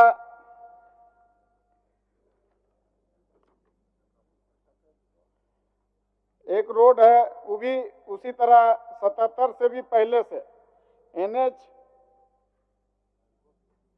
19 जो अचल जामू बिशुनगढ़ से बगोदर तक जोड़ता है। और काफी लोग उसमें आपका डुमरी, बगोदर और बिशुनगढ़, गोमिया के लोग उसमें आना जाना करते हैं। उस रोड को भी जोड़ा जाए। साथ में वन विभाग के द्वारा आज हमारे क्षेत्र में अभी वन बचाने के लिए तमाम लोग चर्चा कर रहे हैं। हजारीबाग और रामगढ़ जिला में हमको लगता है वन लगाने का कोई भी विभाग के लोग काम ना करके उजाड़ने का सिर्फ काम किया जा रहा। इसका अभी कुछ उसका कमेटी भी बनाया गया, कमेटी में हम लोग का भी रखा जाए। इस तरह वहाँ पे कोयला खदान हो, चाहे वो प्राइवेट खदान हो या अभी जो खदान चल रहा है, उस खदान के द्वारा ऐसा मतलब पेड़ को काटा जा रहा है। ना वन विभाग के लोग देख रहे हैं, ना किसी तरह का अफसर लोग देख रहे हैं। लगभग रोज का दिन रात आप इसका चाहिए तो कमेटी बना के दिखा सकते हैं। इस तरह का काम हजारीबाग और रामगढ़ में कर रहे हैं कि हमको लगता है कि आने वाला दिन में पेड़ देखना भी मुश्किल हो। वो गैर कानूनी ढंग से खदान को चलाया जा रहा है, चाहे वो सीसीएल हो, चाहे टाटा कंपनी हो, चाहे अनेकों और खदान। अभी रोज खदान मेरे यहाँ खुल रहा है एमडी मोड से। उसमें आपसे आग्रह है कि एक सर्वे करा लिया जाए। और अभी पूरा 2 नंबर कोयला चल रहा है, अपना अपना खदान बना लिया। जैसे सऊदी अरब में अपना अपना तेल के खदान बनाता है ना, उसी टाइप का अपना अपना लोग खदान बना के पूरा पेड़ को काट के, अगर कोई विभाग के लोग जाता तो उसको मारता भी है, लोग उसको अति भी करता, लास्ट में वो लोग कंप्रोमाइज करके खदान। ऐसा चल रहा है कि सोच नहीं सकते हैं। कई बार कंप्लेन करने का, अगर कुछ ऐसा करते हैं तो हम ही लोग पे उल्टा इल्जाम लगा दिया जाता है। इसलिए आग्रह है कि पेड़ को बचाने के लिए सबको आगे आने होगा, नहीं पूरा हजारीबाग और रामगढ़ जिला समाप्त पेड़ हो जाएगा। धन्यवाद, जोहार। सरकार को उत्तर देना है, सरकार का और आवश्यक बैठक भी है। 2 मिनट जनार्दन बाबू बोलिए, 2 मिनट। मैं बिल्कुल ग्रामीण विकास और वन पर्यावरण बजट के प्रस्ताव पर चर्चा में भाग लेने के आपने अनुमति दिया है, धन्यवाद महोदय। मैं ग्रामीण विकास के माननीय मंत्री से मैं आग्रह करता हूं, सीधा मैं विषय पर, चूंकि समय 2 मिनट में क्या मैं बोलूं क्या नहीं बोलूं, मैं सोच रहा हूं कि हमारे यहाँ आरईओ ग्रामीण कार्य विभाग से जितने पथ बने हैं बिल्कुल जीर्ण अवस्था में है। मैं केवल नाम मैं बता देता हूँ संक्षेप में, हमको 2 मिनट मिला, 2 मिनट के अंदर में मैं बोलना चाहता हूँ, क्योंकि अध्यक्ष महोदय की मैं बात कभी अनादर नहीं करता हूँ। नहीं ठीक है, बोलिए। देखिए महोदय, चतरा से डोभी जो रोड जाती है NH2 22 के पखा मोड़ से दंतार तक महोदय, एकदम जिनसे हमको लगता है कि आज़ादी के बाद से जो रोड बना है फिर उसमें रिपेयरिंग नहीं हुआ। तो माननीय मंत्री महोदया से मैं आग्रह करता हूं कि जनहित में जरूर ख्याल रखा जाए। जोरी से पखा मोड़ से दंतार धोबे होकर के है और घना आबादी है महोदय। दूसरा हमारा है हंटरगंज में एक रोड है NH22, उससे जो जाता है गोसाईडीह मोड़ से महोदय, वह भागेबार, अमौना, आमीन, खरौना, मायापुर, गोसपुर और सैपुरदम बिहार बॉर्डर पर, वो भी एकदम जीर्ण अवस्था में है। इसलिए तीसरा जो हमारा प्रतापपुर से महोदय, कि प्रतापपुर की एक रोड है, प्रतापपुर से हम चलते हैं तो मैराग से लेकर के भाया हो गया घोड़दौर, पांडेपुरा निकलते हैं हम लोग, ये भी एकदम जीर्ण अवस्था, इसमें घनाबादी है।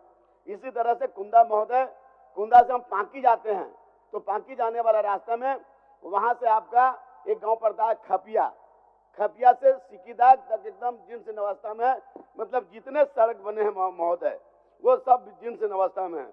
आप चले आइए चतरा में हो गया महोदय बरैनी तक, चतरा से एकदम बरैनी तक रोड नहीं है, और वहां भी हमको लगता है कि 7, 8, 10 हजार की आबादी है, वहां भी सड़क नहीं है महोदय। बहुत सड़कें की हालत बहुत चतरा जिला में खराब है महोदय, बहुत चर्चा नहीं। माननीय मुख्यमंत्री जी से आप भी आग्रह मैं करूंगा कि चतरा जिला की ओर थोड़ा ध्यान दिया जाए। और हम खासकर वन विभाग पर, वन एवं पर्यावरण पर बात करना चाहता हूं महोदय। चतरा जिला वनों से पूरा आच्छादित है और वहां पर जो स्थिति है, बांस के कटाई, माननीय मुख्यमंत्री जी, बांस के कटाई नहीं होने से पूरा बांस सूख रहा है, सब कवर या बांस अब नहीं है। जब तक बांस की कटाई नहीं होगा तब तक बांस के उपज नहीं होगा महोदय। वहां पर अभी भी बहुत बड़ा पेड़ है, लेकिन वन विभाग के अधिकारियों के लापरवाही के कारण वहां वनों के जो रखवाली बढ़िया से नहीं हो रहा है, वन विभाग देख रेख नहीं कर रहा है, जिसके चलते हम कह सकते हैं कि मोटा पेड़ काट कर और बिहार भेज दे रहा है। वो तो बॉर्डर पर हम लोग बसे हुए हैं। इसलिए महोदय इन चीजों पर भी जरूर ध्यान दिया जाए। माननीय मुख्यमंत्री से मैं कहूंगा कि वन हमारा जीवन की एक आधारभूत संरचना है, और साथ ही साथ चूंकि समय हम बिल्कुल ख्याल रखते हैं, साथ ही साथ ग्रामीण जैसे पंचायती विभाग हो गया, पंचायती विभाग में जब पंचायत में जब पैसा जाता था तो पंचायत के बहुत अच्छा से विकास होता है, नली गली पुल पुलिया छोटे छोटे काम होता है। हम माननीय मुख्यमंत्री जी से भी आग्रह करेंगे पंचायतों में राशि जाए, पंचायत कैसे, क्योंकि हमारा जो है हमारा गांव की आबादी, मतलब देश की आबादी गांव में 80% से ऊपर लोग रह रहे हैं, इसलिए गांव कैसे सुदृढ़ हो, इन पर चर्चा हमको लगता है कि विस्तार से करने की जरूरत है, कैसे वो मजबूत होगा। इन्हीं शब्दों के साथ अध्यक्ष महोदय मैं अपनी बात को समाप्त कर देता हूँ। सरकार का उत्तर माननीय मंत्री जी। माननीय मंत्री जी। अध्यक्ष महोदय, एक मिनट ग्रामीण विकास। एक मिनट। चूंकि हम लोगों का भी समय था अध्यक्ष महोदय, अध्यक्ष महोदय, मैं आपके आसन से माननीय मंत्री जी से कुछ आग्रह करना चाहता हूं, क्योंकि बजट पर हम लोगों ने तैयारी की थी, उस पर तो नहीं, लेकिन समय कम है। अध्यक्ष महोदय, बिरसा हरित ग्राम योजना से पौधारोपण के लिए और खेतों में समतलीकरण और कुपोषण दूर करने के उद्देश्य से दीदी बाड़ी योजना, सब्जी लगाने के लिए महिलाओं की योजना उपलब्ध करवाना, तालाब निर्माण, आंगनबाड़ी निर्माण, बिरसा सिंचाई कूप। अध्यक्ष महोदय, हमारे यहाँ गढ़वा जिला में प्रति वर्ष जो है अकाल के चपेट में हम लोग पड़ते हैं, और अकाल के मद्देनजर को देखते हुए बिरसा सिंचाई कूप निर्माण जो है ये बहुत अति महत्वपूर्ण है। मैं सरकार के माध्यम से और आपके माध्यम से आग्रह करना चाहता हूं माननीय मंत्री महोदय से कि गढ़वा जिला जैसे उड़ीसा में कालाहांडी है, सुनते हैं कि वहां भी बहुत ड्राई रहता है, उसी तरह गढ़वा जिला भी बहुत ड्राई रहता है। मंत्री महोदय, हर साल अकाल होता है, और खेतों में मेड़बंदी, मट्टी मोरम, सड़क निर्माण, चेक डैम, गाद निकालने का कार्य, मुख्यमंत्री पशु धन योजना, शेड निर्माण, रेन वाटर के तहत लोकपीठ निर्माण। और अध्यक्ष महोदय, लास्ट में मैं ये कहना चाहूंगा माननीय मंत्री जी से और हमारे माननीय मुख्यमंत्री जी से, हमारे यहाँ 9 प्रखंड है अध्यक्ष महोदय, और 9 प्रखंड में हमारे विधानसभा में, जिसमें करीब 3-4 प्रखंड में अंचल पदाधिकारी हैं, और वो प्रखंड विकास पदाधिकारी बन करके 2-2, 3-3 प्रखंड के प्रभार में हैं। मैं आपसे आग्रह करना चाहता हूं माननीय मंत्री जी से भी कि प्रखंड विकास पदाधिकारी हम लोगों के विधानसभा में करीब करीब बिल्कुल नहीं के बराबर है। इसलिए मैं आग्रह करूंगा कि जैसे ढुरकी प्रखंड जो है अध्यक्ष महोदय, वो आदिवासी बहुल क्षेत्र है, वहां पे अंचल पदाधिकारी है और वो 2 प्रखंड 3 प्रखंड को देख रहे हैं। इसलिए मैं तमाम विषय को रख दिया और हम लोगों ने तैयारी की थी बजट पर। खैर समय नहीं है, लेकिन अध्यक्ष महोदय जो बात हमने रखी है उस पर विशेष ध्यान दें। बहुत बहुत धन्यवाद आपने बोलने का। मंत्री जी संज्ञान ले लिया। माननीय सरकार का उत्तर। बहुत बहुत धन्यवाद अध्यक्ष महोदय जी।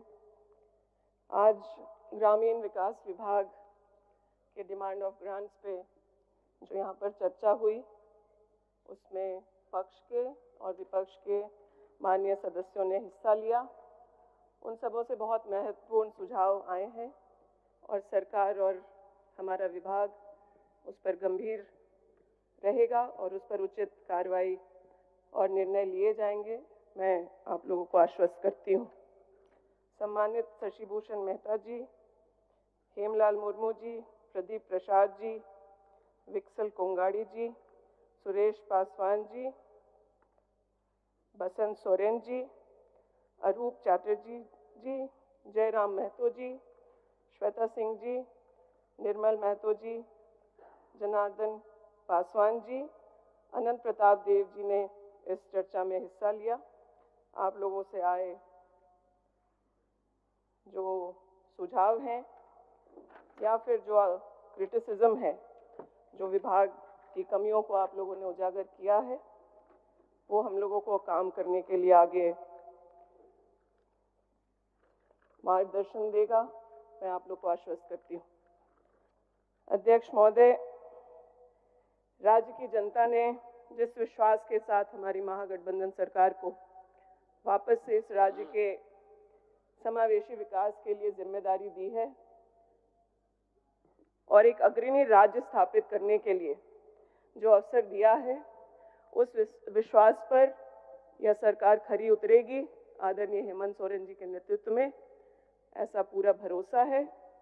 और जो जिम्मेदारी इस सरकार में ग्रामीण विकास मंत्री के तौर पर आदरणीय मुख्यमंत्री जी ने हमारे पार्टी के वरिष्ठ नेताओं ने दी है, आदरणीय राहुल गांधी जी, मल्लिकार्जुन खड़गे जी, सोनिया जी, उनका मार्गदर्शन और साथ में सशक्त नेतृत्व जो माननीय मुख्यमंत्री जी का है उस पर हम लोग विश्वास पे खरा उतरने का प्रयास करेंगे।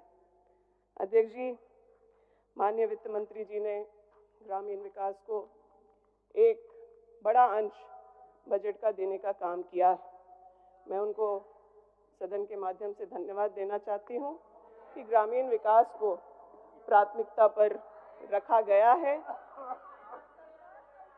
अध्यक्ष जी, बोलिए। अध्यक्ष जी, मैं चाहती तो नहीं कि राजनीतिक भाषण दूं, लेकिन कई बातें आज सच्चाई सामने के सदस्यों से भी आ गई। शशि भूषण मेहता जी ने खड़े होकर के कहा कि प्रधानमंत्री आवास में जो पैसा मिल रहा है आवास बनाने को वो पर्याप्त नहीं। हम लोगों ने भी केंद्र से इसकी बात को रखी, तो बढ़े हुए राशि में तो नहीं, लेकिन फरवरी माह में जो बैठक हुई, जब जो भाजपा गैर भाजपा शासित जो राज्य थे उन्होंने तो मांग किया ही अध्यक्ष महोदय, लेकिन भाजपा शासित राज्य के भी ग्रामीण विकास मंत्रियों ने कहा कि इस 1,20,000 की राशि को 2 लाख कर दिया जाए। तो मैं आपको कहना चाहती हूँ कि जो प्रयास मुख्यमंत्री जी ने अबू आवास को लेकर के किया, राज्य संपोषित एक योजना ऐसी आई जिससे हर इकाई के लिए 2 लाख रुपया देने का निर्णय झारखंड ने अपने दम पर लिया, हेमंत जी ने अपनी हिम्मत से लिया। उसको पूरे देश में एक मॉडल की तरह भाजपा शासित राज्य के मंत्री भी मान रहे हैं। अबू आवास में जो हम लोगों ने लक्ष्य लिया है वो मुश्किल है, लेकिन वो झारखंड की आवश्यकता है। जिन सम्मानित सदस्यों ने इस बात पर चिंता व्यक्त किया है कि आने वाले सालों में यह इकाइयां पूरी होंगी कि नहीं, मैं उनको आश्वस्त करती हूं कि पिछला वर्ष चुनावी होने की वजह से काम में कुछ बाधा रही, धीमी गति रही, लेकिन हम लोगों ने प्रधानमंत्री आवास जब तक केंद्र दे रहा था, हम अपना हिस्से का पैसा दे करके हम लोगों ने 15 लाख आवास से ऊपर पूर्ण करने का काम किया है। मीरा जी, आपका बात सुनने के लिए हमको हेडफोन उतारना पड़ेगा। आप बोलिए, अपना बोलिए।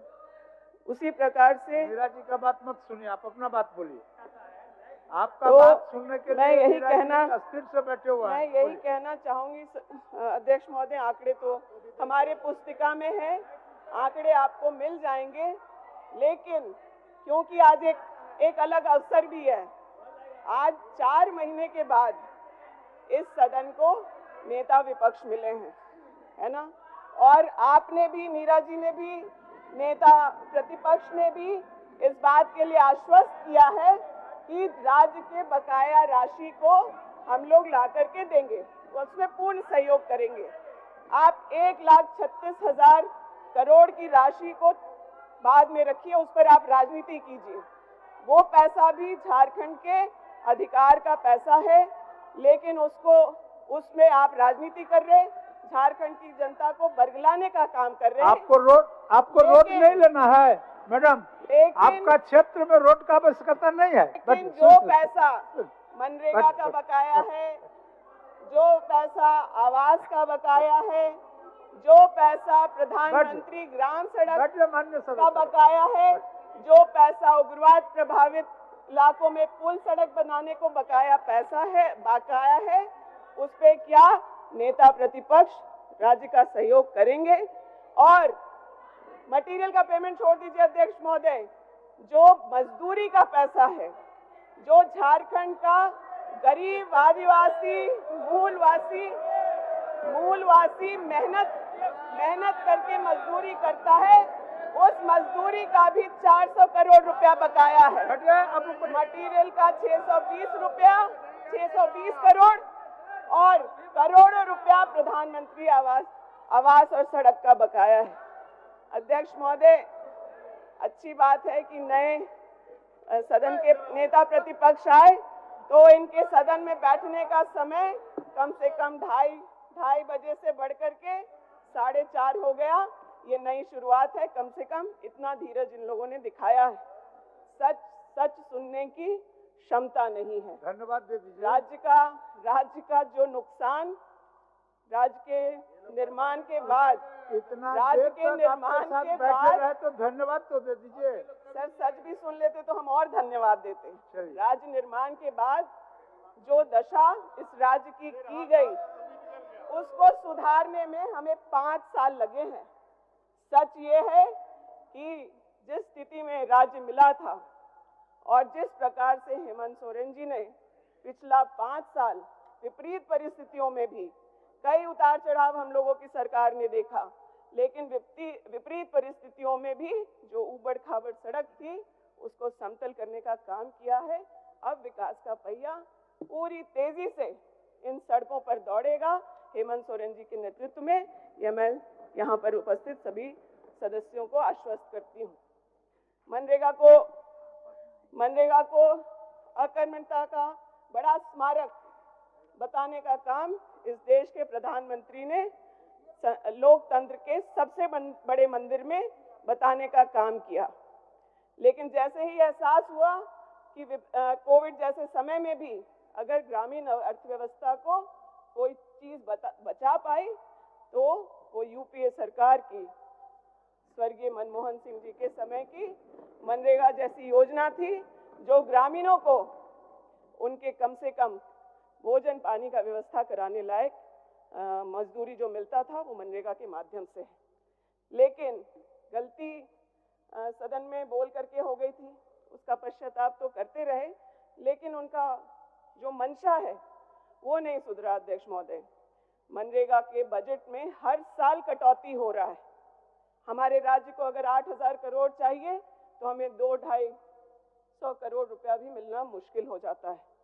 मनरेगा में लोगों को करप्शन दिखाने का प्रयास किया जाता है, लेकिन उसी मनरेगा से आज कई परिवार चल रहे हैं और गांव के विकास में मनरेगा का और खास करके पलायन को रोकने का कितना बड़ा काम मनरेगा जैसी योजना ने किया है वो हम लोगों के सामने है।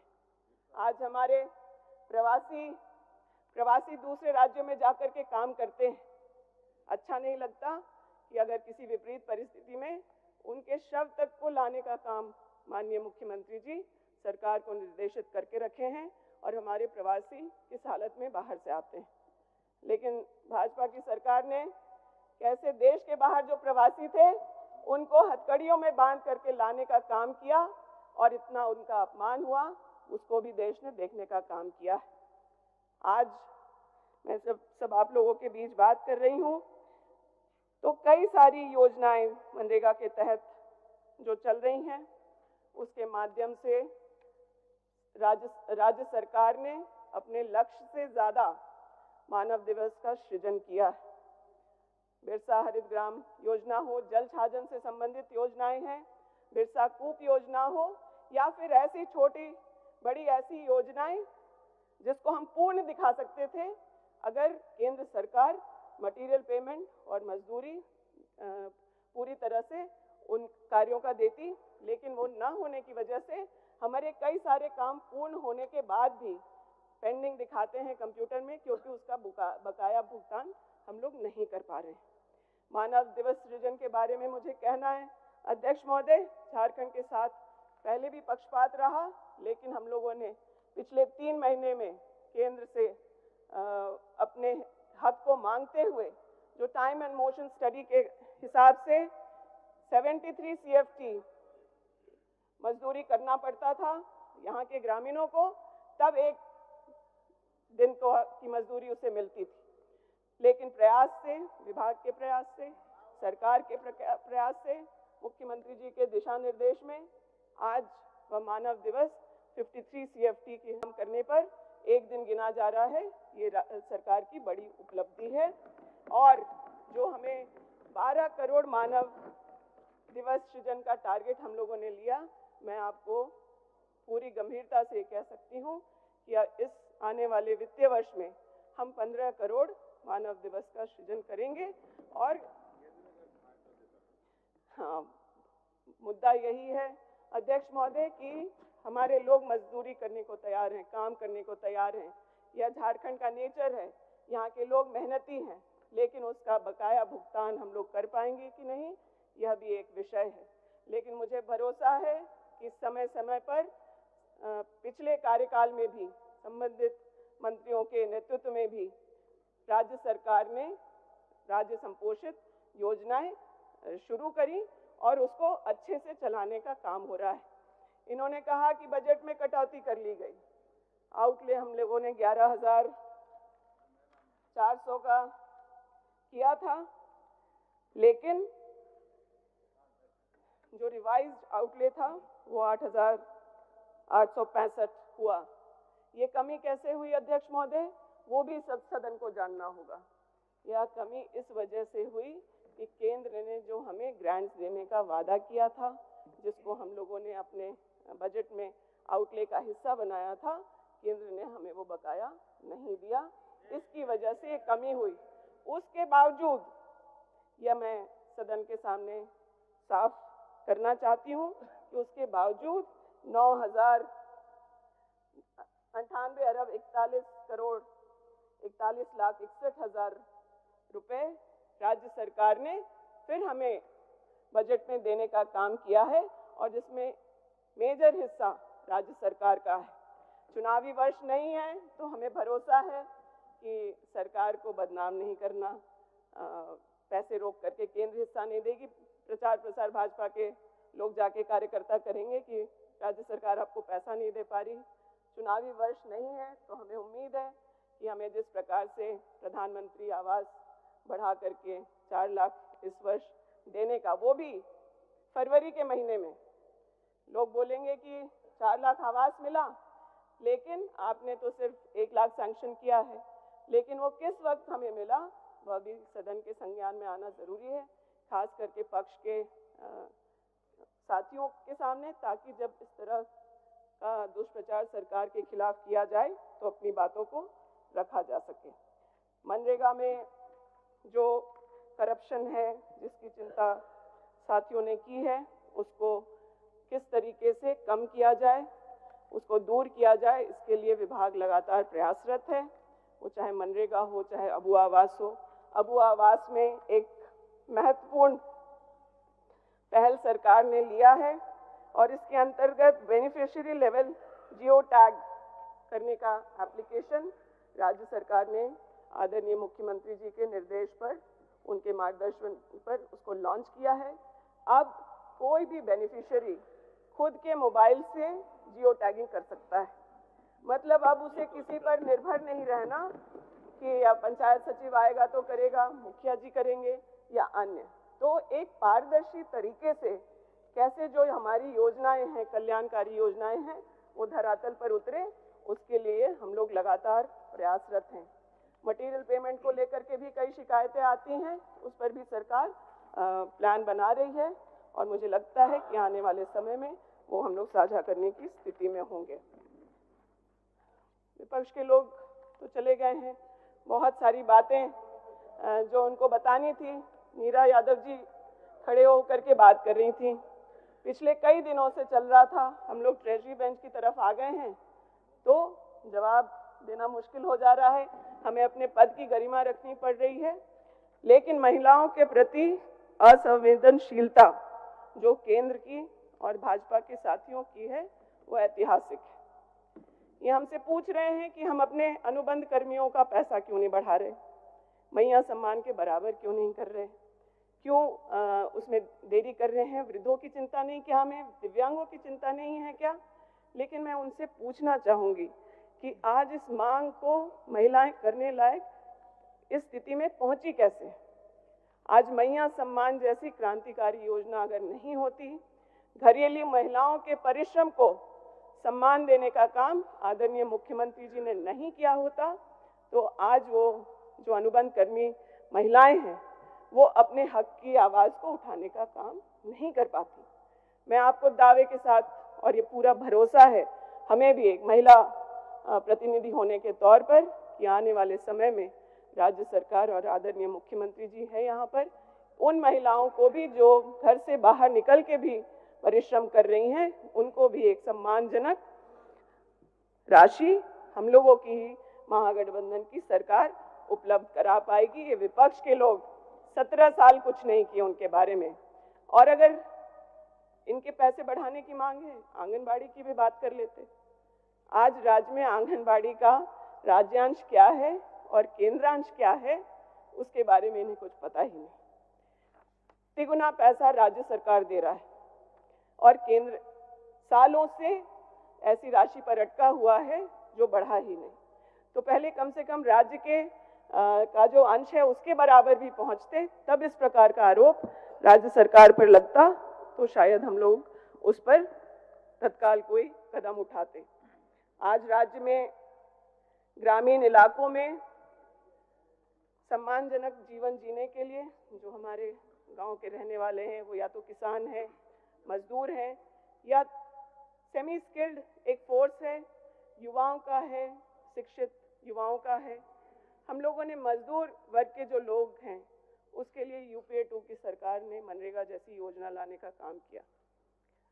जो स्किल्ड,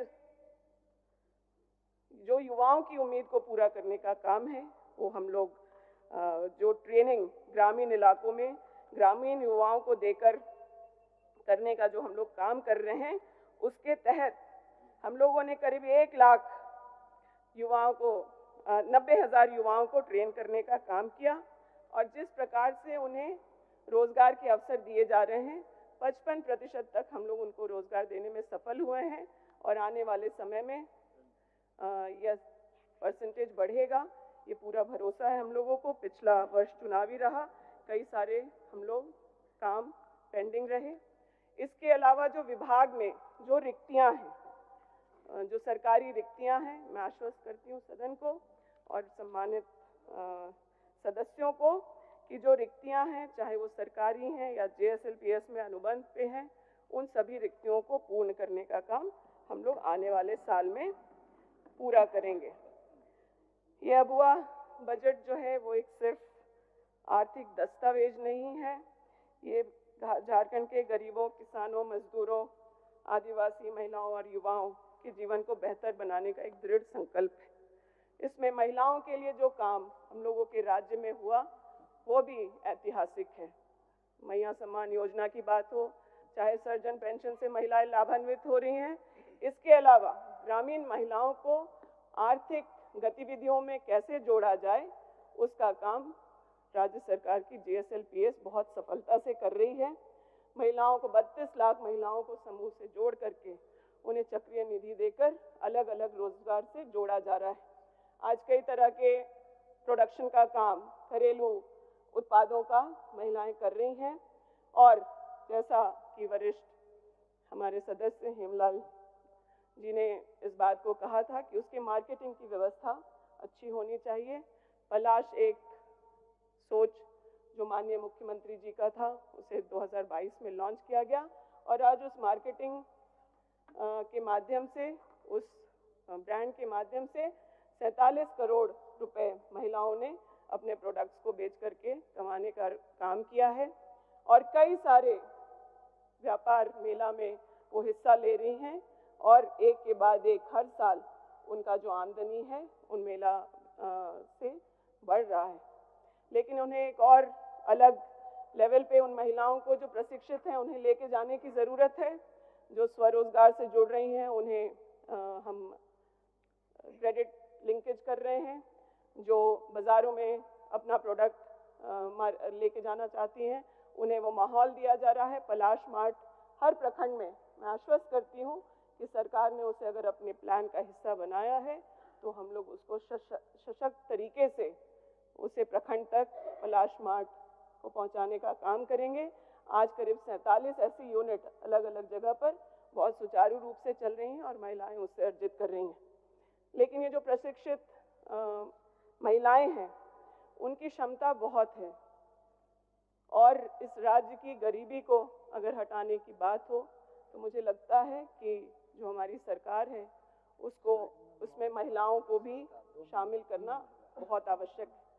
एक परिवार में अगर डुअल इनकम हो जाता है, परिवार के 2 सदस्य अगर कमाते हैं तो उसका फायदा पूरे परिवार को मिलता है। बच्चों के विकास पे, उनके भविष्य के लिए भी काफ़ी काम होते हैं। मैया सम्मान से एक सुनिश्चित राशि तो आ रही है, लेकिन इन ट्रेंड महिलाओं को जॉब वर्क राज्य की सरकार कैसे मुहैया कराए, इस पर हम लोग काम कर रहे हैं और आने वाले साल में जिला स्तर तक कैसे उस जिलों में हम लोग वर्कशॉप्स बना के महिलाओं को जॉब वर्क से जोड़ करके एक सैलरीड क्लास भी महिलाओं का हम लोग राज्य में क्रिएट कर पाएँ, इसके लिए हमारा विभाग कटिबद्ध है और JSLPS की पूरी टीम इस पर अपने कार्य योजना पर काम शुरू कर दी है।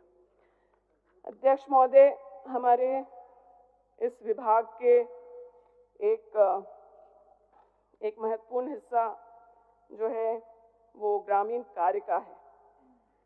ऐतिहासिक काम इस विभाग के माध्यम से हुआ। कैसी स्थिति थी। इरफान भाई, आपको धन्यवाद कि चुनाव के पहले आप न सिर्फ पक्ष के बल्कि विपक्ष के सदस्यों को भी बहुत शिलान्यास और उद्घाटन कराया। लेकिन अध्यक्ष महोदय,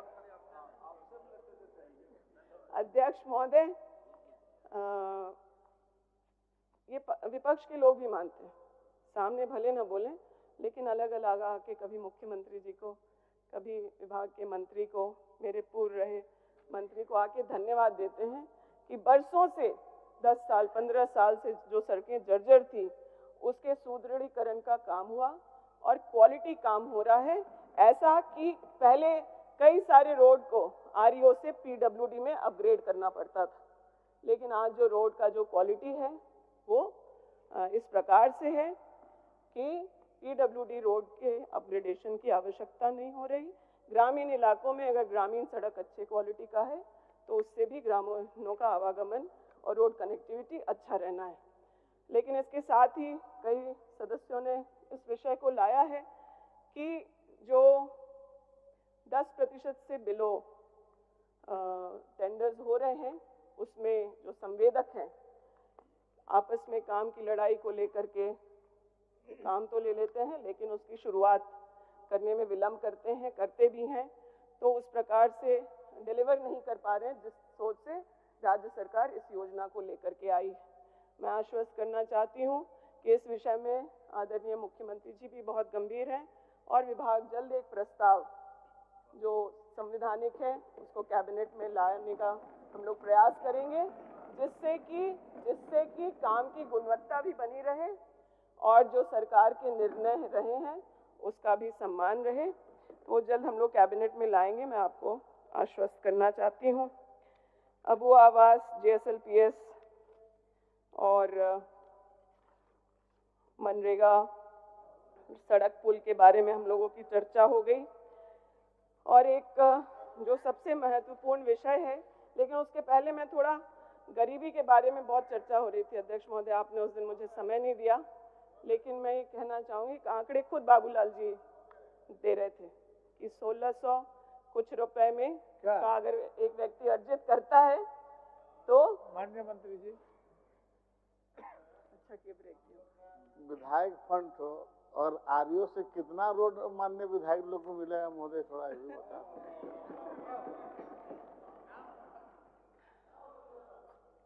अध्यक्ष महोदय, बजट में प्रावधान रखा गया है और मैं आश्वस्त करती हूँ कि पिछले बार से कम नहीं मिलेगा और जो योजनाएं सरकार ने खास करके पिछले साल में जो पारित किए हैं उस काम को पूर्ण कराने के बाद शायद आप लोगों का डिमांड भी उतना ग्रामीण सड़कों के लिए नहीं रहेगा। मैं आश्वस्त करती हूँ कि पक्ष और विपक्ष के जो सदस्य हैं उनको अपने क्षेत्र की महत्वपूर्ण समस्याओं का निदान करने के लिए सरकार की तरफ से जो निधि की राशि है और जो REO से सड़क और पुल का जो निर्माण होता है स्पेशल डिवीजन से, उसमें आप लोगों को सम्मानजनक हिस्सेदारी मिलेगी। जो PVTG ग्राम है उसमें आवास और सड़कों को 100% बनाने का लक्ष्य राज्य सरकार ने लेने का काम किया है और साथ ही साथ जो पंचायती राज के सुदृढ़ीकरण की बात को लेकर के है उसमें कई चीज़ें महत्वपूर्ण हैं, उसमें खास करके ग्राम सभा बहुत महत्वपूर्ण है। केंद्र सरकार किस प्रकार से ग्राम सभा को कमज़ोर करने का काम कर रही है वो आज किसी से छुपा हुआ नहीं। वन अधिनियम में जो है ग्राम सभा को कैसे मैंडेटरी नहीं रखा गया, ये हम लोगों के सामने है। और ये क्यों नहीं रखा गया है, सबको साफ है। वन क्षेत्रों में जो खनिज है उसको कैसे अपने कॉरपोरेट दोस्तों को, मोदी जी, अडानी को, अंबानी को कैसे सुपुर्द कर दें और कोई सवाल ना उठाए, वहाँ के ग्रामीणों के की जो है की बातों का कोई से ना रहे, और कैसे हमारे जंगल ज़मीन को लूटा जाए उसका प्रयास है। छत्तीसगढ़ में क्या हो रहा है, लाखों की संख्या में पेड़ काटे गए और ग्रामीणों के बातों की अनदेखी की गई, ये सबको मालूम है। और लेकिन हम लोग सुरक्षित हाथों में हैं। आदरणीय मुख्यमंत्री जी का नेतृत्व है हम लोगों को। या झारखंड राज्य में भाजपा अपने इस षड्यंत्र में किसी भी तरह से सफल नहीं होंगे। कानूनी तौर पे या फिर आंदोलन के तौर पर हम लोग अपने जल, जंगल और ज़मीन की लड़ाई को कभी कमज़ोर नहीं होने देंगे। पंचायत और ब्लॉक बहुत महत्वपूर्ण है। ब्लॉक ऑफिसेस कैसे ग्रामीणों को अच्छे से उनकी शिकायतों को एड्रेस करें।